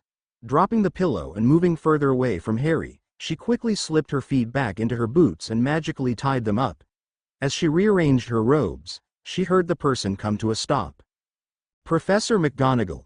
Turning around, Minervaa made sure her annoyance at being interrupted wasn't showing and nodded towards the girl. "Miss Granger." "What are you doing here?" she asked, clearly confused. "Well, as your head of house, I decided to check in on everything and make sure it all went well." "Oh well, things were well until that woman got up and spoke during Professor Dumbledore's speech." The prefect seethed. Minervaa nodded in understanding. "Dolores Jane Umbridge, a spiteful woman who worships the minister's every word. Do be careful of her, she'll do anything and say anything if she believes it'll help her mission." She turned to Harry and peered over her glasses at him. "That means you, Mr. Potter, better watch what you say in front of her." Harry nodded his head. "Of course, Professor." "Good." Minervaa stood up and addressed them both. "Now off to bed. You have classes tomorrow." "Good night, Professor McGonagall," Hermione called, walking back up the stairs. Once she was out of sight, Minervaa turned to Harry. "And you, Mr. Potter," she ordered, crossing her arms. Smiling, Harry stood up and stood in front of her.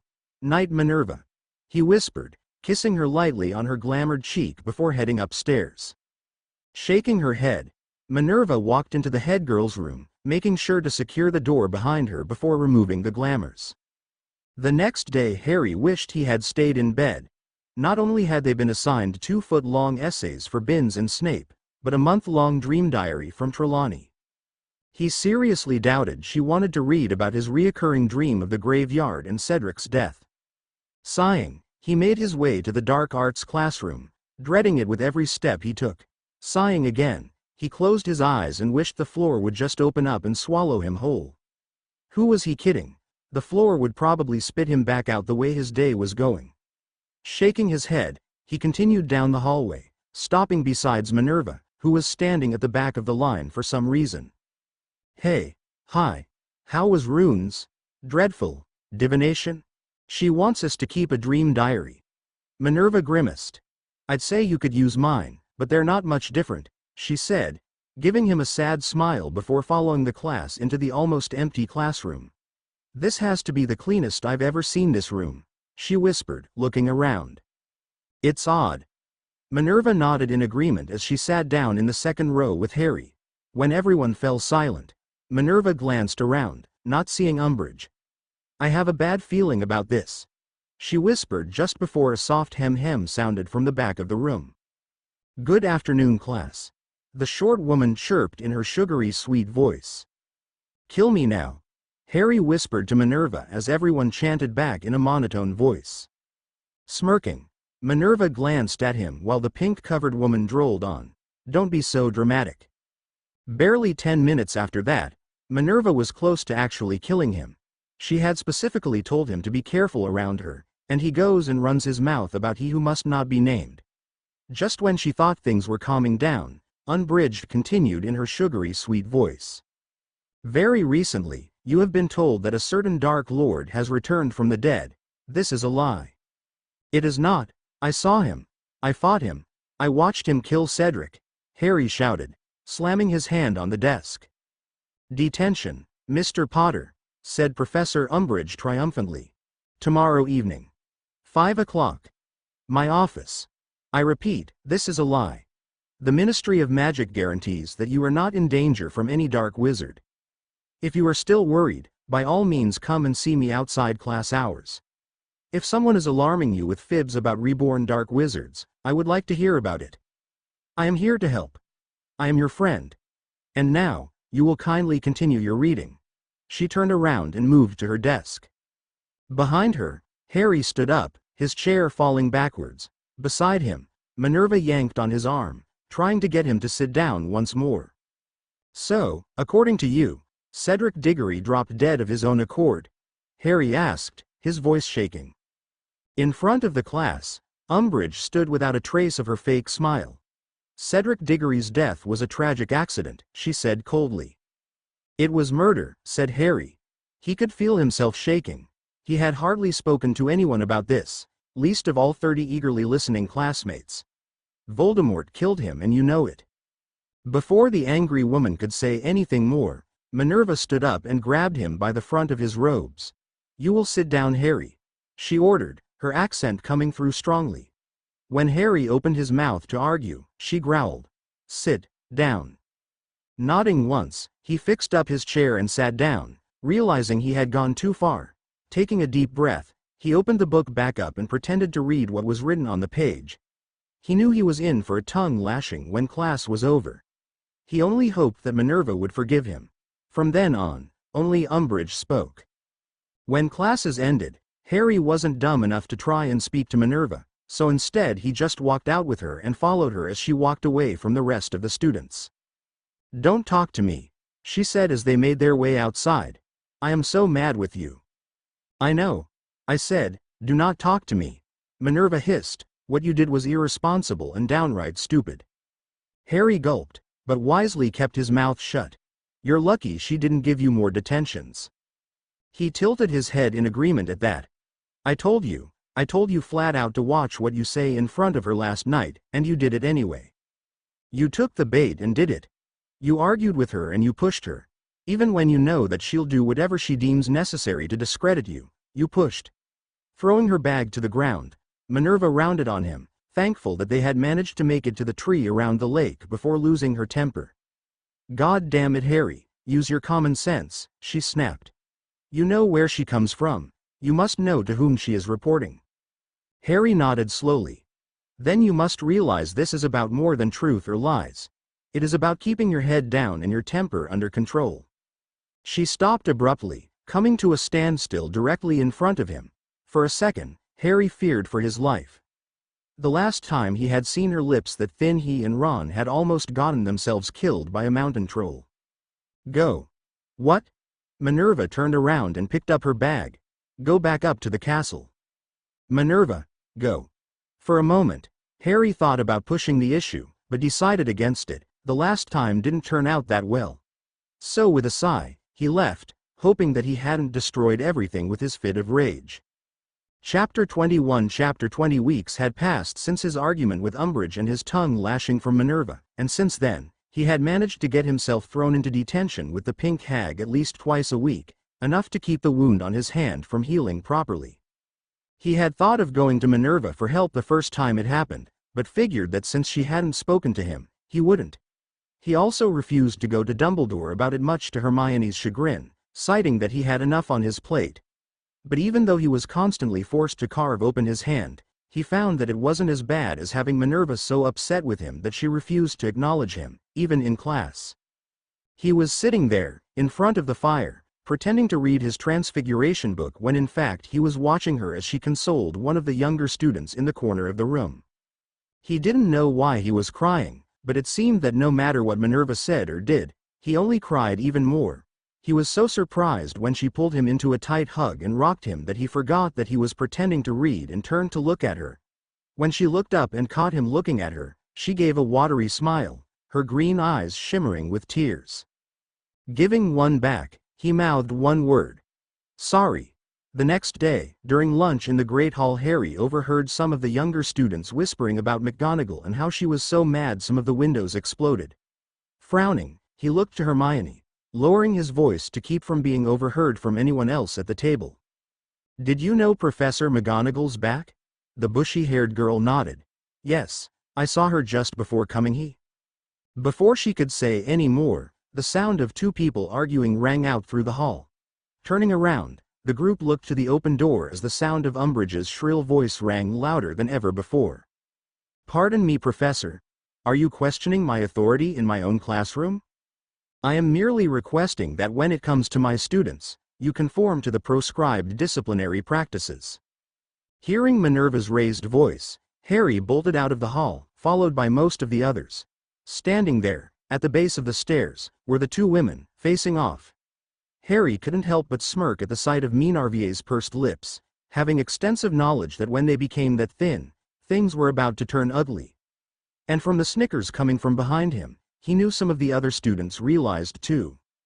You are taking children, Minerva said, her accent making a strong appearance as her emotions boiled over, and making them carve into their own hands each night in punishment. Stepping up two of the steps, Minerva looked down at the short woman, her green eyes narrowed. You are torturing my students with the use of those quills, Dolores, and I will not stand for it, she growled.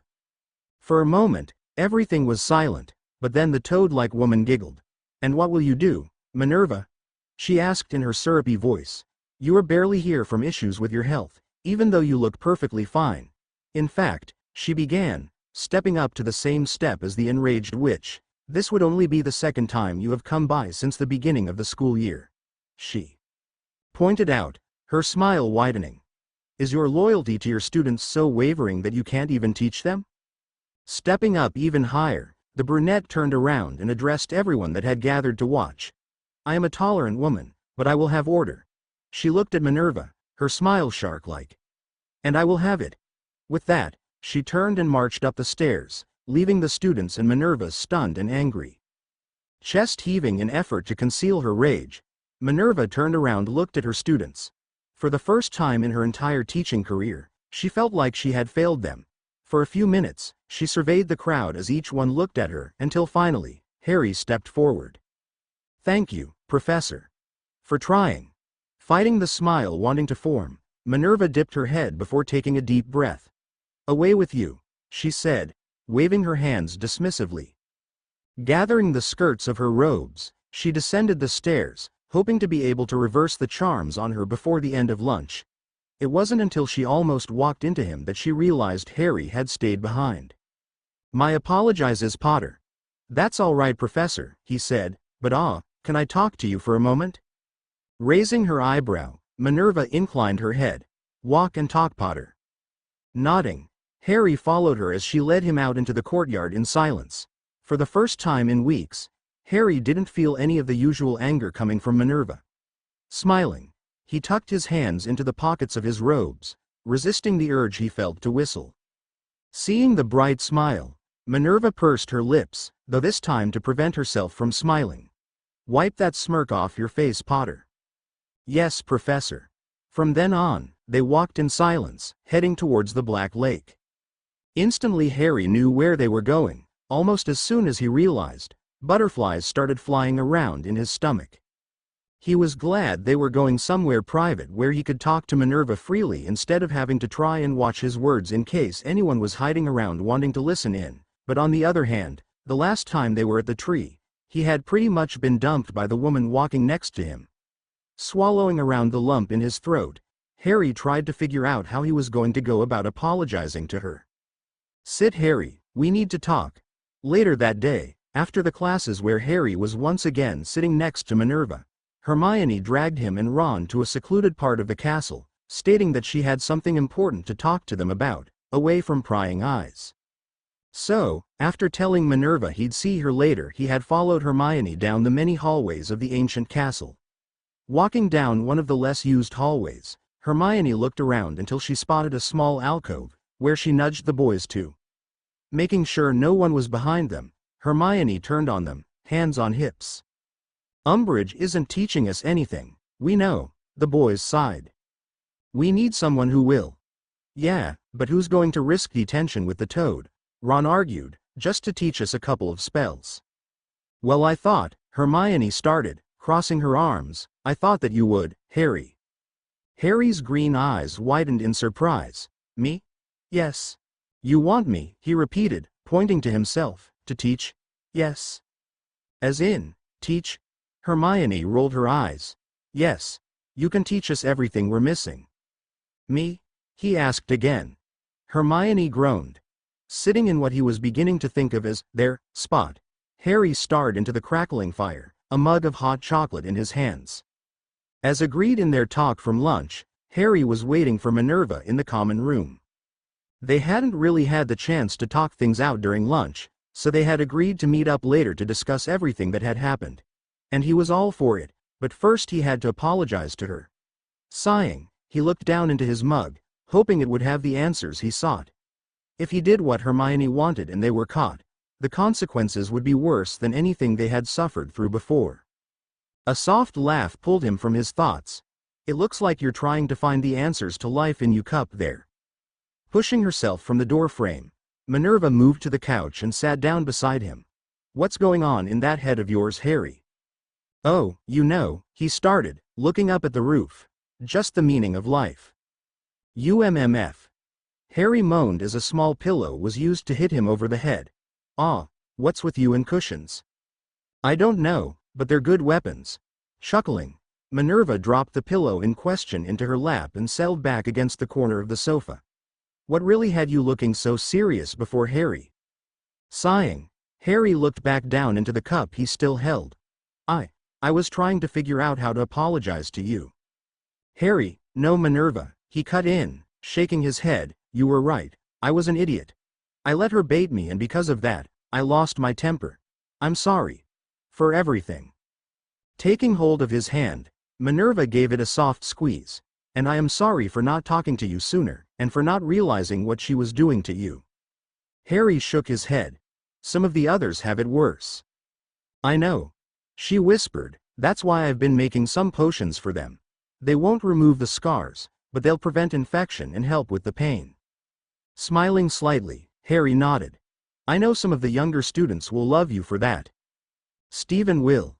Is he the one you were helping yesterday?" Minerva nodded. "He's been having detentions," she spat, with her almost daily. "His hand is a mess." "What year is his in?" "Second." After that, they sat in silence until the fire was nothing but glowing embers. Hermione suggested I teach the students defense. "Really?" Harry nodded. "You should do it. They're not learning anything from her." She turned to face him, a serious look to her. "You have a better understanding about the dark arts than she does, more so considering how old you are. What you teach them could save their lives in this oncoming storm." "So do you. You could teach them as well." Minerva shook her head. "Most students don't like transfiguration." "You wouldn't just teach transfiguration," he argued, clutching her hand. "Minerva, you have years of knowledge and experience up your sleeves, more so than I do. Think about it, who better to teach us than a teacher?" Sighing, Minerva looked down at their hands. "I have missed teaching." "So you'll do it?" "Yes." "Okay, but so are you," she added. Harry looked at her. "What?" Looking at him, Minerva gave him a small smile. "The students know you, Harry. They would be more willing to learn from someone they know than someone they don't, but they do know you. They know Professor McGonagall, Harry, not Mindy McDonald." Understanding made its way across his face. "So, we both teach them." "We both teach them." The following morning, Harry sat between Hermione and Minervaa at breakfast, the latter reading over what was being said in the Prophet. Knowing that he'd get a rundown of the lies that were being told later on, Harry turned to Hermione. "We'll do it," he whispered, reaching for the jar of juice in front of her. "We? I said you," she whispered back, her voice much harsher than Harry had ever heard. Mindy knows a lot about the dark arts, but what experience does she have? Not knowing how to explain without giving away her real identity, Harry ummed and ahhed before Minervaa finally put her paper down and looked at them, her eyes narrowed behind her wired frames. "More so than you," Harry and Ron put together Granger. "Now, do you want to learn how to defend yourself, or would you rather die because you couldn't see past your hatred?" Pursing her lips, Hermione turned back to her breakfast. "Fine. I'll spread the word later today." Good. Between them, Harry was praying they hadn't just made the biggest mistake of their lives. Chapter 22 Chapter 21 Sighing heavily, Harry rubbed his hands together to try and heat them up. If he had time after this meeting, he would finally go and buy a pair of gloves. As he blew into his white hands, he was joined by Minervaa, who was rugged up in a thick dress like coat and jeans, her scarf wrapped tightly around her neck. Smiling at her, he tucked his hands into the pockets of his jeans. "Hey." Giving a small smile in return, Minervaa looked him over and couldn't help but smirk. "Molly?" "What?" Frowning, Harry looked to where she was pointing and blushed. He was wearing the jumper Molly had given him in first year. Yeah, Christmas present." Nodding, she pulled her gloves on before glancing over at Harry. "Where are your gloves?" she asked, frowning at the bare skin she could see between his sleeve and pocket. Feeling the blood rush to his cheeks, Harry gave a slight shrug of his shoulders. "Don't own any." "Don't own?" Minervaa growled as she pulled out her wand. "Bloody muggles." Turning towards him, she shoved her other hand at him. "Hold this." Doing as told, Harry looked down at the quill he held in confusion, but before he could say anything, Minervaa was waving her wand over it and mumbling under her breath. In front of him, the brown quill slowly morphed into 2 brown gloves. Looking up, he smiled at Minervaa. "Now put them on before you freeze," she ordered, tucking her wand back up her sleeve. "Yes, ma'am." Minervaa knew that if he wasn't tugging the glove on, he would have saluted her. Shaking her head, she started walking, the snow crunching under her heel. "Come on, the others are waiting for us."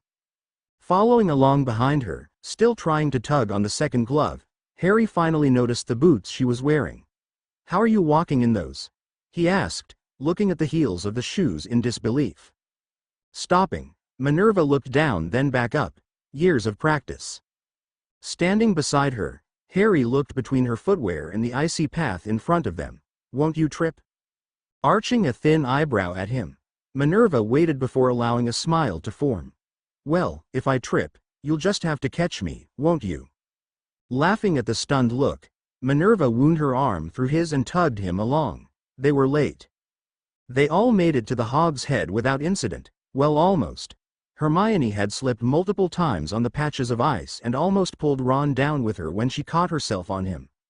All sitting down in the furthest corner of the bar, they waited in silence for the others to arrive. Slowly the people they trusted the most trickled in, the few other occupants of the pub sending them weary glances before turning back to their drinks. Eventually, Hermione stood up, drawing everyone's attention to her. Clearing her throat nervously, she wrung her hands together.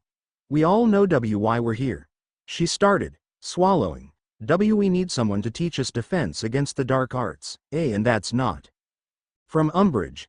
We need someone who can teach us how to defend ourselves." "Why? What?" One of the older students stood up, glaring. "Why do we need to learn to defend ourselves?" "Because you know who is back, you numpty," Ron snarled. "So he says." The boy scoffed. So Dumbledore says because he says." He rolled his eyes. "The point is, where's the proof?" Sinking back into his seat, Harry sighed. Beside him, Minervaa clasped his hand tightly. "If he could tell us more about how Cedric," feeling Harry tense up, Minervaa stood up, glaring at the boy. "Enough. If you only came here to ask about Cedric's death, then leave," she ordered, still glaring at him. For a moment the boy hesitated before sitting down with HMPH. Looking around the rest of the gathered people, Minerva nodded before sitting back down again. Harry leant in, a small smile curving up his lips. Thanks. A small nod was all he got in return. Are there any questions? Hermione asked, looking around. Is it true, came the dreamy voice of Luna, that you can produce the Patronus charm? Harry looked at Minerva and then at Luna. Ah, well, yes, Hermione cut in, glaring, I've seen it. And he's killed a basilisk in second year, Neville added, with the sword in Dumbledore's office. In third year, he fought off about 100 Dementors at once, Ron continued. And last year, he really did fight you-know-who. Hearing enough, Harry stood up. Look, it all sounds great when you say it like that, but the truth is, most of that was just luck. Nearly all the time I had no idea what I was doing, I always had help. He's just being modest. No, I'm not. Facing this stuff in real life is not like school. At school, you make a mistake and you try again, but out there, he shook his head. When you are seconds away from dying, or watching a friend die, you don't know what that's like. Reaching out, Minerva grasped his hand and tugged on it until he was sitting back down beside her. Rubbing his arm, she leant in until her forehead was resting on his shoulder and whispered, "You are too young to know what that's like." Hermione nodded, missing the whisper. "That's why we need your help, Harry, if we're going to have any chance to beat," she hesitated, before pushing forward. "Voldemort." Everyone flinched at the name, but Minerva's reaction was the worse. Tightening her hold on Harry, she hissed much like her second form would. "So," Fred spoke, "you'll be teaching us instead of the toad?" finished George. "I wouldn't be the only one teaching," Harry explained, "Mindy would be also." "What could she teach us?" someone asked from the back. "Exactly my question," Hermione mumbled, sitting down with a deep frown. Sighing, Minerva turned and looked at everyone with a look that reminded everyone of Professor McGonagall. "I have the knowledge of someone who has gone through 2 wars as well as the combined knowledge of everything that you are being, or have been taught," she said, her strong voice cutting across the room. "How? That's impossible." Hermione said, standing up. "How could you know?" Looking at the girl, Minerva pursed her lips. "My aunt taught me everything she knew." Turning back to the students, she clasped her hands behind her back to mask their shaking. "Now, who's going to sign up?" 2 weeks later found everyone who had signed up for Dumbledore's army standing in the room of requirement, looking at Harry as he stood in front of a roaring fireplace. Pushing away his discomfort at being stared at, Harry held his wand in front of him. "First we'll be focusing on stunning your opponent," he said, looking around. "It's one of the most useful spells you could know. So I think we'll have a demonstration first. If you could just split up in 2 lines along the walls." When everyone split up, Harry noticed the twins whispering quickly before splitting up as well. Frowning, he asked for volunteers, while keeping an eye on the redheads. Who would like? Before he could finish, Hermione stumbled forward, having been pushed by Fred. Standing up straight, she huffed and glared at the smirking redhead, while his twin moved behind Minerva. Although, before he could nudge her forwards, she caught sight of him and rolled her eyes. Stepping forward, she moved to the other end of the room, her wand already grasped tightly in her hand. Taking a deep breath, she turned around, her expression devoid of any emotion. However, Hermione's was not. Anger could clearly be seen in the pursed lips and frown. "Okay," Harry spoke up, clearly sensing the imminent doom of the situation, "disarm and stun." Before Minerva had a chance to even move, Hermione had already flourished her wand and shouted, "Expelliarmus!" With her wand now lying somewhere behind her, Minerva knew Hermione thought she had her, but being her, she refused to go down without a fight. So when the stunner came rushing towards her, she spun away to the right, hoping she could get close enough to her wand to pick it up. And so it started. Hermione finally unleashed her pent-up anger on her by way of trying to stun her. But when it became obvious that that wasn't working, she advanced towards her and switched to other spells. Dodging each one by ducking and twirling, Minerva came closer to her wand. Seeing it just off to her right, she jumped for it, snatching it up just in time to erect a shield around the onlookers that had backed themselves against the wall to stay out of the way of fire. She recognized some of the spells from the 7th-year course work, the others she knew to be written about in the books in the restricted section. Seeing the girl come even closer to her, she jumped to her feet and disarmed her. Expelliarmus. Stupefy. In the few short seconds it took for Minerva to catch the wand mid-air, Hermione was lying on the ground in front of the mirrored wall. For a while, no one spoke. The only sound in the room was that of the fire and Minerva trying to catch her breath. Wow. Looking for who spoke, Minerva caught Harry's eye before looking at the young boy who spoke. Beside her stood little Stephen from 2nd year, looking up at her with a large smile. Smiling back, she reached out and ruffled his hair. That was amazing. He whispered. Thank you, she said, before turning back to face the girl she had just defeated. Well done, Granger, she said, bowing her head. Hermione growled and stormed over to the far side of the room. Sighing, she looked back down at the boy beside her and couldn't help but smile as well. Not long before the Christmas break, Minerva woke to the sounds of hushed whispers just outside her rooms. Sighing, she contemplated on whether or not she should leave it, but she knew that if she left it and someone got hurt she wouldn't be able to live with herself. So, with a groan, she threw the covers from her body and stood up, quickly wrapping her warm robe around her slender frame. Tying the sash, she pulled open the door and stopped. Standing there was Ron, supporting most of Harry's weight as he tried to get him to walk. Rushing forward, she picked up Harry's other arm and wrapped it around her shoulders. What happened? She asked, lighting up her wand with a whispered Lumos. Ron shook his head, telling her he didn't know, he just said Dumbledore. Nodding, Minerva pushed open the portrait, all of them ignoring the annoyed shouts coming from the fat lady. As they walked down the staircase, Minerva looked him over, noting the extreme lack of color in his face. Harry, she sighed, what happened? Swallowing, Harry tried to get his shaking under control. Voldemort. Both Minerva and Ron shared a look of horror over the young man's head before picking up their pace. It wasn't long before they made it to Dumbledore's office, and after hissing the password to the statue, Minerva and Ron helped Harry up the spiral staircase and inside where Dumbledore sat behind his large wooden desk. Miss McDonald, Mr. Weasley, what has happened? Before either of them could answer him, Harry spoke in a hoarse whisper. Mr. Weasley was attacked. Once all of the Weasleys were sent on their way, Minerva stood behind Harry, watching as Albus continued to speak to the many portraits of the former headmasters. Her patience with him was waning thin, and it seemed Harry's had already snapped. What is happening to me, Professor? He screamed, surprising her. In front of them, Albus looked as if nothing was out of place as he continued issuing orders. Look at me, he cried, finally breaking through to the old man. What is happening? He pleaded. For a moment, Minerva had hoped that her old friend would finally open up to Harry, but that hope was dashed when his blue eyes looked over his shoulder. Severus. Headmaster. We can no longer wait. You must start teaching him occlumency tonight or we all will be vulnerable. What? Minerva asked in disbelief. You cannot do that, she cried, standing in front of the bearded man. Harry is much too weak to force someone out of his mind, not after what he just went through. I beg of you, wait till morning.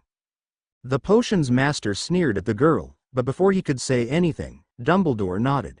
Very well, he said, turning to Severus, you will begin teaching him tomorrow after class. Nodding once, the Slytherin left, not once looking at the trembling boy. Go back to the tower, Minerva. Sighing heavily, Minerva turned back to Harry and took his hand. Come, Harry. I need to teach you a few things before your lesson with Severus tomorrow. Why are we doing this? Harry asked as he sat on Minerva's bed with his eyes closed. Removing her robe, Minerva sat down in front of him as if she was going to meditate. Albus wants you to learn occlumency to shield your mind from he who must not be named, and to do that, Severus will have to enter your mind. So, he asked, frowning. Sighing, Minerva glared at him. Think, Harry, he will be inside your mind, viewing your memories. Seeing that he still wasn't getting it, she frowned. If he finds out who I really am, things will become extremely difficult for both of us. Oh. Yes, oh. She sighed. Now, close your eyes and focus on the day you found out my true identity. Not my best reaction, he mumbled, remembering the short argument they had. Minerva scoffed, it wasn't your worst. Laughing, Harry nodded in agreement. Now, focus on that memory and pretend you're locking it away in a box in the furthest parts of your mind. Watching him, she noticed his frown. Can you see it? Yes. Good, now imagine you're giving me the key to that box. Why? So he cannot open it. You will be able to remember the memory, but he will not be able to gain access to it. Oh. After you have done this, I will try to gain access to the memory. Okay, done. Nodding, Minerva stood up from the bed and pointed her wand at him. Now, clear as many of your thoughts as you can. He nodded. Ready? Again he nodded. On 3. 1, 2, 3. Legilimens. In her mind's eye, Minerva saw memories of Harry's first year at Hogwarts, but they were quickly replaced with the memories of them at the Yule Ball before she tried to focus on the one in the box. She couldn't help but laugh as an image of her older self stood in front of her with her arms crossed and glaring. Pulling out, she nodded in satisfaction. Good. Yeah. Smiling tiredly, Harry went to speak but was cut off by a large yawn. Laughing again, Minerva waved at him. Go to sleep, Harry. You'll need your strength for your occlumency lesson tomorrow. Nodding, Harry laid down and closed his eyes. Night, Minerva, he whispered before his breathing evened out. Sitting down carefully, Minerva brushed away his bangs. Good night, Harry. Transforming, she curled up at the foot of the bed and slept. Chapter 23. Chapter 22. The next day, Harry was constantly tuning out of his lessons, images of Mr. Weasley with bleeding cuts and bite marks swimming through his mind. So distracted was he didn't notice the worried looks he got from Hermione and Minerva. Even some of the professors threw him concerned looks. If it wasn't for Minerva constantly nudging him all throughout the lessons, he knew he wouldn't have gotten any of the assigned work done. He was thankful when the bell rang for the end of lesson. He wanted nothing more than to be by himself until he had to go to those lessons with Snape. Packing up his books and parchment quickly, Harry left the room with Minerva, trying to ignore Hermione as she walked beside him. Harry, you can't run from this. You can't bottle it up inside. When all he did was ignore her and pick up his pace, she stopped and called out, scaring the people around her. Harry. Minerva, who had managed to keep pace with him, stopped and watched him as he left the castle, no doubt heading towards the lake. Shaking her head, she turned to head back to the tower, only to stop when someone grabbed her elbow. Spinning around, wand already drawn, Minerva met the wide eyes of her star pupil. Slipping her wand back up her sleeve, she arched an eyebrow in question. Why didn't you stop him? Surely you would agree that he needs to talk about it. Looking down at the hand still holding her tightly, she looked back up. I have found Granger, she started softly, that to be able to speak about seeing such traumatic things. You must first have an understanding of what happened. The hand dropped away lifelessly.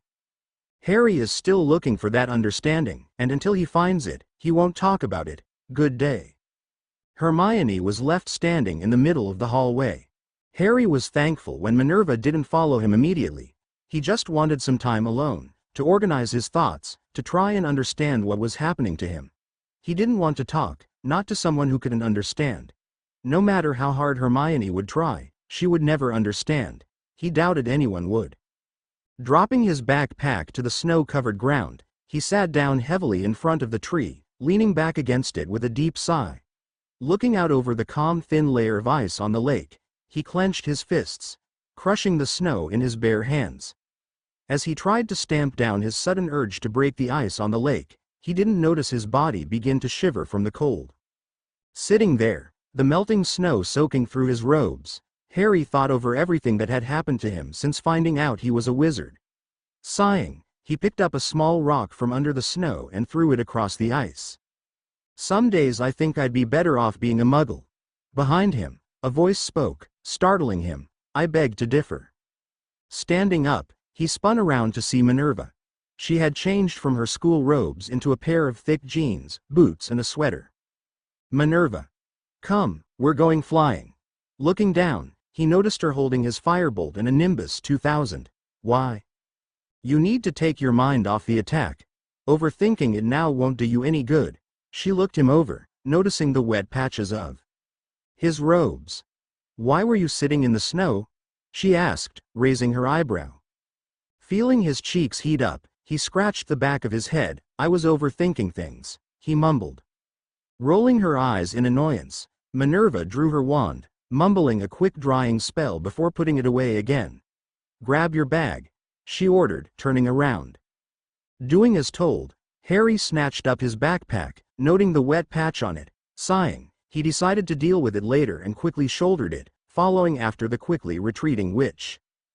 Before long they were standing on the Quidditch pitch, looking at the empty stands. For a moment, neither of them spoke, simply enjoying the crisp fresh air filling their lungs. Closing his eyes, Harry concentrated on the cold air. Beside him, Minervaa smiled as an idea formed. Quickly mounting her broom, she pushed off and hovered just beside him. Tag, you're it, she called, tapping him on the shoulder before shooting up in the air. Opening his eyes, he watched her as she retreated. When what happened actually sunk in, he hastened to follow her. Flying as quickly as he dared towards another person, he reached out, ready to tag her, only for her to suddenly drop 5 feet and dart across the field. Laughing, he turned and chased after her, calling out as she easily evaded his strikes. I will get you. Leaning down along the staff of her broom, Minervaa laughed, not if you keep going so slow, Potter. Even though he couldn't see it, Harry knew she was smirking. Picking up his pace some, he quickly caught up with her. Barely behind her now, he made sure to pull alongside her long enough to tap her shoulder before veering to the left, away from her. You're it? Flying around the large field, Harry glanced over his shoulder. Minervaa was right behind him and gaining more speed with each second. Turning back to the front, he shot up, climbing higher and higher before falling backwards. Allowing himself to drop some, he quickly rolled into a dive, much like he had in his first match against Slytherin. However, this time he pulled out of the dive before getting too close to the ground. He had a feeling Minervaa would not let him get away with it for a second time. Speeding across to the other side of the field, he missed Minervaa diving after him. He did, however, see her pull up beside him, standing on the broom as if it was a surfboard with a large smile. Seeing the shocked look on his face, Minervaa laughed. Come now, Potter, surely you didn't think you were the only one who could do this. Harry shook his head, not able to say anything as she reached over and lightly tapped him on the head. You're up. She winked cheekily and darted forward, crouching low on her broom before falling back into the proper position. Laughing wholeheartedly, Harry followed, intent on catching her. Just a little over an hour later, the pair called it quits in their game of tag, deciding to just circle the pitch at a leisurely pace to wind down. Having circled the field twice already, Minervaa slowly stopped, looking over the frozen lake with a soft sigh as she thought about the last time she saw the lake from that height. Harry hovered beside her. Did you play Quidditch last time? Looking away the scenery, she gave him a small smile and turned back to the lake. I did. What position did you play? At first I was a chaser, but eventually they found someone who played better with the other 2 chasers and I became seeker. Hearing the odd note of sadness in her voice, Harry maneuvered closer, silently offering to listen if she wanted to continue speaking. When she didn't, he turned to look at the forest on the other side of the lake. You should try out for the team next year. As what? Minervaa laughed. If I remember correctly, Mr. Potter, I made you seeker in your first year. Once this woman, she growled, is gone, you will have your spot back. Smirking, Harry turned to face her. You really want that cup, don't you? 5 years, Harry, 5 years it went to Slytherin. Chuckling at her irritated tone, Harry looked around them, noticing for the first time how relaxed he was. Breathing deeply, he spoke quietly. Thank you, Minervaa. For what? She inquired, turning to face him. For not letting me overthink it. Each day after the last class, Minervaa and Harry went flying. Most of the time they spent trying to outdo each other's maneuvers. Harry was glad that Minervaa had made him go flying that day. He had really missed the freedom of it with being banned from the team. He was especially thankful because he knew if he wasn't flying, he would have been sulking over the attack and wouldn't be able to focus for his lessons with Snape, something he was pleased to do away with for the Christmas holidays. At the end of the week, everyone trudged down to the train.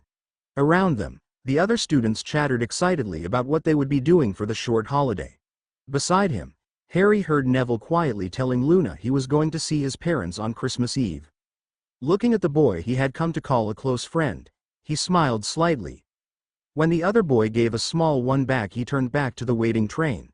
He couldn't wait to see everyone again, especially Sirius. The days leading up to Christmas was filled with happiness and joy, but after the second day of continuous thanks from Mrs. Weasley, Harry tried his hardest to avoid her unless strictly necessary, something that wasn't missed by anyone. But on the 25th, Harry couldn't avoid the woman. From the first ray of light Harry was up, being woken from another nightmare of Cedric by Minervaa. As he sat there, trying to regain his breath, Minervaa placed the small cup she held in his hand, softly ordering him to drink it. When he hesitated, she covered his hand with her own. "It'll help." Nodding, Harry took a tentative sip of the warm water, noticing immediately that no milk had been added to the small cup. Looking over at Minervaa questioningly, he moved over slightly, giving her some space to sit. Sitting on the edge, Minervaa gave him a sympathetic smile. "Cedric?" "Yeah," he sighed, lowering the cup. "I don't know why though, it's because it's Christmas." "What's that got to do with me having nightmares?" he asked with a frown. Sighing, Minervaa made herself more comfortable on the mattress. "You have survivor's guilt, Harry," she said softly. "You watched Cedric be murdered, and now that it's Christmas, a time for family, for joy, you're questioning why you should feel happy when he can no longer do anything, and that feeling's manifesting itself in your nightmares. How do you? I've watched many people I care about die, some even at my own hand," she whispered, smiling sadly. "To this day, I still wake up on odd nights from watching my brother die." "Your brother?" Minervaa nodded slightly, looking away as her eyes filled with tears. "He was killed the year he was supposed to go to Hogwarts." She sniffed lightly and looked back at Harry. "Shot, right in front of me." "Minervaa, I'm so sorry." Minervaa shook her head. "It's old news, but on occasion, the memory rears its ugly head." Harry stopped himself from asking, not wanting to push her any further. "My father was a religious man, Harry." The way she said it was so matter-of-fact, that Harry thought for a moment that they had changed subjects. He couldn't handle the idea of having witches and wizards in the family. It went against everything he believed. Sighing heavily, she pushed herself up, refusing to look at Harry as she walked to the door. "Come on. Molly will be looking for us if we don't get down to breakfast." Slowly, Harry followed her. Later that day, Harry found Minervaa sitting in the library, a book lying open in her lap as she stared into the fire with unseeing eyes. Closing the door behind him quietly, he moved to his spot on the couch and watched as the flames flickered behind the grate. When Minervaa didn't move or speak, he started talking, his soft voice sounding loud in the silent room. "For years my relatives abused me," he started, drawing Minervaa from her thoughts. "My aunt, it wasn't physically for her, but emotionally and mentally. She refused to acknowledge me as anything other than the freak that was left on her doorstep. I was treated little more than a slave by her." Turning in her spot, Minervaa watched Harry closely. "Dudley liked to use me as a punching bag whenever he could catch me. He and his gang would regularly beat me while at school, calling me names. None of the teachers helped as my uncle and aunt had lied to them." Harry gave a humorless laugh. "At least they're consistent. They tell everyone that I've gone to a correctional facility instead of boarding school." He sighed and shook his head. "Vernon though, he liked to punish me as often as he could. He would lock me in my cupboard for days without food and hit me if I overcooked his food. For 11 years, I thought I was useless, a waste of space." He turned to her, a small smile lighting up his face. "But then I came to Hogwarts, and I felt safe. I felt like I had found somewhere I could belong." "Home," she whispered. Harry nodded. "Home." For a moment, neither of them spoke, but then Minervaa turned back to the fire, her eyes filled with tears once more. "My father was a big believer in corporal punishment." Chapter 24. Chapter 23. A few nights later, a meeting was held, which meant the children had to leave. As was their custom from the beginning of the year, Harry and Minerva went to the library. Automatically Minerva warded the room against eavesdropping and from anyone barging in on them. While Minerva walked over to the many shelves, Harry sat down on the sofa, opening the book he had brought with him to the first page. Before long, Harry was focused on what he was reading. A small frown appeared as his eyes scanned across the page. Beside him, curled up in her corner of the couch, Minerva observed him, finding herself amused at the small crease between his eyes. Looking down to see what was causing such a look of concentration, Minerva let out a short laugh.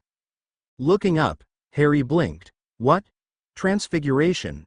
she asked, arching her brow. Harry looked down at his book, a small smile forming. "I just wanted to see if I could see why you love it so much," he explained with a small shrug. Leaning back, Minerva looked at him curiously, and, looking up at her, he gave her a bashful smile. "It made my head spin, to be honest." Minerva chuckled, taking the book from his hands. "Well, it's not for everyone," she said, looking down at the worn cover, noting it was one she had already read many times. "Why do you like Transfiguration so much?" "What, you mean my biography didn't cover this?" Minerva mock gasped, shaking her head. What a gross oversight. Chuckling, Harry turned in his seat. "No, seriously, I don't know much about you, besides what Hermione ranted about in first year and what little you've told me." Setting the book aside, Minerva turned and faced him, holding one of the cushions against her stomach. "What do you want to know?" "Why did you become a professor? Why Transfiguration?" "I became a professor around 10 years after finishing Hogwarts at Albus' insistence. At the time I was an Auror, but after being injured by a stray curse, I was taken out of the field in order to heal. During that time, I started researching to become an animagus. Not long later I was being offered Albus' position as Professor of Transfiguration as he became headmaster." "Why do you like Transfiguration so much?"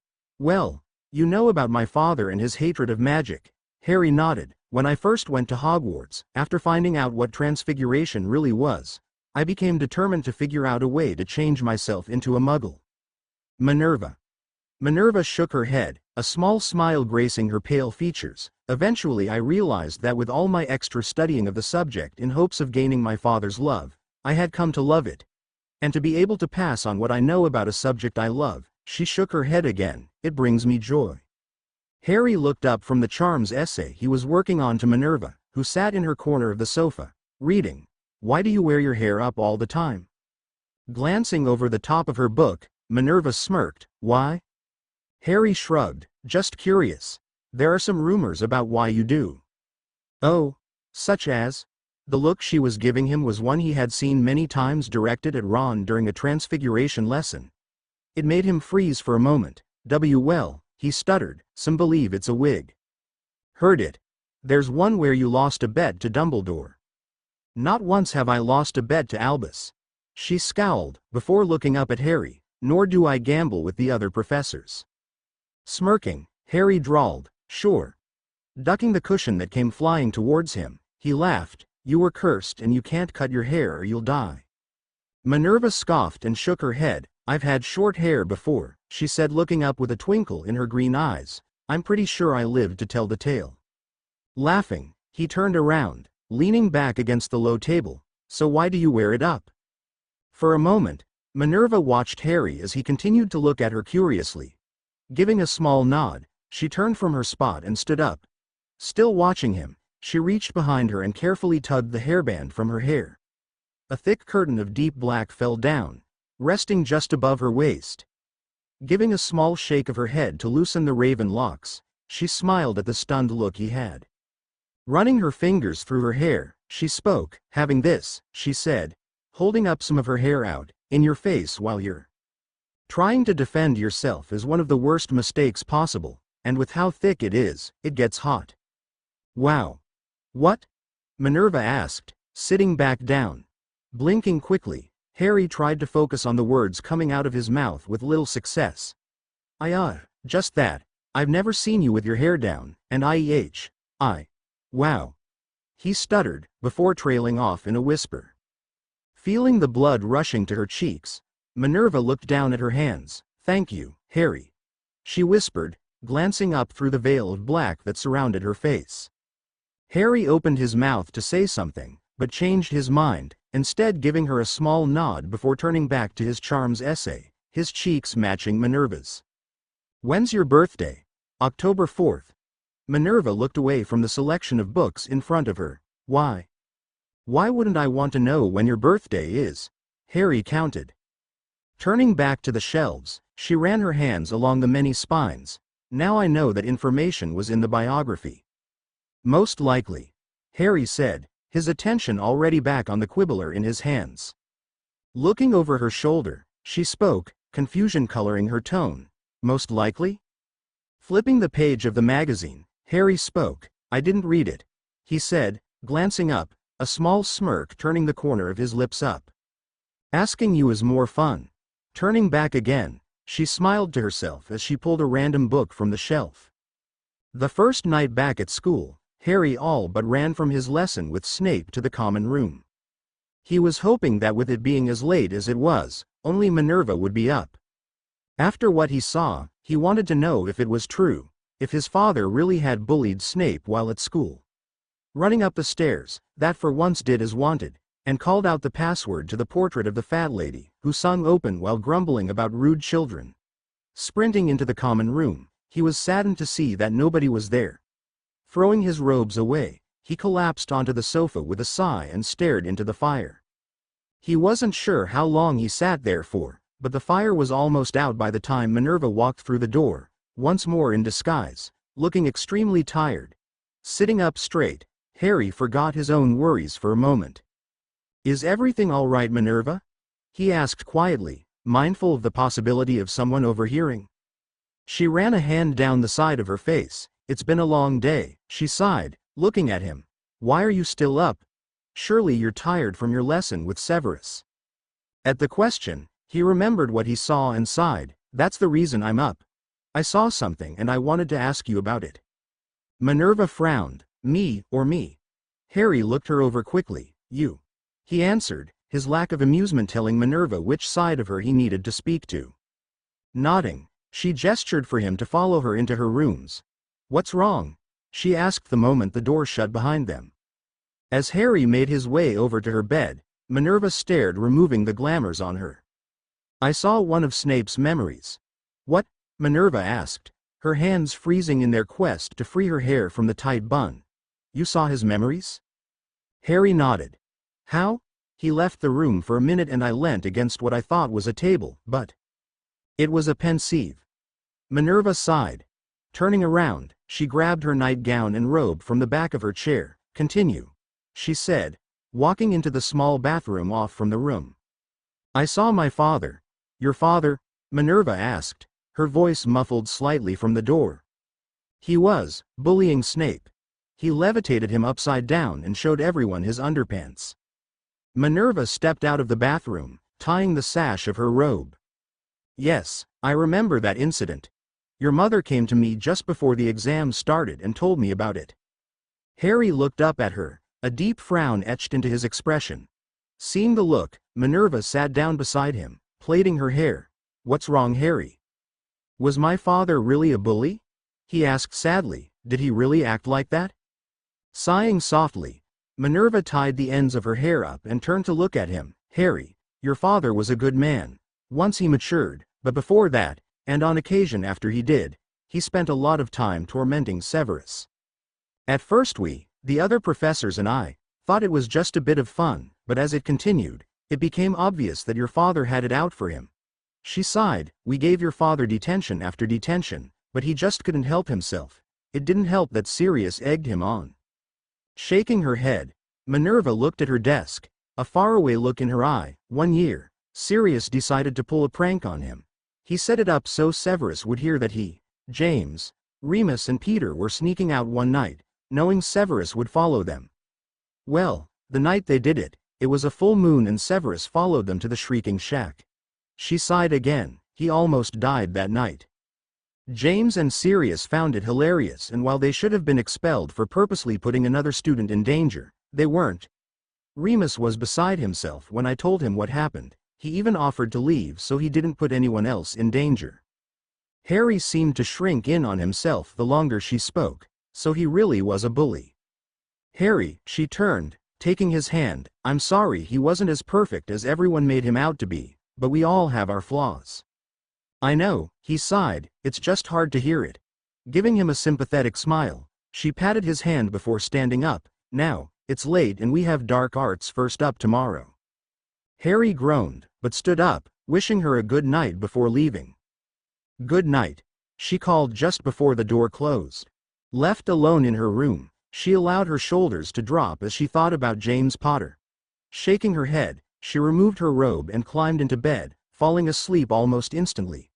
That night, she dreamt of her brother. Chapter 25. Chapter 24. Months later, Minervaa stood back from the many students that made up Dumbledore's army, listening to Harry as he tried once more to persuade her to teach this lesson. He had been trying to convince her to take the lesson the moment they had settled down in the tower after the day's classes had finished. At first it had made her curious, for she knew he could cast the spell, but now she was seriously considering doing it. He had yet to tell her the real reason behind his badgering, but it had to be something important for him to continue after she had said no the first time. Sighing, she shook her head, her ponytail swishing side to side. Harry, whatever it is that's bothering you, you can handle it. Shoulders slumping, he glanced at her jumper before heading towards the front, mumbling, it's not me I'm worried about. Frowning, Minervaa watched him from the back of the room. Surely it wasn't that bad. Was it? She was pulled from her thoughts by Harry starting the lesson. Standing up straighter, she listened, watching him closely. Today we'll be focusing on the Patronus charm. Looking him over, she noticed he didn't seem as nervous as before. It's a difficult spell to cast. You need to be focused on the happiest memory you have and move your wand like this, he said, slowly waving his wand in a short spiral, while saying the spell. Glancing at Minervaa again, he took a deep breath, expecto patronum. Minervaa frowned in confusion at his slight hesitation, but that was soon replaced with awe as the silver mist took shape, all around her. People gasped and cheered at the powerful magic, but Minervaa stood still, her very core focused solely on the large silver stag standing proudly in front of her boyfriend. As it shook its head, Minervaa slowly looked down at the cream jumper she wore. The silhouette of a stag was stitched smack bang in the center. Looking up, she stared at Harry with wide eyes as she remembered the day she got the jumper. "Oh, Mrs. Weasley, you didn't have to get me anything," Minervaa said, graciously accepting the present handed to her from the older woman. "It's only a little something, dear," she said, waving her hand. "Now go on, open it." Smiling slightly, Minervaa carefully opened the present, immediately pretending to be surprised at seeing the jumper she had known would be in there. "Oh, Mrs. Weasley," she gasped, holding it up, "it's wonderful." Across the table, Harry choked on his food trying not to laugh. Beside him, Sirius and Remus didn't even try. Lowering the jumper, she glared at them, mildly annoyed when it didn't work like it used to. "Turn it over, dear," Molly instructed, ignoring the men. Doing as told, Minervaa became more confused. Surely they weren't laughing at the deer on the front. It was Christmas after all. Pushing the thought away, she smiled up at the redhead once more. "It's beautiful, thank you." Coming back to the present, Minervaa locked eyes with Harry, whose face had gone red as a tomato. No wonder he had asked her to do the demonstration. He was embarrassed for her. He knew she wasn't an open person like Molly, so having something that blatantly acknowledged their relationship, shaking her head, she forced down the irrational anger she felt and smiled up at him, letting him know she was fine. Nodding back, Harry looked over the group of students. "Okay, partner up, older students with younger ones." Turning to her left, Minervaa smiled at the familiar brown hair. "Hello, Stephen." Minervaa watched with a proud smile as Stephen cast the charm, a silvery mist forming from the tip of his wand. After hours of practicing, he had finally managed to cast it. As the mist dissipated, she pulled him into a hug, maneuvering him so he faced her and not the others. It hadn't taken the older students long to be able to create the mist, and most of the younger ones had managed it with the help of the older students, but Stephen, he had taken much longer, even with the added help of Minervaa already being able to cast the charm. "Well done, Stephen," she whispered, "I'm so proud of you." "Thanks, Mindy." He smiled widely up at her. "Do you want to practice now?" Blinking back tears at his thoughtfulness, she smiled, pulling him closer against her side. I can already cast it, but thank you. Little Stephen opened his mouth to ask her to show him when the room shook. Surprised, he edged closer to Minerva, looking around for the source, Minerva doing the same. After a few moments of nothing, the walls shook again, this time a few books falling from the shelves. Quicker than last time, another shock ran through the room, cracking the mirrors lining the back wall. Pushing Stephen behind her, Minerva cast a silent shield around the group as another shock shattered the mirrors. Lowering her arm, she dropped the shield, and peered at the small hole she could see in the wall. Before she could stop him, Stephen ducked out from behind her and looked through the hole. Stephen, no, she ordered, yanking him back just as the wall was blasted to bits. Turning around quickly, she covered the second year with her own body, protecting him from the shards of rock. Tightening her hold on the boy, she swallowed her cries of pain, her soft woolen jumper doing nothing to protect her from the sharp projectiles. When the debris finally stopped pelting her, Minerva carefully stood up, making sure to keep the shaking boy behind her at all times as she turned to look out the gaping hole in the wall. As the dust cleared, Minerva's grip tightened on her wand and Stephen. She would not let anything happen to him. Well, look what we have here. Minerva couldn't help but stare wide-eyed as Dolores stepped through the dust, a sickening smile twisting up her lips. Walking down the many hallways behind the short woman, Minerva held little Stephen to her side. She could feel him trembling, no doubt from fear, and wished she could do something to protect him from what she knew was going to be a severe lot of punishment. At the thought of the second-year carving open his hand once again, her grip on him tightened. She didn't know if she would be able to stop the scaring this time. Stepping into the dark arts classroom, she made sure Stephen stayed beside her. Looking around, she was happily surprised to see the older students doing the same with the younger ones. Hem. Clenching her jaw to keep from hissing, Minerva turned to look at the pink-covered toad. With a sickening smile, the plump woman looked around the room, making sure to catch her and Harry's eyes. You'll be serving detention every night for the next month with me. Some of the more courageous students spoke up, arguing that the younger students couldn't handle that kind of punishment. Beside her, Stephen cried and clung to her. Every one of you broke the rules, you must be punished. She looked around the glaring student, noting with a pleased grin that some of them were openly sobbing. Starting tomorrow, you will come here and write lines before and after dinner. Minerva glared at her. Be here after your final class tomorrow. Dismissed. Slowly the group left the classroom, the sound of soft sobbing and angry mumbling covering the sound of Umbridge's pleased laugh. She finally had them. She finally had Potter. Outside, they all slowly made their way to the Great Hall for dinner. It didn't surprise her when the older students who had taken up comforting the younger ones made sure to sit with them for dinner, nor did it surprise her when Harry sat down on the other side of Stephen and started piling 3 plates high with food for them. What did surprise her was the sudden outburst of harsh whispering from the Ravenclaw table. Even when the headmaster called for silence, it continued, this time with some of the Hufflepuffs joining in. As the whispering grew, Minerva looked to Harry. What do you think it is? Harry shook his head. No idea, he said softly. I guess we'll find out later on. Minerva nodded, and turned back to her dinner, resigned to wait until later to find out what all the fuss was about. Just as she was about to ask the still crying boy beside her if he wasn't hungry, as he had yet to touch his food, Minerva saw Ginny marching up to them, looking none too happy. Sitting down in the small space beside Harry, she growled, "You'll never believe who sold us out." Jumping at the angry tone, Stephen pressed himself against Minerva. Frowning, Minerva rubbed his back, but continued to watch Ginny. Cho sold us out to that toad.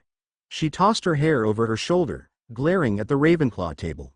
That's what everyone's whispering about. How do you know? Harry asked. His green eyes narrowed in anger. Minerva didn't like the look Ginny got. Hermione jinxed the list. If you broke the secrecy, she laughed. Well, see for yourself. She pointed behind them. All 3 of them turned around to see Cho heading their way, head bent as she passed all the glaring Gryffindors. Stopping in front of Harry, she looked up. Harry, she cried, I'm sorry.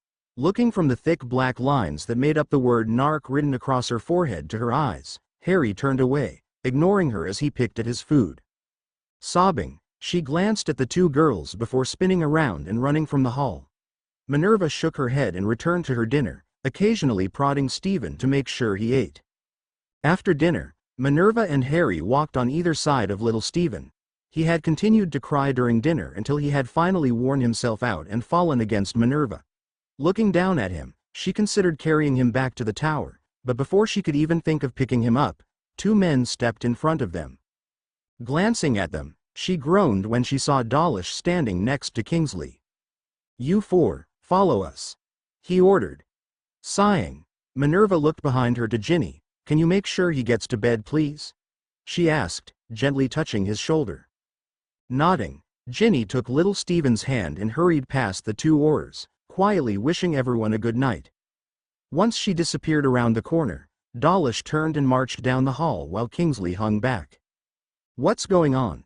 Minerva asked quietly, keeping an eye on the man in front of them.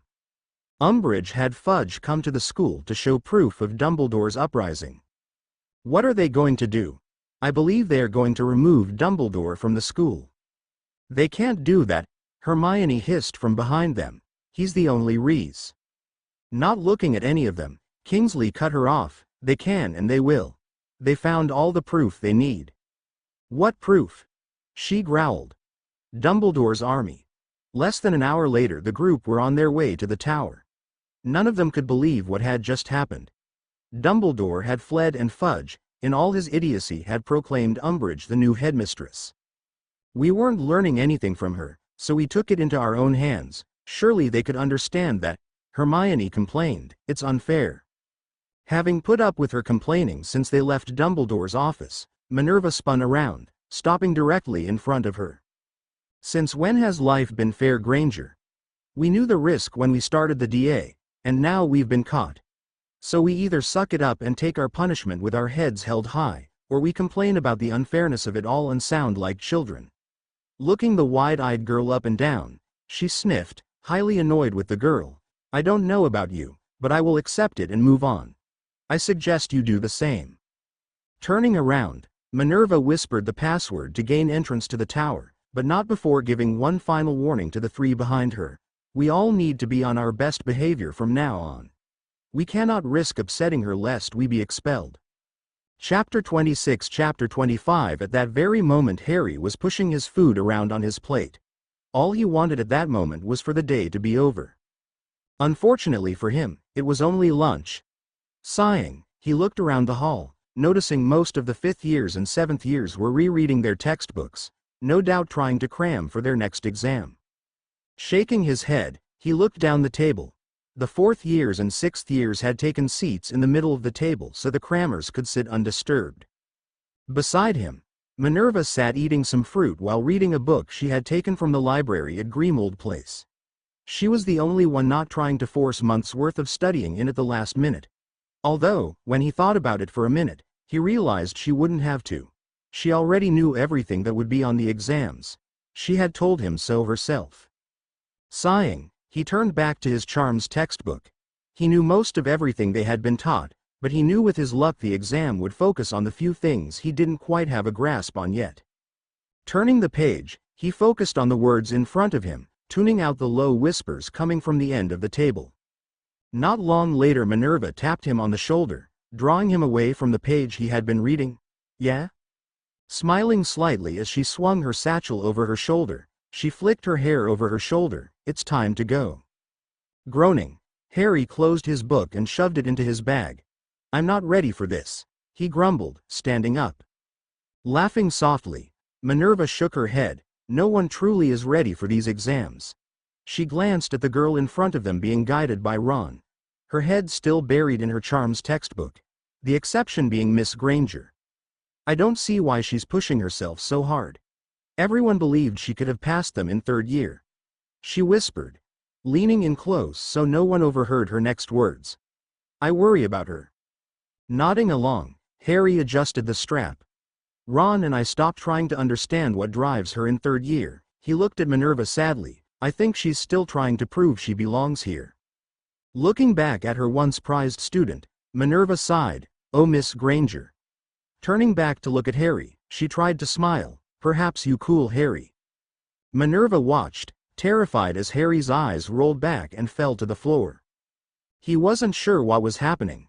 He had been talking to Minerva and then the next thing he knew he was standing in the front of Sirius tied to a chair. And behind him stood Voldemort, wand pointed at his godfather. "Take it from me, lift it down, now, I cannot touch it, but you can." When Sirius didn't say anything the cloaked figure hissed, "Crucio." In the chair Sirius writhed in pain, but he refused to cry out. Back arching from the chair, he tossed his head from side to side, his long black hair sticking to his sweaty face as the curse was finally lifted. "Get it." Very slowly, his body trembling, the man strapped to the chair raised his shoulders a few inches and lifted his head. His face was bloodstained and gaunt, twisted in pain yet rigid with defiance. "You'll have to kill me," whispered Sirius. "Crucio." Harry screamed. Harry shook as Minerva all but dragged him into an empty classroom, locking and warding the door behind them. Sitting him in the closest chair, she straightened his glasses, brushed away the strands of hair that were stuck to his forehead and looked into his wide eyes. She didn't say anything. She didn't know what to say. She knew he had seen something, but until he told her, she wouldn't be able to help, so she waited. "Sirius," he whispered, "he has Sirius." Minerva frowned. "Who, Harry? Who has Sirius?" "Voldemort." "I want to know why you are in my office," said Umbridge, shaking the fist clutching his hair so that he staggered. "I was trying to get my firebolt," Harry croaked. "Liar." She shook his head again. "Your firebolt is under strict guard in the dungeons, as you very well know, Potter. You had your head in my fire. With whom have you been communicating?" "No one," said Harry, trying to pull away from her. He felt several hairs part company with his scalp. "Liar!" shouted Umbridge. She threw him from her and he slammed into the desk. Now he could see Hermione pinioned against the wall by Millicent Bulstrode. Malfoy was leaning on the windowsill, smirking as he threw Harry's wand into the air one-handed in. Caught it again.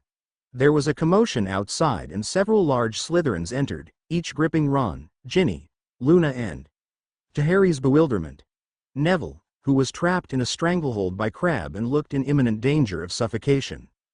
"Now, clearly it was very important for you to talk to somebody.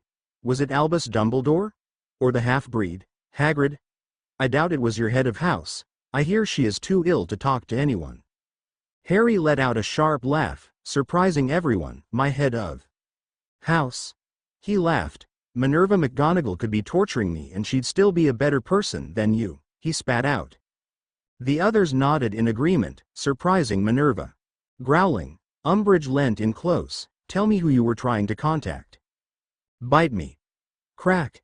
Harry's head snapped to the left, his pale cheek sporting a big, fat red mark in the shape of a hand. Turning back to face her, Harry smirked. She had her hand up ready to strike again. "Is that all you've got? You hit like a child." Eyes widening in anger, Umbridge stood ramrod straight, just looking at him. For a moment Harry thought she was giving up, but then she smiled. "Very well, Mr. Potter, you leave me no choice." She drew her short wand. "The Cruciatus curse should loosen your tongue." "That's illegal," Hermione yelled, struggling against the strong grip on her arms. Looking at her, the short woman smirked. "Who's going to tell?" Turning back to the seated boy, she tilted her head. "Last chance." "Boy. Tell me." Harry glared. "Crucio me as much as you want, I won't talk." The smirk grew. "Oh, I won't be casting it on you, dear," she cooed. "I'll be using it on your little girlfriend." Minerva looked at the wand now pointed at her, then up at Umbridge with an arched brow. "Do your worst." "Cruck." "No," shouted Hermione in a cracked voice from behind Millicent Bulstrode. "No, we'll tell you." "No way," yelled Harry, staring at the little of Hermione he could see. "We have to, Harry, she'll force it out of you anyway. What's the point?" She took a deep breath. I'm sorry everyone," said Hermione. "But, I can't stand it." That's right, girl," said Umbridge, seizing Hermione by the shoulders, thrusting her into the abandoned chintz chair and leaning over her. Now then, with whom was Potter communicating just now? Well, gulped Hermione into her hands, he was trying to speak to Professor Dumbledore. Yes, said Umbridge with a sudden resurgence of excitement. What was it you wanted to tell him? We wanted to tell him it's ready, choked Hermione. What's ready? Demanded Umbridge, and now she grabbed Hermione's shoulders again and shook her slightly. What's ready, girl? Dumbledore's weapon, said Hermione. Umbridge straightened up, looking excited. Lead me to the weapon, she said. Running back from the forest, Harry and Hermione headed straight for the main entrance of the castle. Pushing open the large doors, they stopped as Ron came into sight, closely followed by Minerva, Ginny, Neville and Luna. All of them looked a little the worse for wear. There were several long scratches running the length of Minerva's cheek. A large purple bruise was already forming above Neville's right eye. Ron's lip was bleeding worse than ever, but all were looking rather pleased with themselves. So, said Ron, holding out Harry's wand, any ideas on how to get to London? How did you get away? Asked Harry in amazement, taking his wand from Ron. Ron smirked and looked at Minerva, who laughed. Ron here asked if I was hungry and offered me a sweet. Frowning, Harry looked from Minerva to Ron. His cheeks turned pink as he held out his hand. Both Harry and Hermione looked down, noticing straight away the bright orange wrapping on the packet. Glancing up, he felt himself begin to smirk. Puking pastilles. Brilliant. That's genius, Ronald. Hermione exclaimed. That it was. Minerva agreed, smiling at the tall boy beside her. Harry could see the pride in Minerva's eyes and couldn't help smiling in return. Only for it to disappear as Minerva wiped the blood from her cheek. If they ate the puking pastilles, how did you all get so beat up? Ginny supplied. Yeah. This time it was Minerva's turn to blush.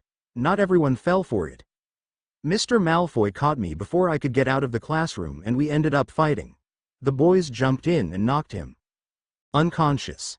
Harry's eyes widened as he pictured Minerva, not as she was, but as Professor McGonagall, fighting Malfoy.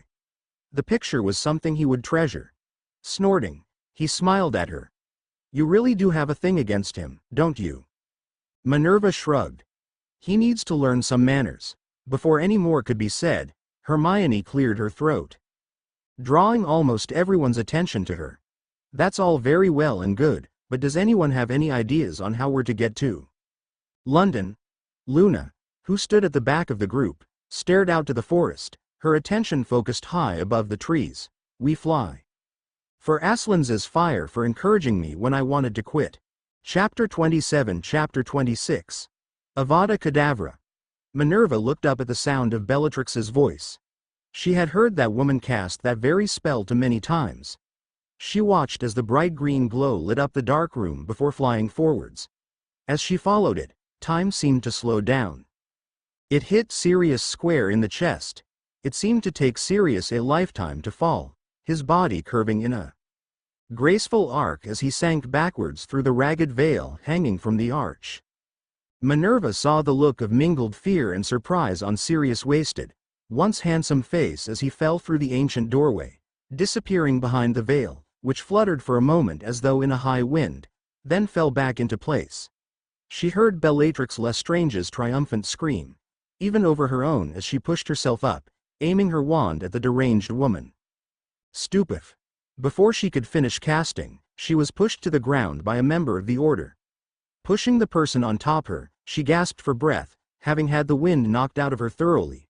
Sitting up, she looked around through her cracked glasses. Sirius. She heard Harry yell, Sirius. Forcing herself to focus her blurry vision, she saw Harry fighting against Remus, trying to get to the stone archway.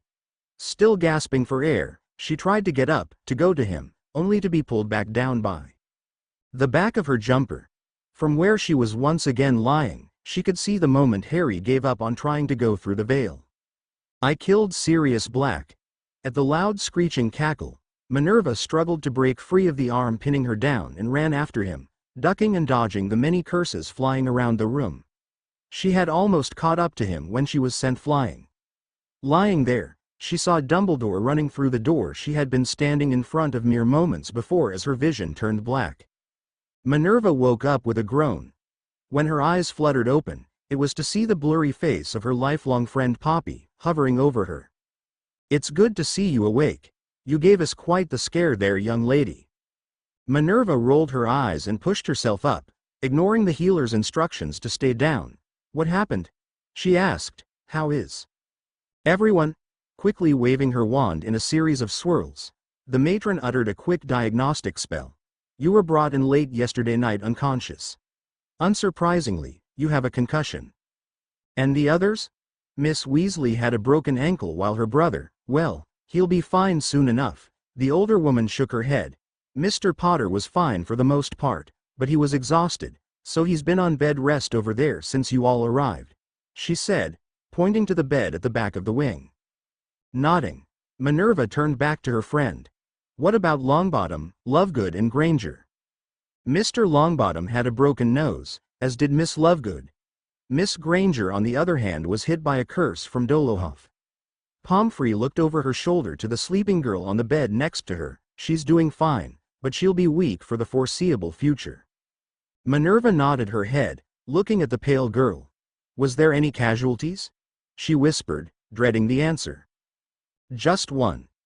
Minerva was glad that no one else had died, but she couldn't help the feeling of sorrow that ran through her at the thought of Harry losing his godfather. Nodding her head, she whispered a soft thank you before asking when she could leave. Sighing, the Medwitch plunged her hand into the pocket of her skirt and pulled out a small vial. "After you drink this." As Minerva reached for it, she pulled it back. "Provided you rest.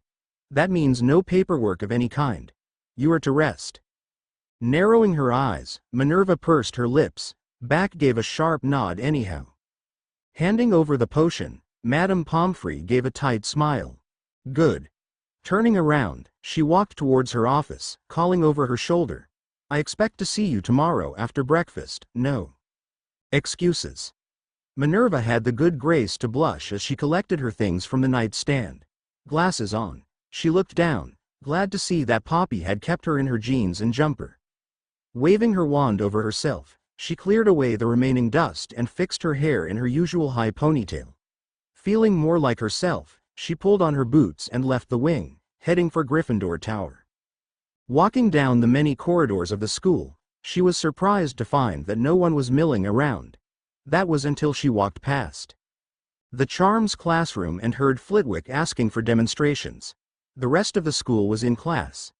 It unnerved Minerva, having spent most of her life either in class or teaching a class. Mentally shrugging her shoulders, Minerva pushed the feeling away and continued on her way.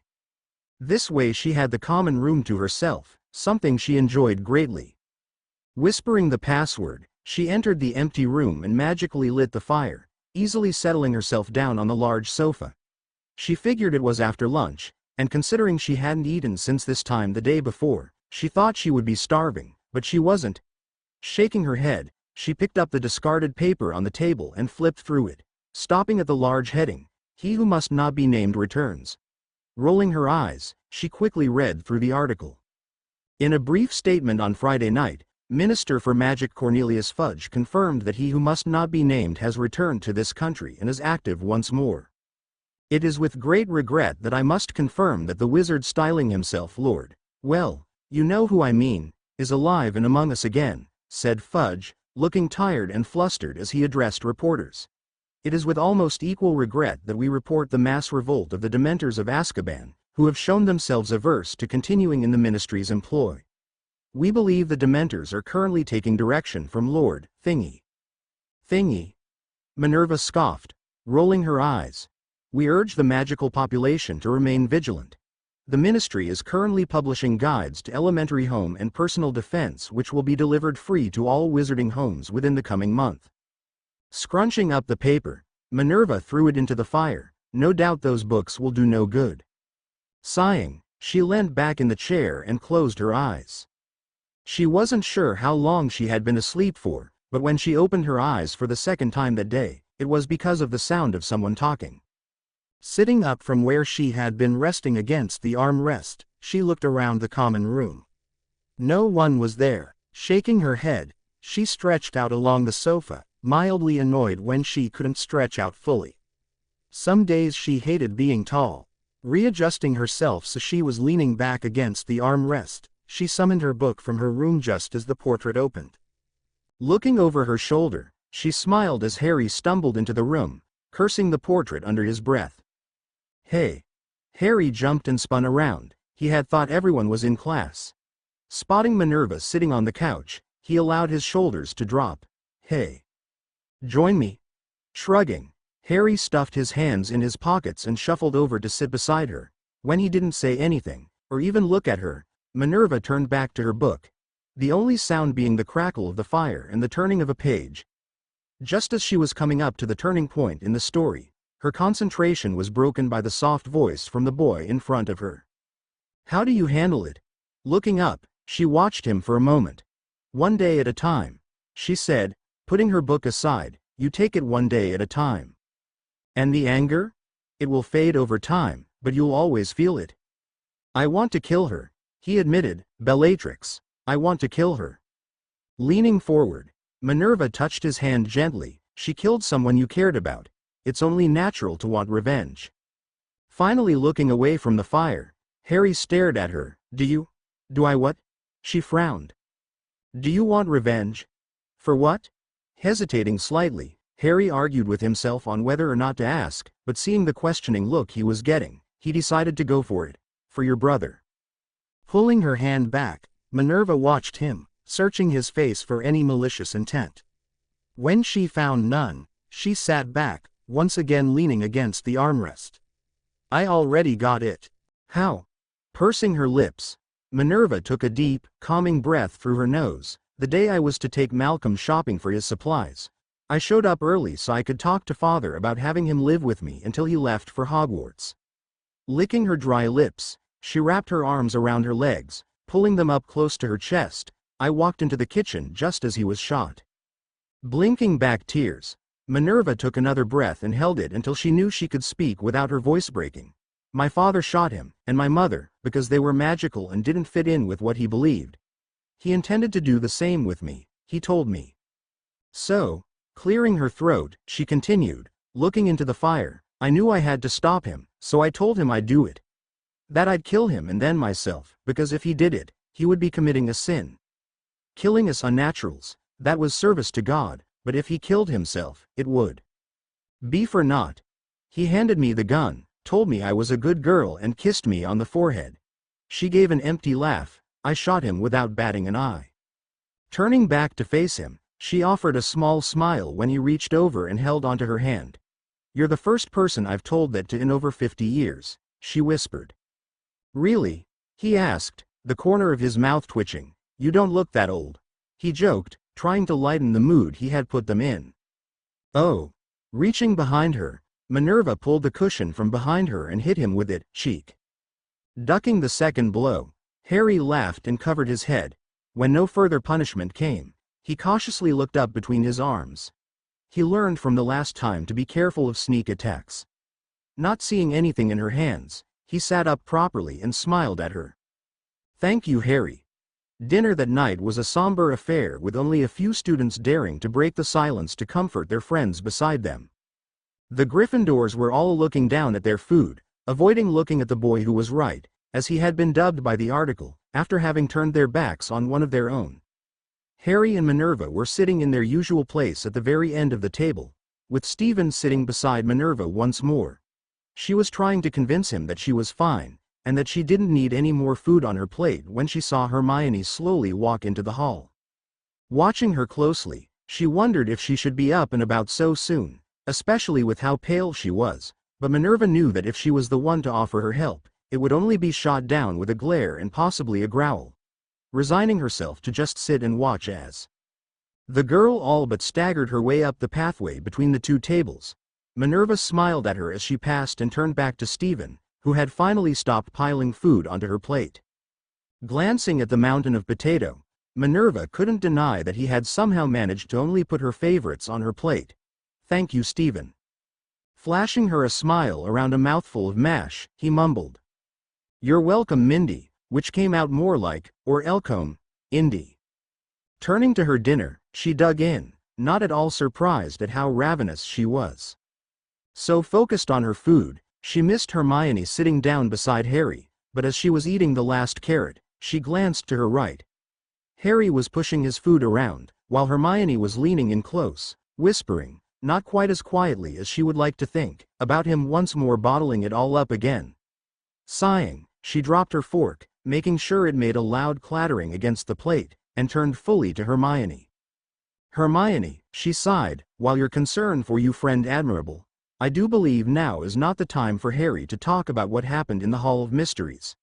Nor do I believe he would like to do so in front of his peers, especially with how they have acted towards him for the year, she said, glancing around at the people who looked away from the scene guiltily.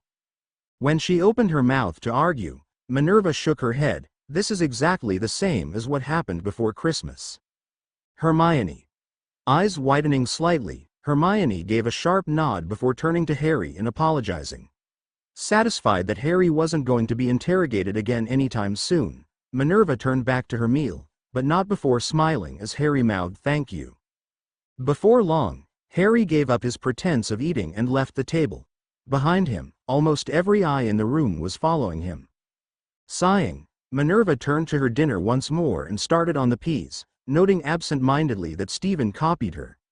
As she chewed, she thought about whether or not she should talk to Harry again. She was pulled from her thoughts by Hermione.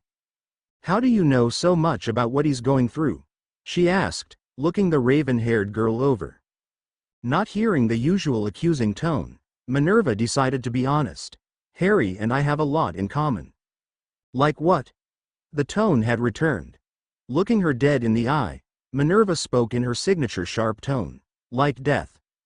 Chapter 28 Taking a break for a month or2, hope you enjoy. Chapter 27 Either must die at the hand of the other for neither can live while the other survives. Harry couldn't stop thinking about that one line. Actually, he couldn't stop thinking about the whole prophecy, but that one line stuck out the most. Either must die at the hand of the other for neither can live while the other survives. Harry scoffed and slumped onto his bed. Great, just great. What's great? Lifting his head, Harry looked at Minerva, not even smiling at the sight of her jumper. Groaning, he dropped his head back onto the bed. Where to start? He mumbled. Frowning, Minerva sat next to him and took his hand in her own. It struck her that she had done the exact same thing the year before. Tell me what you were thinking, she pleaded. Harry sighed. I keep thinking, what if I had acted sooner? What if I hadn't forced Cedric to take the cup as well? He might still be alive. Taking both hands in her own, Minerva made Harry look at her. You can't do that to yourself, Harry. It does nothing, trust me on this, Harry. It does nothing but cause more pain, she whispered, hoping that he would understand. How? He asked with teary eyes. It's all I can think about. Minerva sighed. Oh Harry, she pulled him into a tight hug. It will take some time, but you will get there. She whispered before pulling back slightly. For now though, you will live your life, for you and for Cedric.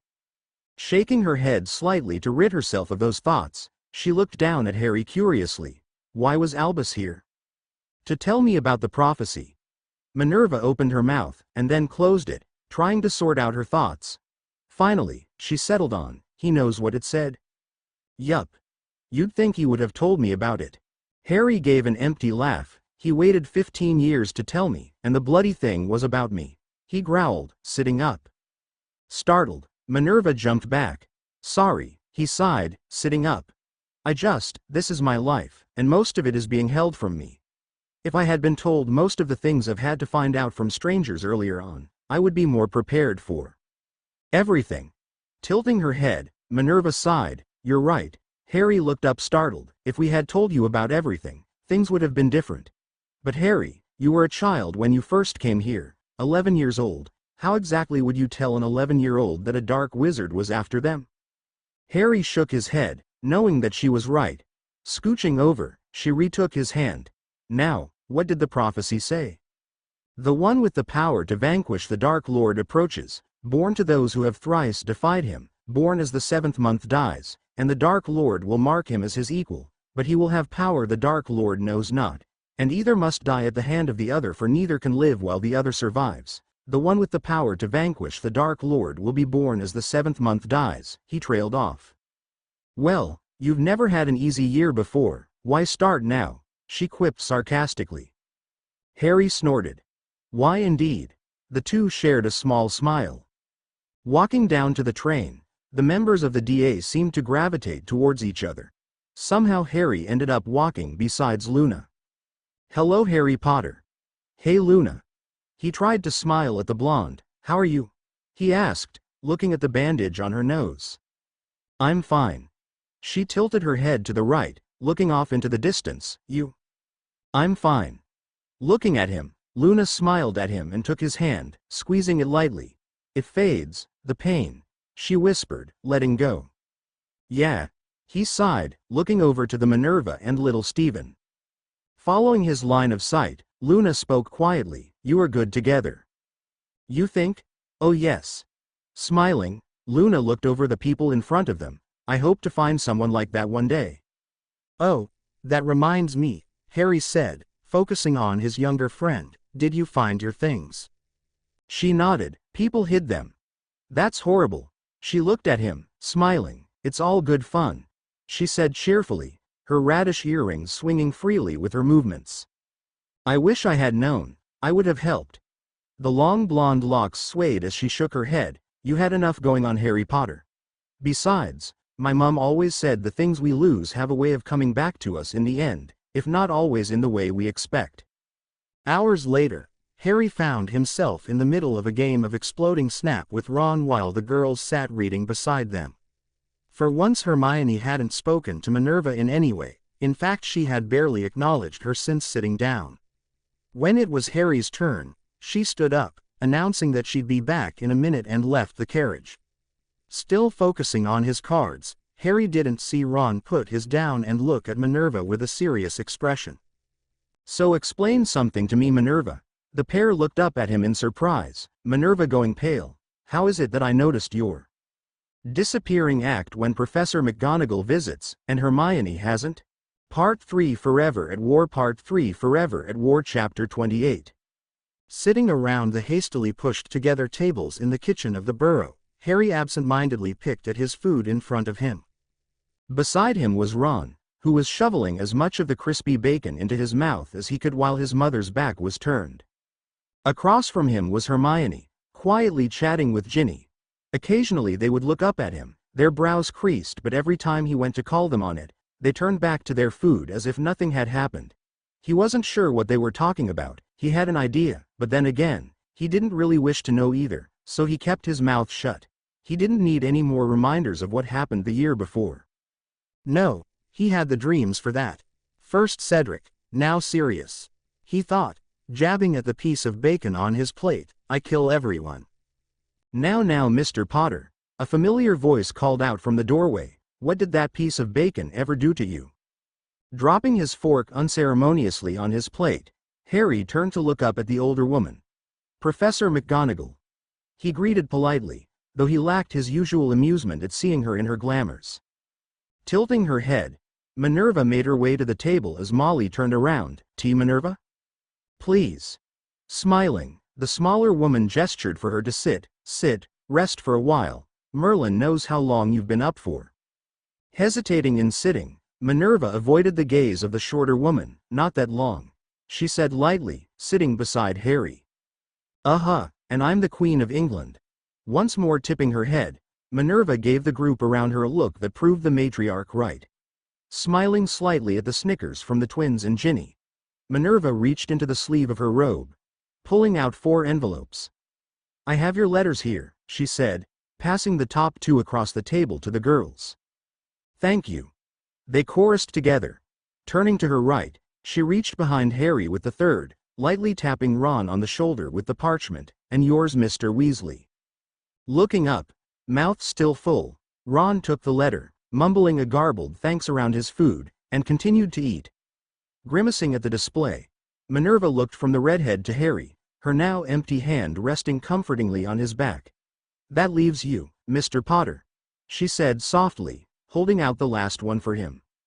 Taking it, the hunched teen tried to smile, muttering his thanks under his breath. You're quite welcome Harry. Minerva said just as Molly placed the cup in front of her. "Thank you, Molly." Smiling to the stern woman, Molly turned her attention to Harry, noticing straight away that he wasn't eating. "You should eat, dear, keep your strength up," she said cheerfully, patting him on his shoulder as she passed him. Leaning in close, Minerva spoke softly, holding her cup in front of her. "She's right, you should eat." "I'm not hungry," Harry whispered harshly. Minerva was taken aback by the tone, but hid it by taking a sip of her tea. The others around them looked at Harry in confusion. Never before had he spoken like that to McGonagall before. Leaning forward slightly, the old chair creaking quietly with the slow movement, Minerva made sure Molly had her back to the group as she quickly reached out and took the piece of bacon from Harry's plate. Under the wide-eyed gaze from the rest of the table, Minerva ate it quickly before snagging the last piece of toast from the plate as well, biting into it as Molly turned back around with a cup of her own. "Oh, Minerva, if you're hungry I could make a plate up for you," she said, already reaching for one of the many plates stacked by the sink. Shaking her head, Minerva swallowed the bite. "No need, the toast is all I have time for." "You're leaving so soon? A witch's work is never done," she said, taking another bite of the cold hard bread. "You work too hard, Minerva." Minerva gave a dry laugh before taking a rather unladylike mouthful of tea. "What else am I meant to do?"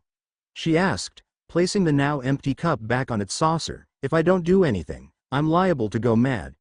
Standing, she dropped the last half of the toast on the side of the plate. "I'm sorry for the mad dash, but I must go." "Of course," Molly agreed, dipping her head in understanding.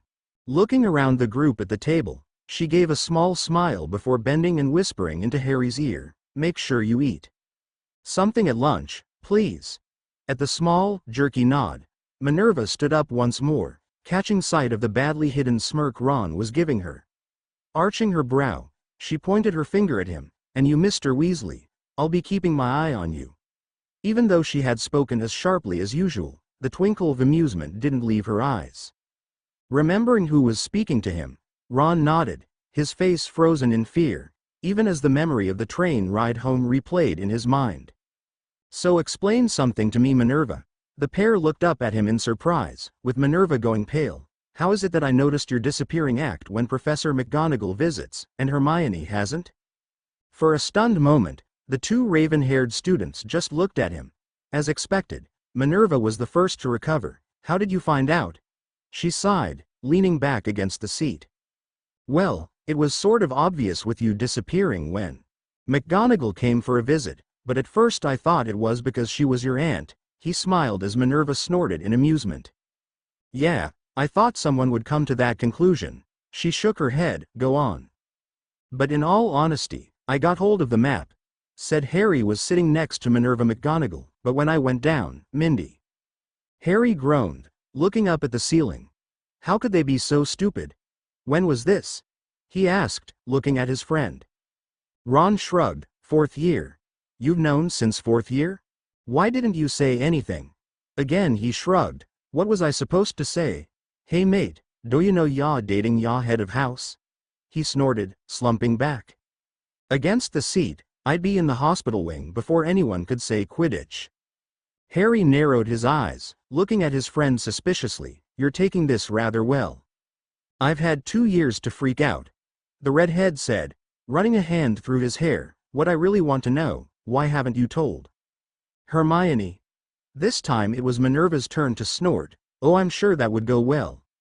Miss Granger, I am actually Minerva McGonagall, your head of house, not the friend-stealing replacement you think I am." She sighed. "The girl hates me enough as it is. At least when I'm her professor, I have her respect." "Does that mean you're coming back, Professor?" The sound of Hermione's voice drew Ron from his thoughts. Turning, he looked up at the woman, waiting expectantly for an answer. "No, I am not, but I can assure you, this year you'll have a competent teacher for defense against the dark arts." "Is it Lupin?" Harry asked, speaking up for the first time since she arrived. Sadly, Minerva shook her head. "No." Taking a deep breath, she looked back to Molly. "Thank you, but now I really must go. Give Albus our best." Nodding sharply, Minerva turned and walked out. Behind her, Ginny turned to the others at the table. Who do you think will be teaching defense against the dark arts? For RW, it's been so long since I've updated, so I've broken my rule about having 3 or more chapters ready before posting, so I really don't know when the next will be up, but I doubt it'll be up in a month's time. Chapter 30 Chapter 29 Standing with the Weasleys on the platform, Harry looked around the crowd for Minerva. She had said she would wear her sweater so she'd be easier to spot, not that she was. Maybe if she'd worn pink, Harry thought as he continued to look, she'd stand out more. It wasn't until he'd completed yet another circle that he spotted her, stumbling through a gap in the crowd. As she'd promised, she was wearing the stag jumper Molly had made for her, though the stag itself was hidden underneath the scarf that was wrapped tightly around her neck. Harry frowned as she stopped a few meters away from them, only for it to turn into one of concern when she lifted her gloved hands and proceeded to cough into them harshly. Once she was sure she wasn't going to cough up one of her lungs, she continued up to them, forcing a smile to her cracked lips as she gave a croaky hello. "I apologize for being late," she spoke hoarsely, "I overslept." "Oh dear," Molly cried, jumping to the young woman's side, instantly falling into her role as a concerned mother. "You're unwell. Let me see. Do you have a temperature?" And before Minerva could say anything, Molly had already placed the back of her hand on her forehead. "No, no temperature." She lowered her hand. "Have you taken something for it, dear?" Shaking her head, Minerva forced another smile. "No, Mrs. Weasley, I'm over the sickness. I've just got a bit of a cough left is all." "If you're sure, dear," Molly continued hesitantly. "I'm sure. I've even brought some medication for the cough so I'm not disturbing everyone on the ride." As she spoke, she pulled out the small packet of soothers for everyone to see. Just then the whistle sounded and the crowd around them started moving once more. Come on, time for you lot to get on or you'll be left behind," came to soft, yet stern voice of Arthur Weasley. Complying with the gentle man, the teenagers grabbed their bags, having already loaded their trunks when they arrived and climbed aboard the train. Minerva waited at the back for everyone else to climb on first, not wanting them to see her struggle to pull herself up the slight step. When it came to her turn, she took a deep breath and reached out, gripping the small pole as tightly as she could manage, only to jump when an arm wrapped around her shoulders and helped her up with ease. Turning, she went to give the poor soul a sharp tongue lashing only to freeze upon seeing Molly standing there, a knowing smile turning up the corners of her lips. "Promise me you'll pay a visit to Madame Pomfrey when you arrive, dear." Knowing she wasn't going to get out of it, Minerva sighed and nodded. "I will, thank you." "You're welcome, dear. Now do keep an eye on Harry for me, I worry." Once more Minerva nodded, silently vowing she'd help him in any way she could, though she knew he wouldn't make it easy on her. Smiling again, Molly stepped back just as the train started to pull away. Giving a small wave to her friend, Minerva turned around and made for the main walkway, spotting Harry almost immediately in front of the compartment they'd shared the previous year. "Are you really okay, Minerva?" he asked quietly, making sure none of the few people along the hall were listening. "I'm fine," she said, smiling weakly at his disbelief. "You'll see." Stepping into the compartment, she ignored the varying looks thrown her way and claimed the space by the door, pulling a book from her bag. Seconds later she was joined by Harry. Without really thinking about it, Minerva removed her gloves and reached for his hand. She didn't grip it, but just let her hand rest atop of his, letting him know she was there. Sharing a look, the two smiled in understanding and returned to their thoughts. Nothing was said from then on, with the girls involved with their books and Ron with his magazine, leaving Harry to turn over his thoughts on what he saw that day in Diagon Alley.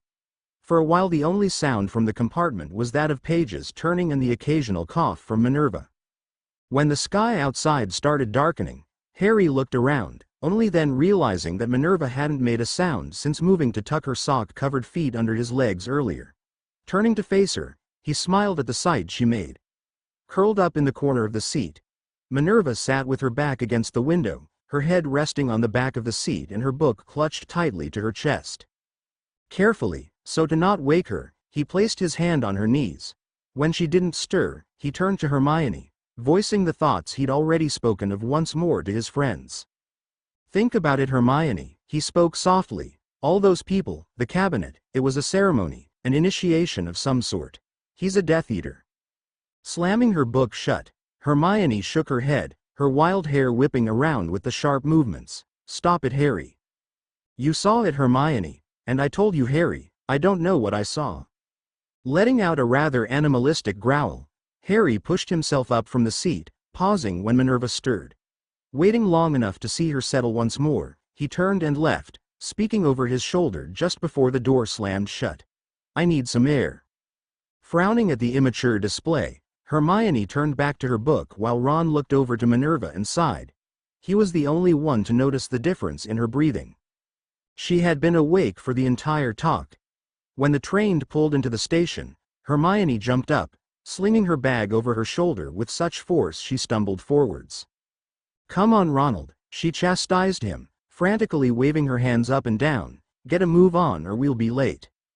Looking up at his friend, Ron frowned. We only just stopped moving, Hermione. I doubt we'll be that late. Ronald, if you're that concerned about being late, go on ahead. I'm going to wake Mindy and make sure she sees Madame Pomfrey. With a loud huff, Hermione adjusted her bag and stormed out, calling out a terse, fine, over her shoulder. Giving a shake of his head, Ron turned to the still form of Minerva. You can wake up now, she's gone.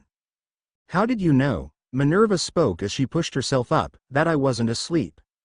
Please, I lived with Fred and George, he deadpanned. I've learned to tell when a person's faking being asleep to keep myself safe. Snorting lightly in amusement, Minerva tipped her head and conceded to the point. It probably was a good skill to have, especially when under the same roof as those two. But sadly, what little amusement Minerva found in that moment was dashed when she noticed the absence of the fourth person of the group. Where's Harry? And before his brain could catch up with his mouth, Ron bit out, probably following Malfoy. He's what? With the tips of his ears burning a bright red, Ron scratched his head. Let Harry explain. He said, looking around, we should probably get going. Don't want people talking now. He tried to lighten the mood, only for his joke to fall on deaf ears. Minerva was already out in the hallway. Moments before the Great Hall was to fall silent for the sorting, Harry and Luna entered through the double doors, thankfully drawing very little notice as they walked towards the Gryffindor house table. As Harry waited for Luna to sit beside Ginny, leaving a space for him, he turned the transfigured hanky to a cleaner area and pressed it back to his bruising nose. Searching up and down the table, he sat down with a frown. Where's Mindy? However, before anyone could answer, the main doors opened once more and the Great Hall fell silent as Professor McGonagall led the small group of first years down the center aisle. Across from where Harry sat, Hermione leant forward. Though Professor McGonagall said she wasn't coming back this year, she whispered, looking from the tall witch to her friends.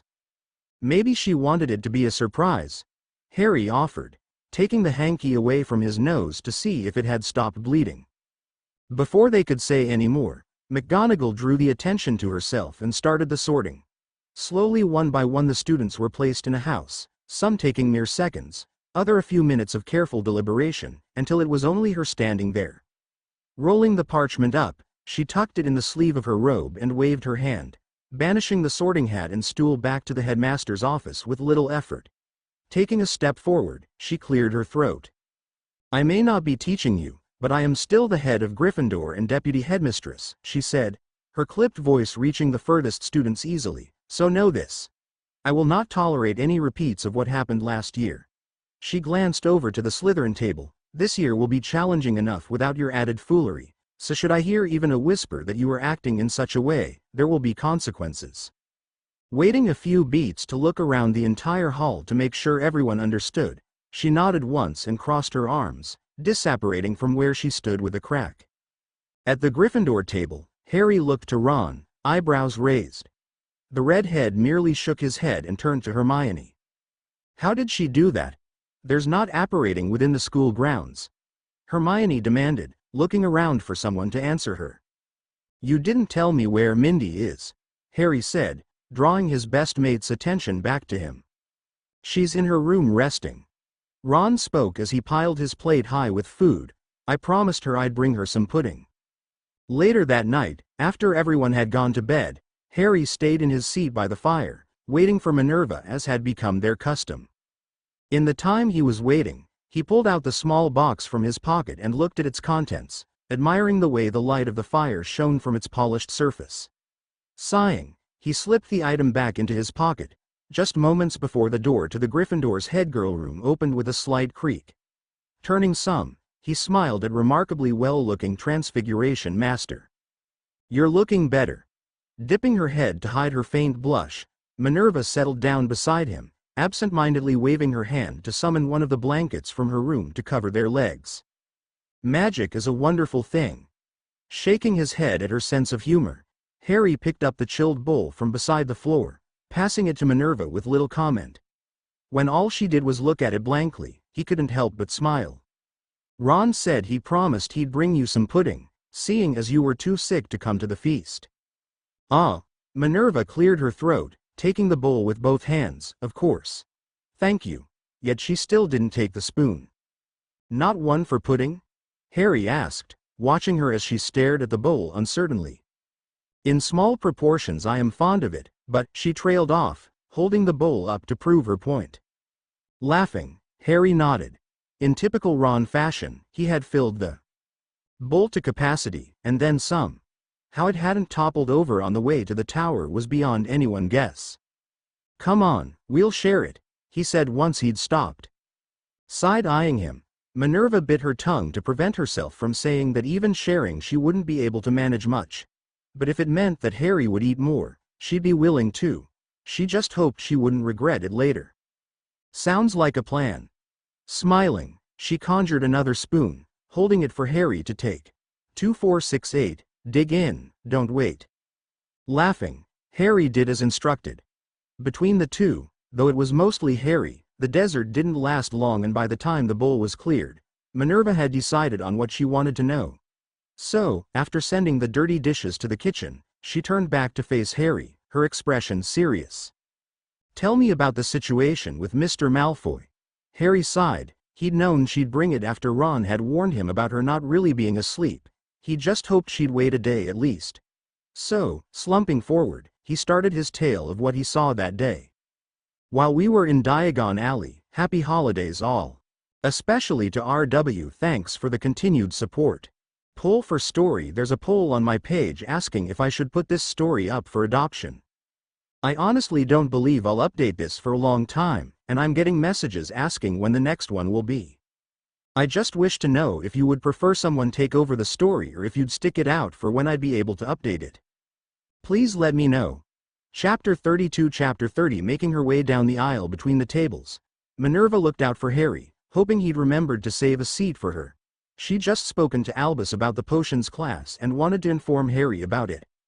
Thankfully, when she finally found him and sat down, he wasn't in a conversation, so she jumped right in and she grabbed a small plate of sliced fruit. "You have a free period first up, right?" Nodding, Harry continued eating, knowing by now to just let her talk and interrupt as little as possible. "Well, I just found out that now that Professor Slughorn is teaching potions, you don't need an outstanding in your O to get into the class, just an exceeds expectations." "Okay." Harry frowned. Sighing, Minervaa rolled her eyes. "If you still want to become an Auror, you'll need to take potions, Harry." "But I don't have the textbook," Harry argued weakly. "I didn't think I'd be taking the class, so I didn't buy one." Smirking, Minervaa arched her brow. "There are always spares for those who forget their textbooks, Harry." Sighing, Harry dropped his head, mumbling into his porridge, "Fine." Turning back around to look at the redhead across from her, the bespectacled young witch arched her brow. "And what about you, Ronald? Will you be joining us in potions today?" Ron knew that she didn't really mean it as a question, so he just nodded. "Of course. I need potions to become an Auror," he spoke, the corners of his lips turning in a small smirk. Minervaa just stared at him for a few moments more before turning back to her own breakfast. She had promised to help Harry make it to be an Auror the previous year. Why shouldn't she also pass on that promise to his best friend? Harry had come back from his abysmal conference with that pink toad who'd stepped in as Gryffindor's head of house at her own insistence, and upon hearing how it had gone she'd sworn she'd teach him everything herself for as long as it took, just to spite her. As Minervaa ate, She freely admitted to herself that she was glad that she wouldn't have to teach him, especially potions now that Horace was back. She'd barely managed to pass it the first time round with him. Freezing. Minerva thought over what she'd just realized. Horace had been Slytherin's head of house when she'd been at Hogwarts the first time round. He'd recognize her. She'd been lucky so far with the others. Though she still had her supposition about Phileas. He was too smart for his own good. But he'd never brought it up, so she'd left it. Now she had to prevent Horace from outing her. What a way to start the day, she thought, no longer hungry. Shoving herself back from the table, she stood, drawing the attention of those around her. "I'll meet you in potions," she mumbled, throwing her bag over her shoulder as she walked away. Running down the damp corridor of the dungeons, Harry quietly swore. He and Ron had started talking about Quidditch after Minerva had left, and now they were late for potions. She was going to kill him, he just knew it. When they burst into the classroom, Harry couldn't stop his face from turning red as everyone turned to look at them, Minerva and Hermione both shaking their head at them as they weakly apologized for being late because they only just found out that he was still taking students. "Nonsense, we're only just starting. Do you have your books?" They shook their heads. "That's fine, there should be some old ones in the back cupboard." Muttering their thanks, Harry and Ron turned around to grab the book they'd neglected to buy. Spying one sitting on the bench, Ron picked it up and walked over to the Gryffindors, leaving Harry to find another copy with a quick smirk shot his way. Shaking his head, Harry opened the cupboard and grabbed the only book there. It was old and worn, the cover having smelling tears in it from where it's rubbed up against something hard over the years. Sighing, he'd walked back to his station and listened as Slughorn said about teaching the 6th years. He didn't have much faith in that, not after Minerva had explained about his need to surround himself with those who could later prove useful to him in some form or another. He was just waiting for the old man's sight to land on him and his famous scar. When it came time for the practical, both Minerva and Harry were dreading it, for very similar reasons. Though the second Harry opened the book to the indicated page, he felt his hopes lift at the sight of notes written over the page, some even crossing out entire lines to be replaced with detailed instructions. Setting about his task, he started working, ignoring everything that was going on around him in favor of the notes in front of him. Beside him, Minerva did the same, though with more caution. She remembered the last time she'd made this potion and she refused to let herself fail again. Time passed slowly for most, with Slughorn moving around the desks, pointing out mistakes some had made, ducking the occasional flying projectile, as he moved from one station to the next. However, for the first time since coming to Hogwarts, Harry was not only breezing through the lesson, but enjoying it as he did so. On his right, Minerva was just moving through the motions she'd all but forgotten, checking after every step to make sure she was on the right track. "Harry, what are you doing?" At the question, Minerva looked away from her book and potion for the first time to Hermione, who stood across from her. She startled at the sight of her hair but turned as Harry's voice drew her attention. "Releasing the juice of the sopiferous bean. How did you do that?" "Crush it, don't cut it." Minerva blinked, tilting her head as she processed what he'd said. From years of teaching and researching for her chosen field, she didn't have trouble accepting change to techniques, especially if it made potions easier. No, the instructions clearly said to cut it. Sadly, not everyone had her experience. Following Harry's advice, Minerva crushed the bean with the flat side of her blade, and before she knew it, all her attention was focused back on her own potion, only occasionally being drawn to Harry as he muttered different directions to Hermione, only to be ignored. Soon enough time had run out and they had to present their potion. Minerva wasn't exactly thrilled with her potion. It wasn't as dark as it should have been, but she knew at least she'd passed, so she wasn't all that worried. Beside her though, Harry was anxiously waiting for Slughorn to come around, as was Hermione, whose hair seemed to have tripled in size since she last looked at her. Maybe she should suggest tying it up when in potions in the future. Catching the glare thrown her way from the girl, Minerva realized she'd been caught staring and turned away. Perhaps not then. Merlin's beard, it's perfect. It seemed while lost in her thoughts Minerva had missed Slughorn joining their station and testing the potions. So perfect I'd dare say one drop would kill us all. Slughorn beamed at Harry, Well done, Mr. Potter. Well done. Moving along, the professor dropped another leaf into Minerva's potion and watched as it slowly curled up. And well done, Miss McDonald. You even managed to do better than your aunt did when I taught her. Thank you. Hermione frowned from across from her, her hair all frizzed up from where she'd frantically run her hands through it. Your aunt went to Hogwarts? Before Minerva could answer, Slughorn turned to Hermione, cheerfully letting the rest of the class know what she'd told him earlier. Well, of course, in fact she's your head of house. Brilliant in everything she put her mind to, though she did have some trouble with potions. Thankfully Miss McDonald doesn't seem to have taken after her aunt in that. Around them the Gryffindors all started whispering as the professor moved on to the Slytherin stations. You're Professor McGonagall's niece. Yes. Why didn't you tell us that? Hermione demanded in a harsh whisper, glancing at Slughorn to make sure he hadn't heard her. And why would I tell you, Granger? Minerva asked, finally giving in to the urge to point out the other girl's stupidity. From the moment we met you've had it out for me. I had thought we could be friends, but you couldn't see past your jealousy. Huffing, Minerva shoved her books into her bag as Slughorn called for everyone's attention. She was so damn proud of you. She growled at the shocked girl before sneaking from the room. She had no reason to stay and endure the last few minutes with her fellow Gryffindors. She didn't make the best potion, and as she walked up the cold stairwell, she took some satisfaction that neither did Hermione. During the following lesson, the Gryffindors kept turning to stare at Minerva, whispering to their neighbor and friends about the news. Considering only 5 of the other Gryffindors she was currently sharing a class with had been in the potions lesson when her relation was announced, Minerva had no doubt that by lunch all those in Gryffindor Tower would know, and by the end, the entire school. Perhaps she should have found something else to say, but it had been the story her and Albus had come up with little thought to what would happen after. By the time for lunch to start she had wished with everything to have said something else. She knew when she was teaching them that not all of them like her, but they at the very least respected her, but now she was questioning even that, and it had only been one lesson. How was she to deal with it once everyone found out about her relationship with the school's former Transfiguration professor? When the bells chimed for the end of lesson, Minerva once more left as quickly as possible, doing her absolute best to block out what everyone was saying.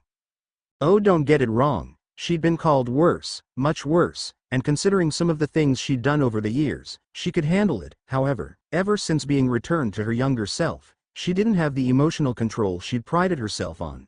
It was ridiculous. She knew feeling sorry for herself wasn't going to accomplish anything, but she couldn't help it. She was an emotional person and the damn hormones of being a teenager weren't helping. Min. She was pulled from being inside her head, not by the call, but the gentle touch on her hand. Min. Lifting her head, she looked out the windows lining the corridor she'd blindly walked down and took a deep, calming breath. Harry, you should be at lunch. As should you, he said, pulling her along with him to lean against the window. I know that charms wasn't easy for you. Minerva shook her head. It's nothing I haven't heard before, she whispered, turning to look out over the grounds below once more. Besides, as far as they're concerned, they're not doing anything hurtful. They all think that as her niece, I'd know how horrible she is, how mean she can be, how cold I am. Casting a quick muffaliato, Harry crossed his arms. Minerva, you're not cold. If you were you wouldn't have made the potions for all of us who had detention with the toad last year, or helped teach the DA or sit down and cuddle the younger years after something upsets them. But as a professor you have to stay detached, to not get overly involved. You've told me this yourself. And look what's happened because of it.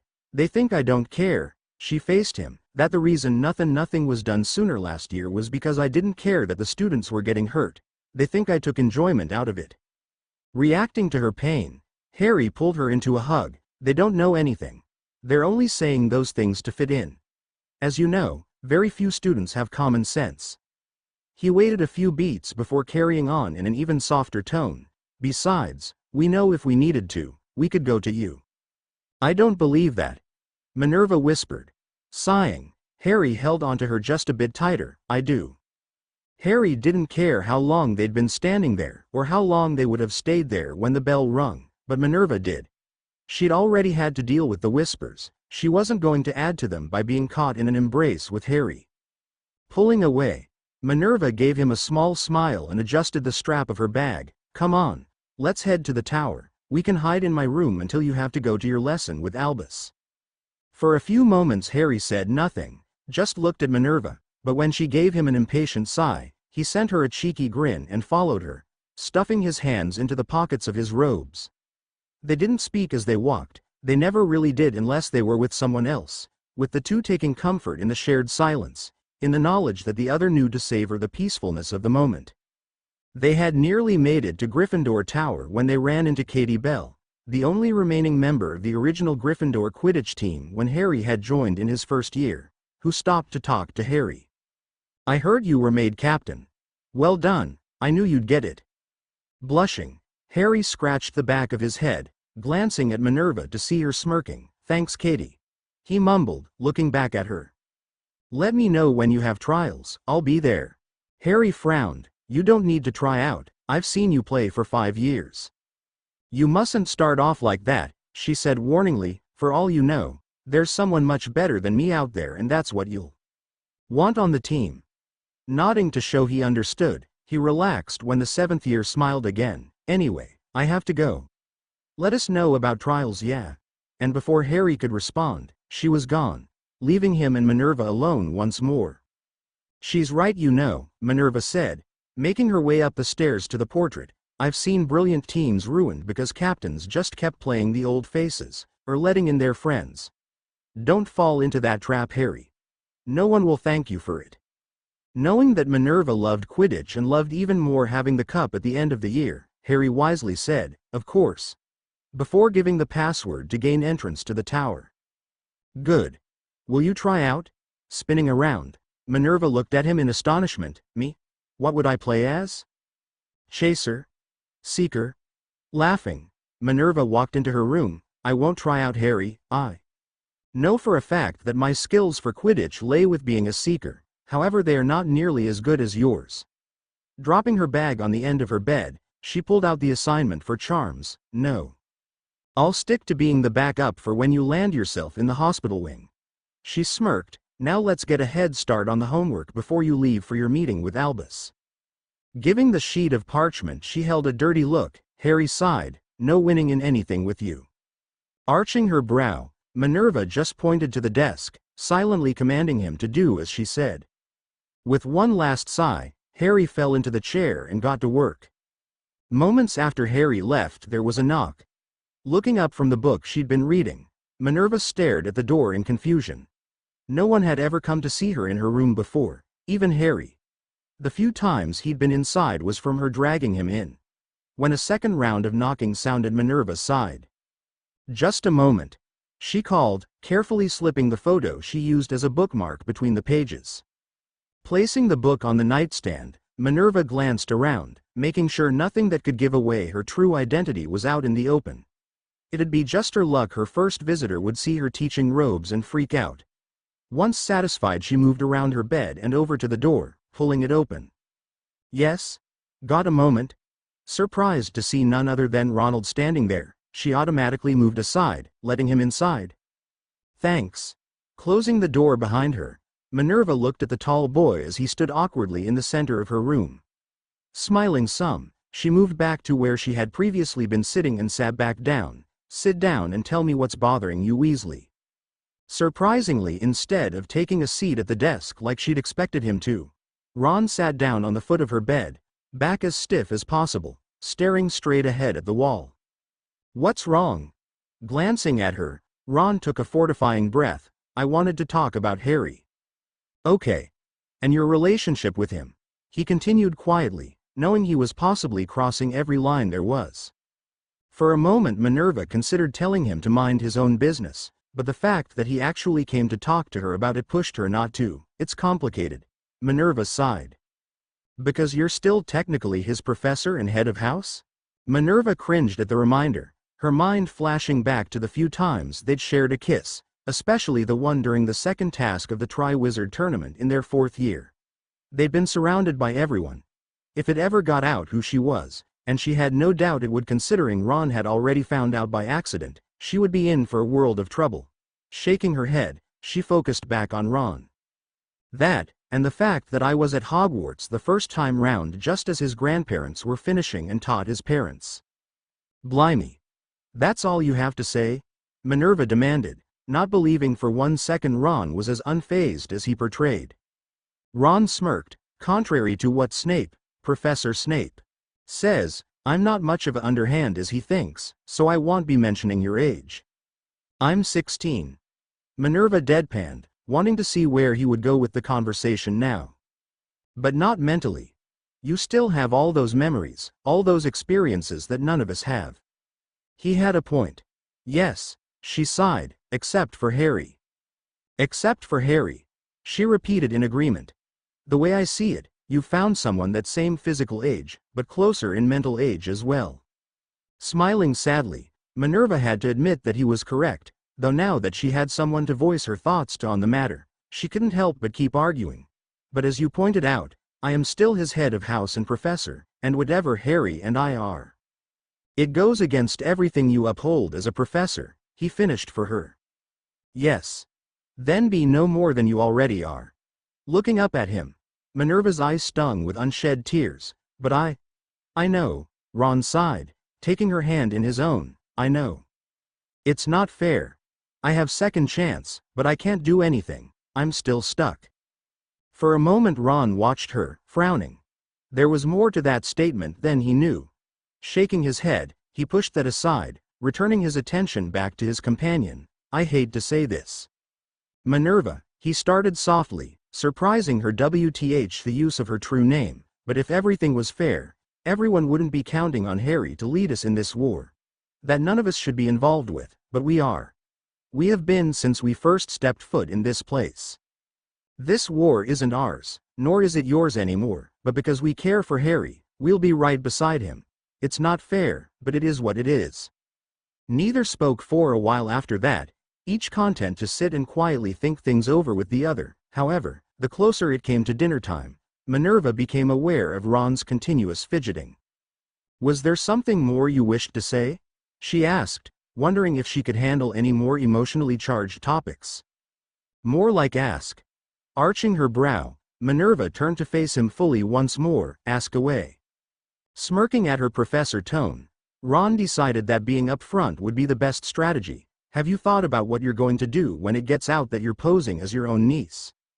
Sighing, Minerva shook her head. Nothing the obvious idea that could prevent it. Professor McGonagall could die and I'd be free to relive my life without the need to constantly worry about the subterfuge coming to light, but I'd rather not do that as I don't actually have any paperwork proving I exist from before 94.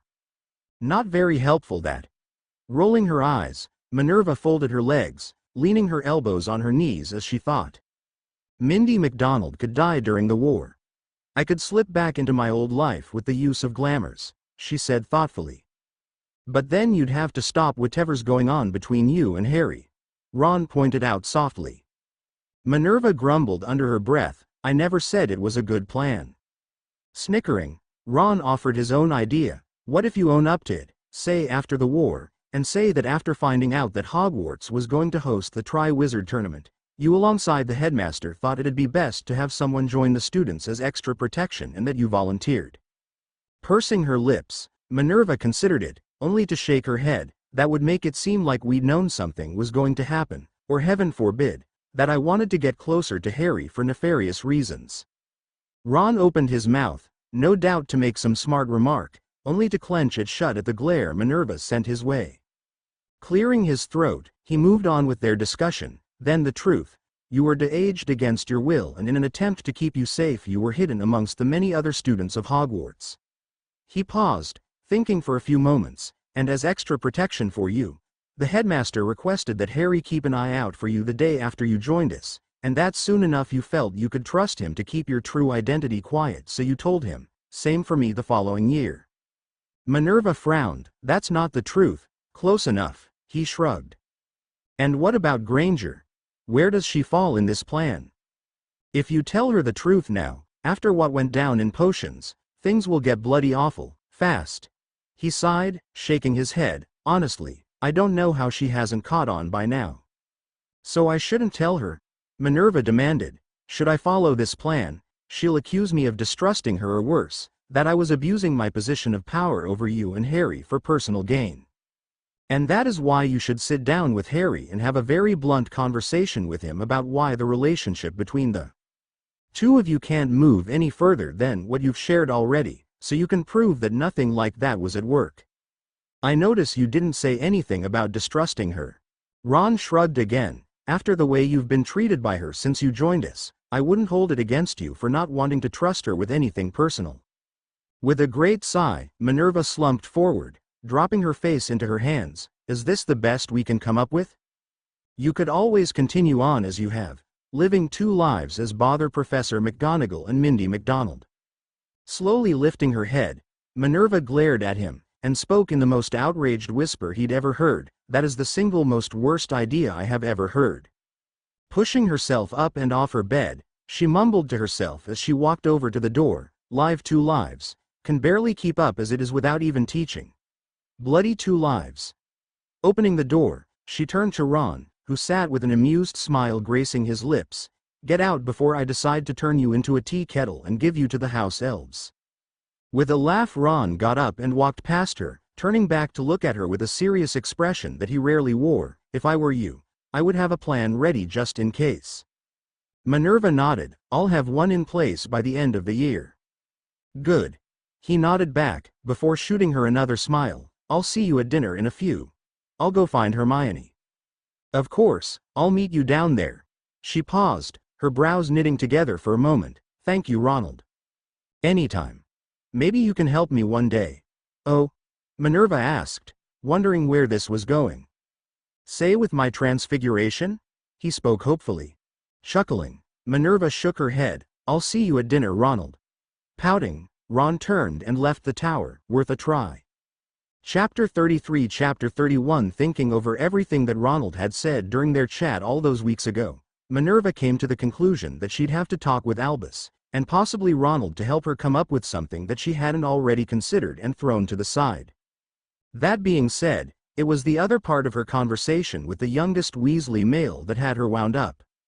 She'd planned on talking to Harry about their relationship and how it couldn't move beyond what it was already, but every time she'd tried to talk to him, he disappeared, either going to meet with the headmaster, or doing something else that he wasn't sharing with her. If she was honest, she would admit that it hurt that Harry didn't seem to trust her anymore, but if her suspicions were correct about his coming and goings, then he was doing it to avoid being lectured once more. Still, that didn't help. It had been weeks since they'd even sat down at night in front of the fire, and with Ronald busy with Lavender and Hermione ignoring them all, it showed just how little she'd managed to change from her first time as a student. She hadn't made many friends then either. Even little Stephen, who'd shot up over the holidays, was busy and barely had time to talk with her, though she did help him with his work when he asked.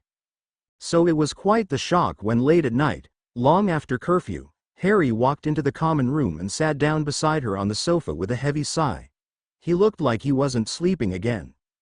What's wrong? She asked, setting aside her book. You mean besides the fact that we're at war and everyone's counting on a barely trained wizard to take down someone who has years of experience behind them? Minervaa let the sarcastic response roll off her back, this time at least. Yes, besides that. I need to get something from Slughorn, but he clams up anytime I try. Harry leant back, his head hanging over the back of the sofa. I don't know what to do. Dumbledore's counting on me. Minervaa frowned. What is it he wants you to do? When Harry hesitated, she felt her lips thin. Harry also caught sight of the action and sighed again. He knew she was upset with him for not talking to her about what was going on, and he wanted to. He truly wanted to. However, the headmaster had asked him, actually, all but ordered him, to keep what he learned from Minervaa. Though he didn't say anything about Ron or Hermione, so after some quick thinking, he decided to tell her. Our lessons are about Voldemort. He wants me to learn as much about him as possible by viewing memories he's collected in the last year about his life. Except one, which seems to be pretty important, has been changed somehow, and now he wants me to get the actual memory from Slughorn. Sitting there in silence, Minervaa wondered what could be so bad that Horace would change the memory. Have you considered explaining what you need it for? She asked after some time. Harry shook his head. He knows.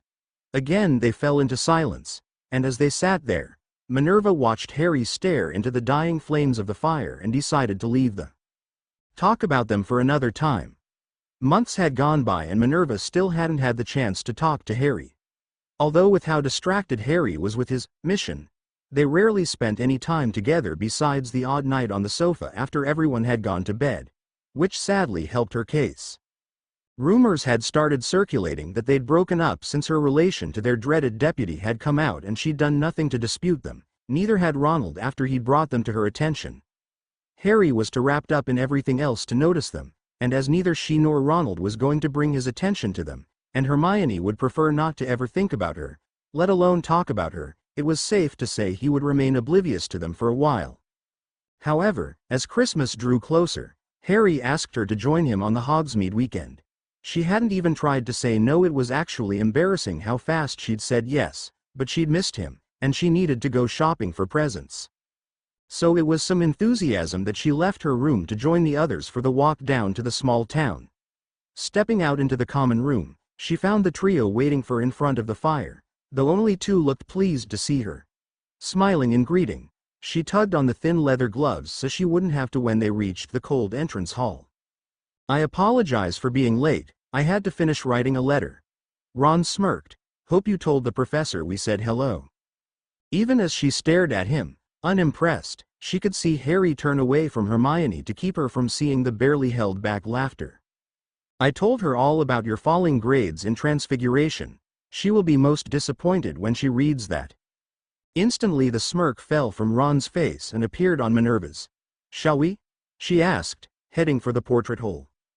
Behind her, Harry slapped his best friend on his back, shaking his head in amusement. After spending an enjoyable day with the other three Gryffindors, they were heading back to the castle, hoping to make it back in time to rest before having to go to dinner. They were walking in pairs, with a giggling Hermione holding on to Ronald from when she slipped just outside the three broomsticks. Looking back over her shoulder, Minerva pressed her lips together to keep herself from laughing at the sight. She knew it would be unappreciated, but she couldn't help but be happy that trio were actually acting like friends again, instead of just existing around each other. Things had been so stressed between them all with things unsaid and ignored. It's a miracle things hadn't blown up yet. She wondered when the other shoe would drop. A light touch on her arm drew her attention back to the world around her. "You okay, Min?" Turning to Harry, she gave a small smile. "Fine. Just thinking about those two back there," she said, give a nod to the pair behind them. Looking over his shoulder to his two friends, Harry gave a quiet laugh. "They'll figure it out at some point." Glancing back to Minerva, he grinned. She couldn't help but think that the accompanying twinkle in his eyes was rather like Albus. "And if they don't, Hermione will beat it into his thick skull. Have faith," he whispered, looping her arm through his. "I thought for sure they'd figure it out last year." She rolled her eyes. "Was I off the mark on that or what?" Harry snorted. "Last year was the least conductive year for romance." He frowned. "About this time last year, we were trying to get the other students to learn defense." Pausing, he looked at Minerva. "Actually, you were wearing the same outfit." With a frown of her own, Minerva looked down at her tartan coat and jeans. "What's wrong with what I'm wearing?" "Nothing." "Then why bring it up?" Cheeks red from something other than the cool wind. Harry gave a small shrug. "I was trying to work up to my question about your shoes." Opening her mouth to speak, Minerva tried to think of something to say, but nothing came to mind. So she just stood there waiting, staring at him. It didn't long. "Why aren't you wearing heels?" Exhaling forcibly, Minerva turned her head up, looking to the sky as though it would give her guidance. It didn't. Looking back to the young man, who stood there expectantly, Minerva shook her head and reloaded her arm through his, tugging him along as she started walking once more. Last year, the Dark Lord and his followers were in hiding. They wouldn't attack in broad daylight, however this year they're not. While I can fight in heels if necessary, it is much easier to injure yourself if you misstep in them. These are easier and safer to fight in. "You thought we might be attacked," he whispered as the realization sunk in. "I thought it a possibility. I merely wished to be prepared if that was the case." They fell into silence after that. each turning over thoughts about what could possibly happen in such a situation and how they could best prepare for it. Neither of them noticed the two girls in front of them until a shrill scream pierced the frozen air. There was the other shoe. That night on the sofa, Minerva sat ramrod straight, her mind replaying the memory of Katie Bell being raised into the air screaming. Beside her, Harry sat slumped into the corner of the over-padded chair. It was Malfoy. There's no proof. There was no proof that I was the one behind the attacks in second year, yet everyone still believed it was me. No more was said that night. Soon after the incident with the necklace, the Christmas break was upon them. Unsurprisingly, very few of the older years were celebrating, but they tried their hardest around the younger students, who didn't quite understand that this may just be their last Christmas with their families. From what Minerva gathered, all but a few of the Gryffindors were going home, only those whose parents deemed the risk too much. She couldn't blame them. She'd seen what had happened last time. However, as much as she wished otherwise, Harry and the Weasleys weren't among those staying. They were all going to the burrow, and so was she. She wasn't sure why she'd been invited, but she figured it had something to do with Harry and Ronald. She didn't ask and she wouldn't. The night before they left, she was once more sitting on the sofa, a fire roaring and a thick blanket wrapped around her legs to keep her warm. It was past midnight and she was hoping she'd catch Harry before he no doubt stumbled up to bed after yet another lesson with Albus. She wasn't all that pleased with her old friend. He was barely talking to her now. Anything she learned about what was going on came from Harry or, on the one occasion, Ronald. She now understood firsthand how Harry felt the previous year. Not knowing what was truly going on was horrible. How was she to act if she didn't know all the information? How was she to help the students? Before she could slip any further into her anger, the portrait opened and revealed a pale Harry. Acting quickly, she kicked the blanket from her legs and hurried to his side, guiding him to the sofa. "What has happened?" she asked, her accent thickening in her concern. She didn't get an answer, just a vague shake of the head, and she sighed, sitting back down beside him. She hesitated in actually offering him comfort, having yet to manage to sit him down to talk, but with another look at his pale features, she gave in to the urge. Settling into the corner of the sofa, she gently pulled him into her side, easing his head to rest against her shoulder. They didn't speak until the sun came up and they needed to ready themselves for the day. Minerva was happy that Harry got to enjoy some time with those he loved for Christmas, but her fear that they were in a known area proved to be true. She'd know that no matter what precautions Albus had taken to make it safe, all of it would be for nothing if even one person left the wards. All her concerns had fallen on deaf ears. And now she was standing in front of her fear. The burrow was burning, and Harry had fled after Bellatrix in fit of rage. Ronald and Remus had gone after him. And then the upper level of the house was on fire. She couldn't help Harry, but she could stop the Weasleys from losing everything. Taking a calming breath, she her wand and hand up in front of her, as though she was trying to tame an enraged beast, and started chanting under her breath. While the others were trying to put the magical fire out with jets of water, she was smothering it with her own magic. Come morning she would barely be able to move from how much power she was using, but it would be worth it. The Weasleys had treated her as one of their own, both as Professor McGonagall and as Mindy. She would gladly do this time and time again for them. Around her, those who had stayed behind watched in confusion as the flames slowly died out. They stood staring at the broken windows, wands still at the ready just in case. Each one asking themselves what was happening. None of them moved until Molly turned around at the feeling of overwhelming magic pressing down on her to see the young woman she'd accepted into her family, sweaty and barely standing, wand pointed at the house. Eyes widening, she rushed to her side, only just reaching her as she collapsed. Arms wrapped around her securely, she looked up at her husband in astonishment. Standing back, surrounded by those he considered family, Arthur stared at the unconscious girl in his wife's arms. They both knew that if it wasn't for her, they'd be homeless. The next time Minerva opened her eyes, she was laid out on the worn sofa in the living room of the burrow. Even in the dark, she knew instantly where she was, as she'd grown accustomed to the specific feeling of magic that lingered in the house. She tried to roll onto her side, but just as she knew she would, she couldn't move. Her body felt like lead. A sign of extreme magical exhaustion. Sighing, she stared up at the ceiling. Min? Harry? The sound of someone shuffling closer told her that Harry had been lying on the floor, most likely awake from the clearness of his voice. How are you feeling? He asked, carefully taking one of her hands. When she didn't grip it back, Harry pulled back, trying to see what was wrong with what little morning light that was coming through the windows. Madame Pomfrey said you were magically exhausted. I don't know what that means. I'll be fine. I've just emptied my core, for lack of a better description. Is that why you can't move right now? Hearing the fear lacing his tone, Minervaa gave a small tired smile. Yes, she sighed, in order for my core to regain strength, I need to rest. The heaviness is a symptom that prevents a person from being up and about, using what little energy they have left. Nodding slowly, Harry asked the next question on his list. How long will you be like this for? Madame Pomfrey didn't say, at least not about the heaviness. How long have I been unconscious for? Well, you lost consciousness around 10 last night and it's dawn now, so about 8 or 9 hours. If she could, Minervaa would have nodded. It sounded right, which was good, because it meant she wouldn't be sofa-bound for days. I should be able to move about by this afternoon, though I have no doubt I'll be able to cast for a while yet. What exactly did you do? Harry asked after some time. No one could tell me, and Mrs. Weasley wouldn't tell me after Madame Pomfrey told her. Minervaa frowned. The fire that was burning the upper level was a magical one. It couldn't have been put out with water like they were trying, but rather the magic feeling it needed to be smothered by. Another magic. So that's what I did.